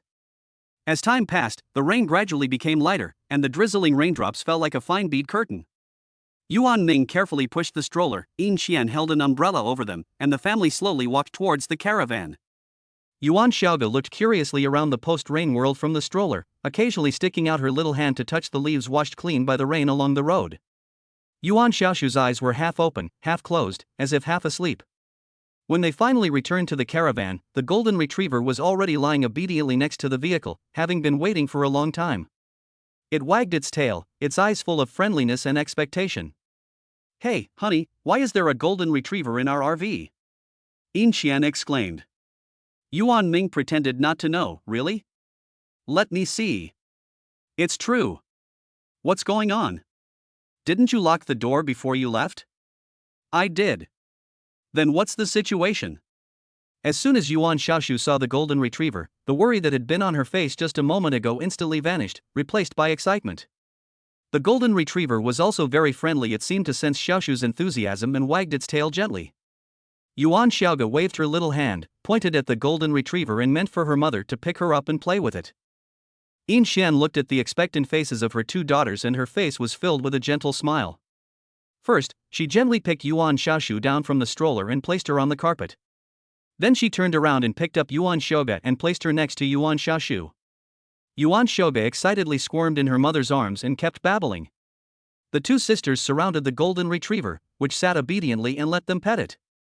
Yuan Xiaoga patted the golden retriever's head with her small hand, and the golden retriever shook its head, making Yuan Xiaoga giggle. Yuan Xiaoshu also followed her sister's example, carefully stroking the golden retriever's ears, her face full of wonder and joy. The golden retriever's fur was like strands of golden silk kissed by the sun, soft and shiny, each hair exuding a healthy luster. It fluttered gently in the breeze, as if a golden wheat field were swaying. Its eyes are like deep amber, clear and bright, with a gentle and friendly expression. The wet black nose sniffs the air from time to time. At this moment, Yuan Ming walks into the RV and prepares to get some towels to wipe his daughters down. As soon as he steps into the car, he notices a brand new set of dog supplies neatly arranged in the corner. A stainless steel dog bowl gleams silver in the light. Next to it was a bag of high-quality dog food, full of grains and exuding a light meaty fragrance. There was also an automatic water dispenser, with clear water in the transparent container, ingeniously designed to provide clean drinking water for the golden retriever at any time. Yuan Ming smiled knowingly, knowing that this was a thoughtful preparation by the system to facilitate their care of the golden retriever. Yin Xian also discovered these things without realizing it. She was slightly startled, and then a surprised smile appeared on her face. "Honey, are you pulling my leg?" "What? You did this on purpose, didn't you? Is this golden retriever a surprise you gave the two of us?" Yuan Ming scratched his head and admitted with embarrassment. "You got it all right. Do you like it?" "Yes." Yin Xian looked at him and smiled happily. "Giggle. Giggle. Let's name it." Yin Xian looked at the golden retriever with tenderness in her eyes. She tilted her head and thought for a moment, then her eyes lit up. "How about Angel? It's like an angel, suddenly appearing by our side." Yuan Ming rubbed Yin Xian's head and nodded with a smile. "Angel, that's very appropriate." He turned to Angel and said, "From today onwards, you'll be called Angel." Angel seemed to understand what they were saying, wagging its tail cheerfully and rubbing against their feet, making the two girls giggle. The family gathered around Angel, full of warmth and happiness. In the days that followed, they continued to explore Jinan. Whether they were strolling along the rippling banks of the Daming Lake or climbing to the top of the towering Qianfu Mountain, Angel was always there, like a loyal little guard, cheerfully following the family around. Chapter 50, Tearing a Picture. Time passed quietly in Jinan, and the baby was already 4 months old. During this period, Yuan Ming gained a lot due to various coincidences. Not only did he get several promising companies in Jinan, but he also unexpectedly received a gift of a valuable property in the city center. After thinking about it, Yuan Ming rented out the house. That day, the sky was as clear as a gem, and the sun shone down, as if to spread a golden carpet over the earth, warm and just right. Yuan Ming and Yin Xian took advantage of the pleasant weather to accompany their two lovely daughters to the green carpet-like lawn outside the RV to play and have fun. Yuan Xiaoga and Yuan Xiaoshu were like two happy little elves. Once they were placed on the soft lawn, they excitedly waved their chubby little arms and legs. Yuan Xiaoga's dark, gem-like eyes sparkled with intelligent light as she looked curiously at everything around her. Yuan Xiaoshu, meanwhile, grinned from ear to ear, emitting a series of silver bell-like coos. Yin Xian looked at her daughter's cute appearance and couldn't help but squat down, gently teasing their little faces with her fingers, causing the sisters to giggle. Yuan Ming watched this heartwarming scene with love in his eyes, his heart full of tenderness.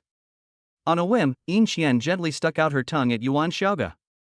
It was meant to be a playful gesture, but when she saw the bright eyes of Yuan Shoga twinkling, and her little face flushed with excitement, she then slowly stuck out her own pink tongue, stretching it out playfully.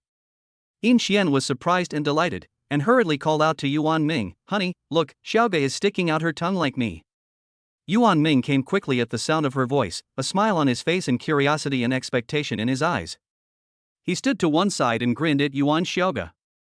Yuan Xiaoga seemed to be infected by the mood, her already curved eyes narrowing into crescent moons, her mouth lifting up the corners of her lips, and she giggled out loud, her laughter clear and pleasant, like a silver bell swaying in the wind.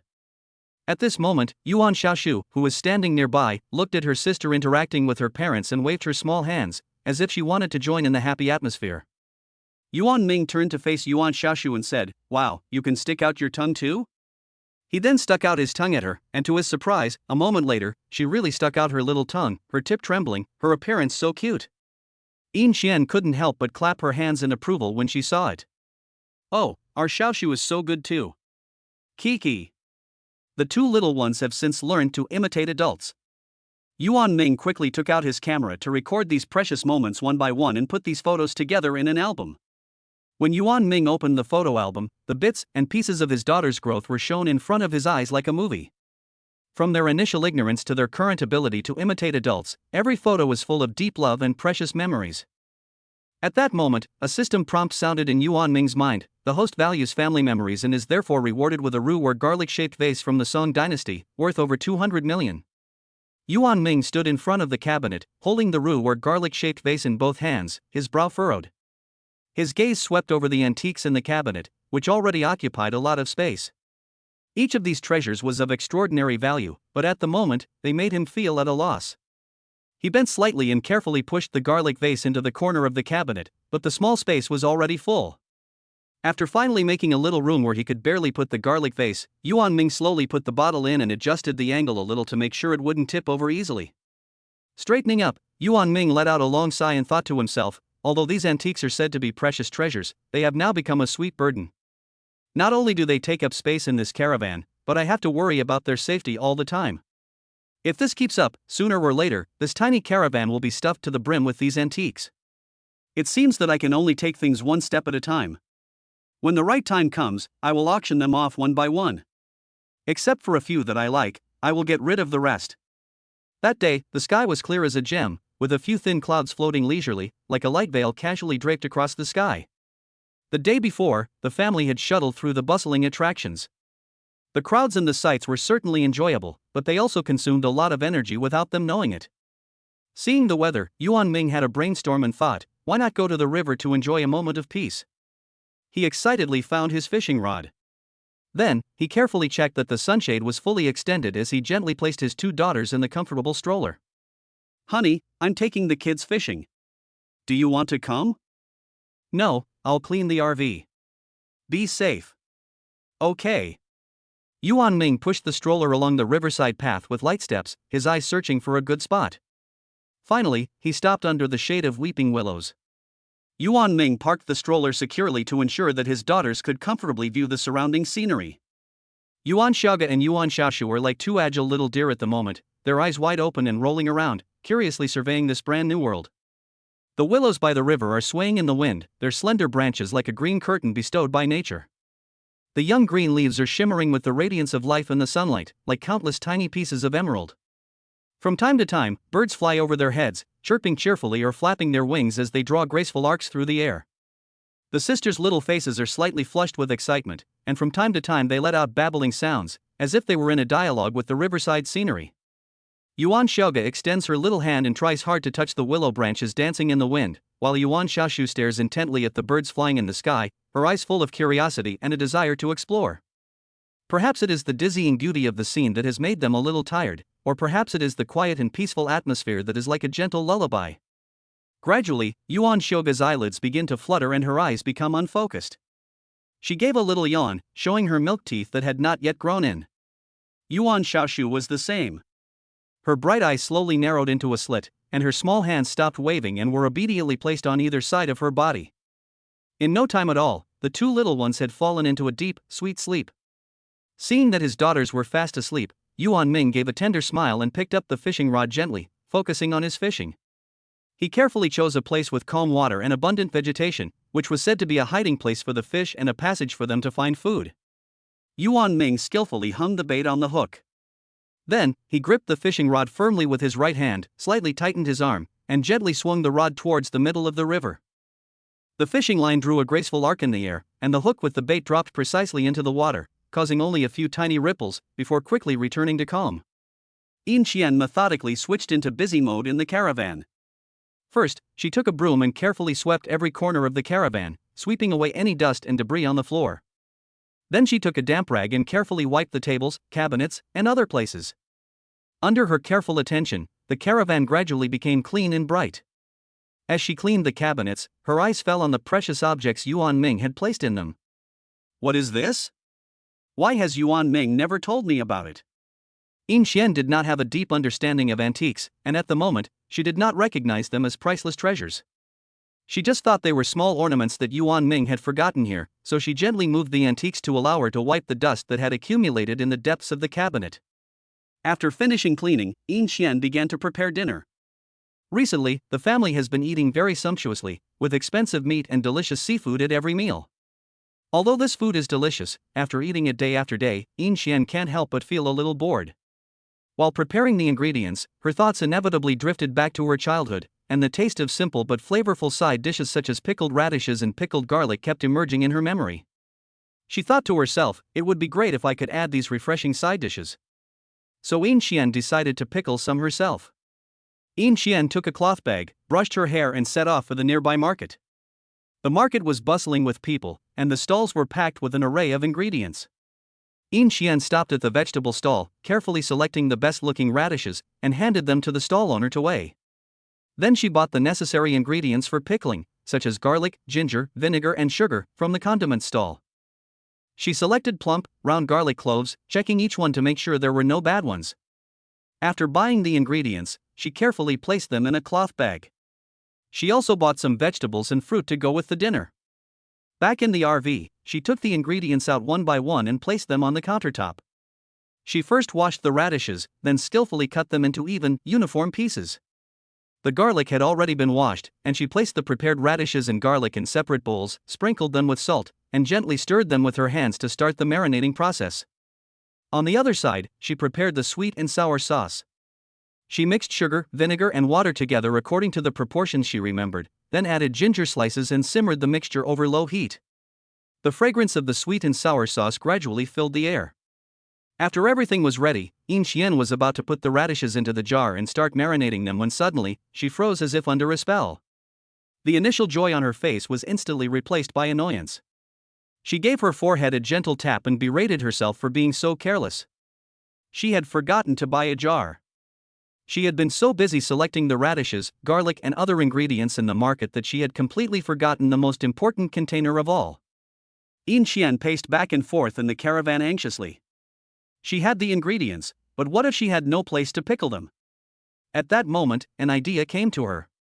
When Yuan Ming returned from fishing, he saw the scene. The caravan was filled with the sweet and sour fragrance. Yin Qian was busy preparing other dishes at the stove, and the priceless roux or garlic bottle from the Song dynasty was quietly sitting in the corner, filled with pickled radishes.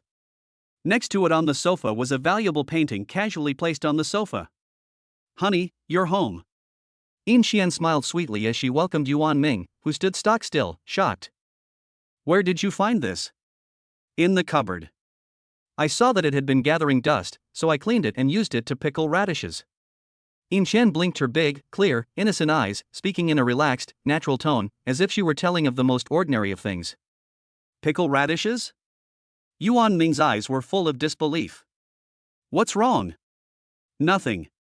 Yuan Ming shook his head helplessly, looking at her with adoring eyes. "I'm glad you like it." This garlic bottle was after all a system reward, and it didn't cost him a single penny. Besides, his wife is the most important person in the world, so as long as Qian is happy, that's all that matters. Suddenly, he heard a tearing sound coming from next to him. He turned his head and saw that Yuan Shoga had woken up at some point and hooked her little hand onto the calligraphy on the sofa. It was the famous Wu Guanzhong painting that the system had given him earlier, and at the moment, a tear had been ripped out of the painting. Yuan Ming's eyes widened. Yin Xian also came over when she heard the noise and, upon seeing this scene, she also froze, her face showing a look of remorse. Oh, it's all my fault. When I was packing earlier, I forgot to put this back. She realized that she had caused trouble. Yin Xian looked at Yuan Ming with some trepidation, her eyes full of anxiety and self-blame. Honey, I didn't mean it. Yuan Ming reached out and gently rubbed Yin Xian's head, saying softly, it's just a small thing. The girls are young and don't know any better, and they didn't mean it. He then walked over to the sofa, picked up the torn painting, examined the tear, and shook his head helplessly. He turned to Yuan Shoga, then looked at Yuan Xiaoshu, who had just been awakened and was looking around curiously, and a smile suddenly appeared on his face. Yuan Ming gently split the painting in half and handed each half to his two daughters. He said with a smile, since you are so interested in this painting, you can play with it. Yuan Shaga and Yuan Xiaoshu got new and interesting toys, and their eyes sparkled with excitement. Yuan Shaga excitedly grabbed the half of the calligraphy with both hands, and her plump little arms pulled back and forth with strength. With her movements, the edges of the already damaged calligraphy made a slight hissing sound in her little hands, and paper scraps floated down. Yuan Xiaoshu also happily fiddled with the painting in her hands, and from time to time, she curiously used her little finger to pick at it. In no time, the originally precious painting was even more miserable under the two little ones tossing and turning. Yin Shen watched the scene from the side, and her worries gradually gave way to the warm scene in front of her. She walked over to Yuan Ming, leaned gently on his shoulder, and whispered, "Honey, you're so good. I thought you'd be angry." Yuan Ming turned his head and gently placed a kiss on Yin Xian's forehead. "Compared to you two, what's all this?" At that moment, a system prompt sounded in Yuan Ming's mind. The host's tolerance for his children shows his love. As a reward, 10 rare paintings have been stored in the cabinet. Yuan Ming was shocked. 10 paintings? He hurriedly went to check, and found that they included rare paintings by Wu Guanzhong, Qi Baisher, Picasso, Monet, and Raphael, all of which had never been released to the public and were of immeasurable value. He never expected to get such a reward. Chapter 51, Appraisal. After the system rewarded him with the 10 rare paintings, Yuan Ming was in a daze for a while. He often stared at the cabinet where the paintings were kept, his heart pounding with excitement and a little overwhelmed. However, he didn't let this disrupt the rhythm of the family's trip to Jinan. As usual, the two of them took Xiaogu and Xiaoshu out for walks around the city of Jinan from time to time. They deliberately chose to wander through the old alleys, the cobblestones uneven under their feet, the walls on either side gray and worn, but to Yuan Ming, this was the smell of history. When they got tired of walking, they would find a lively market and plunge into the crowd. The various food stalls exuded a tempting aroma, with all kinds of delicious-sounding snacks, such as fried dough twists and sweetened milk foam, just the smell of which made people's mouths water. Xiaoga and Xiaoshu were amused by the hustle and bustle, their little arms and legs flailing about as they babbled in their own language. Yuan Ming and Yin Xian watched the two children happily and couldn't stop smiling themselves. One day, while wandering around, Yuan Ming saw an old antique shop. On a whim, he went in. The shopkeeper was a skinny old man with sharp eyes. Yuan Ming and the owner struck up a conversation, and somehow the conversation turned to the buying and selling of antique calligraphy and paintings. Yuan Ming didn't sound like an amateur when he spoke, and the owner became more and more interested as the conversation went on. As they talked, the owner slapped his thigh and said, "Brother, you've come at the right time. There's going to be a big auction in Jinan soon, and it's going to be a huge event. Big bosses and collectors from all over the country are going to come. I heard that there are going to be many treasures up for auction, all kinds of rare and wonderful things." When Yuan Ming heard this, his heart skipped a beat. This was a great opportunity. He hurriedly stopped the boss and asked about the auction. Seeing his eagerness, the boss didn't hide anything and told him everything he knew. "I have a friend who is quite familiar with the auction world. I'll introduce you to him. If you have any questions, just ask him." Yuan Ming thanked him profusely and, as soon as he left the antique shop, hurriedly contacted his friend. The phone rang. "Hello, is this Brotherly? This is Yuan Ming.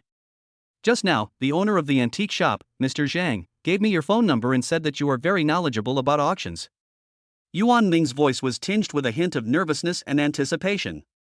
A deep and calm voice came from the other end of the line. "Oh, is that so? What do you want to ask?" Yuan Ming hurriedly said, "Brotherly, I have something in my hands that I want to auction at this auction, but I don't have a clue about the specific process or how deep the waters of this auction are. Can you tell me more about it?" The man named Li seemed to smile, and his voice was a bit intimate. "Brother, you've come to the right person. This auction is organized by an old auction company in Jinan, and its reputation is beyond reproach. There will be quite a few people attending, including local collectors and wealthy people from all over the country. You need to prepare detailed information about the items you want to auction, including their origin and appraisal certificates. If there is no appraisal certificate, you need to find a professional appraisal institution in advance to issue one. Then there is the auction commission, which is usually a few % of the transaction price, which depends on your specific negotiations with the auction company. Yuan Ming silently took note of these points in his heart, feeling that the original fog in his heart gradually dispersed, and he felt more at ease. He exchanged a few words with Brother Li about the auction market before hanging up the phone with gratitude. Thanks to these two gentlemen, the auction is going to be a success. After hanging up the phone with gratitude, Yuan Ming threw himself into the preparations for the auction. He carefully collated information on each antique, and after inquiring from various sources and making careful comparisons, he selected an appraisal institution with a very high reputation and authority in the industry. This institution is famous for its professional and rigorous appraisal process and many senior appraisal experts. When Yuan Ming entered the door of this appraisal institution with his antiques, he was greeted by a senior appraiser named Zhao Gang. Zhao Gang is a well-known figure in the collecting world. Over the years, he has established a certain degree of prestige in this circle through his in-depth research and rich experience in the field of appraisal, and also has a significant voice in this appraisal institution. He usually wears a well-ironed dark suit, with his hair meticulously combed.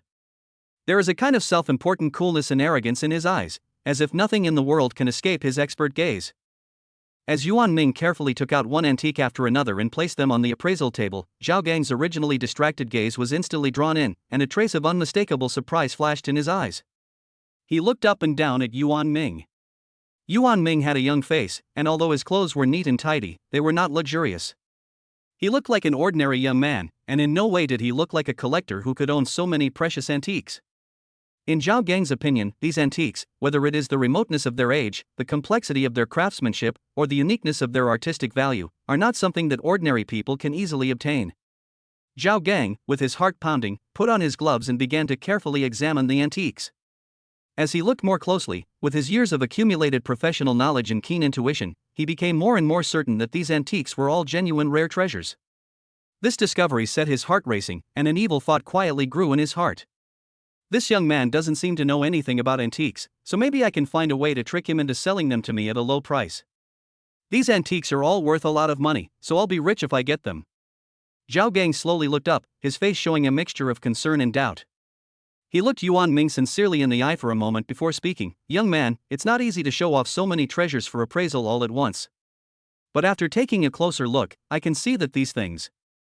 Zhao Gang paused slightly here, frowned slightly, and a trace of imperceptible cunning flashed in his eyes. "What can I say about the color? Compared to the genuine articles I have seen in the past, it lacks the warmth and naturalness that comes with age. Look here." As he spoke, he pointed with his finger at a spot on the antique, indicating for Yuan Ming to look over here. Yuan Ming looked at the spot Zhao Gang was pointing to. "The texture of the genuine article should be delicate, smooth and layered, but yours is slightly rough and a bit stiff. I have been in this business for so many years, and in my experience, this is a fake." "Ah?" Yuan Ming frowned. Zhao Gang continued, "But don't be too downhearted. I have been in this collecting circle for so long, and I still have some connections and resources. If you trust me, we can find a way to get rid of these." "Mr. Zhao, what solution are you talking about?" Zhao Gang's face revealed a kind but scheming smile. He leaned forward slightly and lowered his voice and said, "I can take over these things. You see, you are young, and it is really difficult to operate these things in this complicated collecting world. I happen to have a friend who deals in special crafts, and he has certain channels and ways of dealing with these kinds of objects. Although I can see that your things are fake, they can also have the effect of fooling people. Of course, if you encounter a real expert, they will definitely be exposed. But don't worry, I will give you a good price, you transfer them to me, and I will let my friend deal with them. You can also make a small profit, so that you won't lose your money, how about it?" Yuan Ming felt a chill in his heart. How could this be? These are all real. Zhao Gang gave a gentle smile and said in a tone of voice that a senior would use to lecture a junior, "Young man, you don't understand. I'm a professional in this field and have experienced a lot more than you. I've been doing this for so many years and have seen countless genuine and fake items. Don't be so stubborn. Listen to me. It won't do you any harm to hand these over to me. Yuan Ming knew that these antiques were given to him by the system and could never be fakes, so he immediately refused without hesitation. Mr. Zhao, thank you for your kindness, but I believe that all of my antiques are real and I don't need your help. Zhao Gang's face, which had been expectant, instantly darkened, and a flash of anger crossed his eyes, but he quickly hid it, and he just laughed dryly twice and said, "Young man, this business is very deep, and if you're not careful, you could fall in." Yuan Ming firmly responded, "Mr. Zhao, I know what I'm doing. These antiques mean a lot to me, and I won't transfer them easily." Upon hearing this, Zhao Gang's face instantly darkened, and the anger in his heart surged like a raging tide. He had originally thought that with his rhetoric, he could easily deceive the precious antiques from the hands of this young man who seemed to be inexperienced in the world. However, he did not expect Yuan Ming to be so tactless and directly reject him. He knew that as long as these antiques did not have appraisal certificates issued by his appraisal institution, Yuan Ming would find it difficult to successfully sell them at a formal trading platform such as an auction. His first strategy was to buy time and make a fuss about the appraisal process. Zhao Gang flatly refused to issue an appraisal report for Yuan Ming's antiques, arrogantly declaring, "These items of yours are obviously fake. I have never seen such crude imitations in all my years in the business, and they are simply not worth the time it would take to issue an appraisal certificate." Yuan Ming argued his case, demonstrating the value and authenticity of the antiques, but Zhao Gang was unmoved. After Yuan Ming left the appraisal room, Zhao Gang looked at his back and his face was terrifyingly gloomy. He stood in the same place for a while, his jealousy and greed burning together in his heart, before quickly returning to his office and slamming the door. Sitting at his desk, he calmed down a little and began to look through his address book, his eyes full of determination. After finding the contact information of a colleague, Appraiser Chen, who worked at a nearby appraisal institution, he didn't hesitate to make the call. When the call connected, Zhao Gang tried hard to adjust his tone to sound serious and professional. "Hello, Chen, it's Zhao Gang. I need to tell you something. A young man named Yuan Ming just brought a batch of antiques to my place for appraisal. Let me tell you, these things are extraordinary. I carefully examined them and they're fakes, extremely poorly made. Our institution is now investigating this matter thoroughly, and I suspect there's something fishy going on." Zhao Gang paused for a moment, then continued, "I think the kid may not be giving up, and he'll go to other appraisal institutions to try his luck. If he goes to yours, don't let him fool you, and don't give him an easy pass. No matter what he says, you have to let me know first. We have been in the appraisal industry for so long, we cannot let this suspected fake pass under our noses. Otherwise, if something goes wrong, the reputation of our entire appraisal industry will be ruined. Isn't that right?" Appraiser Chen echoed a few words at the end of the phone, saying that he would cooperate with Zhao Gang's actions. Zhao Gang was slightly relieved, but the sinister look in his eyes did not diminish at all. In the field of appraisal, without his nod, his fake goods will never see the light of day. As a result, under Zhao Gang's covert manipulation, Yuan Ming hit a wall after wall and was never able to obtain a valid appraisal certificate. But Yuan Ming did not give up. He knew the value of these antiques and that they could never be defined by a single appraisal certificate. So what if there is no certificate? In this so-called collecting world, can the authenticity of an object be determined by just a piece of paper? He didn't believe that there weren't any true connoisseurs among the many auctioneers. Yuan Ming thought angrily, with a stubbornness and persistence in his eyes. On the day of the auction, Yuan Ming carefully selected 3 pieces from among the antiques, wrapped them in layers of soft satin, and carefully placed them in a special box. He then brought the box to the auction venue. Even before he reached the venue, he saw luxury cars parked outside one after the other, almost like a luxury car show. The bodies of those cars were shiny in the sun, and any one of them was worth a lot of money, showing the wealthy or noble status of their owners. Just as Yuan Ming was about to walk through the crowd and head towards the venue, he suddenly felt something strange around him, as if someone was staring at him. Yuan Ming subconsciously gripped the box in his hands and quickened his pace. Just then, a figure suddenly rushed from the side, and Yuan Ming was unable to dodge in time and collided with the person. In an instant, a sudden pulling force came from the suitcase, and the force carried an obvious intention to snatch it. Yuan Ming's heart tightened, and his hands subconsciously gripped the handle of the suitcase tightly. "What are you doing?" Yuan Ming raised his voice, with a hint of anger and vigilance in his voice. His gaze was sharp, fixed on the man in front of him, trying to read something on the other person's face. The man was wearing a wide-brimmed hat with the brim pressed down so low that his face was not visible. He just muttered sorry, but his eyes kept staring at the suitcase in Yuan Ming's hands. A strange feeling welled up in Yuan Ming's heart. This person's behavior was so suspicious, and his intuition told him that this was no accidental collision. Chapter 52, The End. After entering the venue, Yuan Ming found a corner and sat down quietly. While taking a short break, he looked around without making a sound. He saw celebrities from all walks of life dressed in gorgeous clothes, glowing with radiance. They gathered in groups of 2 or 3, some beaming with joy as they showed off their latest acquisitions, as if they had the world's treasures in their pockets. Others lowered their voices and discussed in a mysterious way what amazing treasures might appear at today's auction. The more experienced collectors, with sharp eyes like those of a hawk searching for food, kept scanning the venue, as if no valuable object would escape their discerning eyes. The curtain of the auction opened. When the staff carefully carried Yuan Ming's first antique onto the stage, the entire venue was instantly enveloped in a silence, and everyone's gaze was directed at the antique, as if time had stopped for it. However, just as the silence was complete, Zhao Gang's sharp and questioning voice suddenly rang out. How could this be real? Look at the color and the pattern, it doesn't even look like a real thing. His voice was particularly loud in the venue, where the quiet was so great that you could hear a pin drop, and it was like a boulder being dropped into a calm lake, sending ripples out. Yuan Ming's heart skipped a beat, but he quickly calmed down.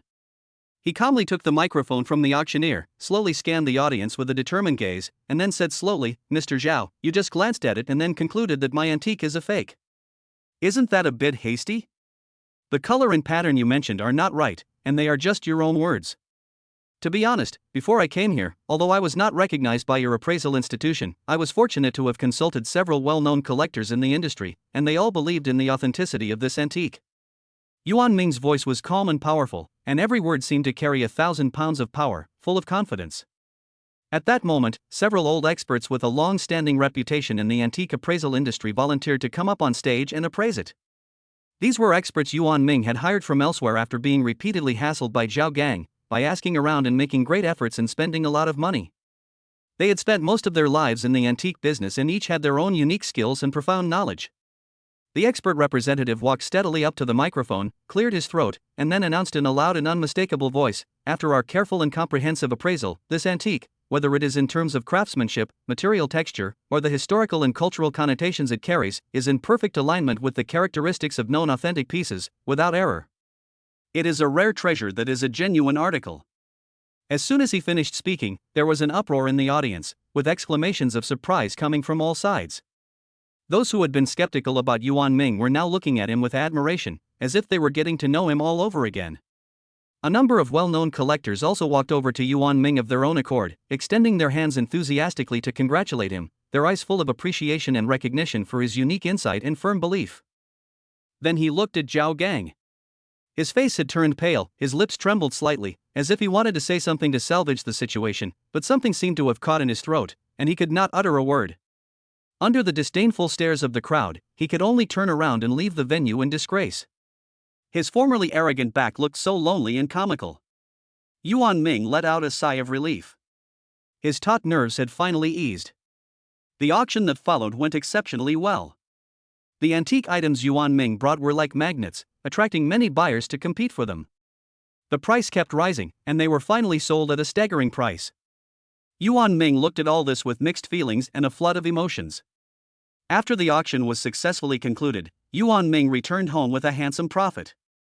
He was thinking about investing the rest of the money in some promising projects to lay a solid foundation for the future of his family.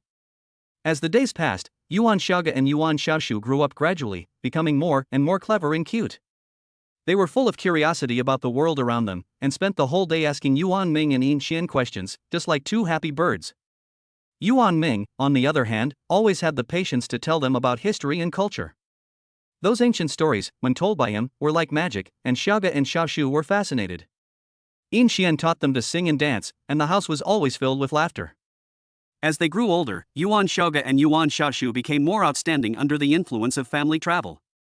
Yuan Xiaoge's obsession with history and culture became even stronger during the journey. Everywhere they went to ancient sites, she was like an explorer looking for treasure, her eyes wide open, sparkling with burning curiosity. She is no longer satisfied with just sightseeing, but plunges headlong into local libraries and archives to look for all kinds of historical information. She also actively exchanges ideas with local historians and cultural scholars. Slowly, she began to share her insights into different historical cultures on her travel blog. Her words are nuanced and penetrating, attracting a large number of like-minded fans. Some cultural tourism magazines also took notice of her and invited her to write column articles. In this way, Yuan Xiaoga gradually emerged in the travel and cultural circles and became a highly anticipated new star.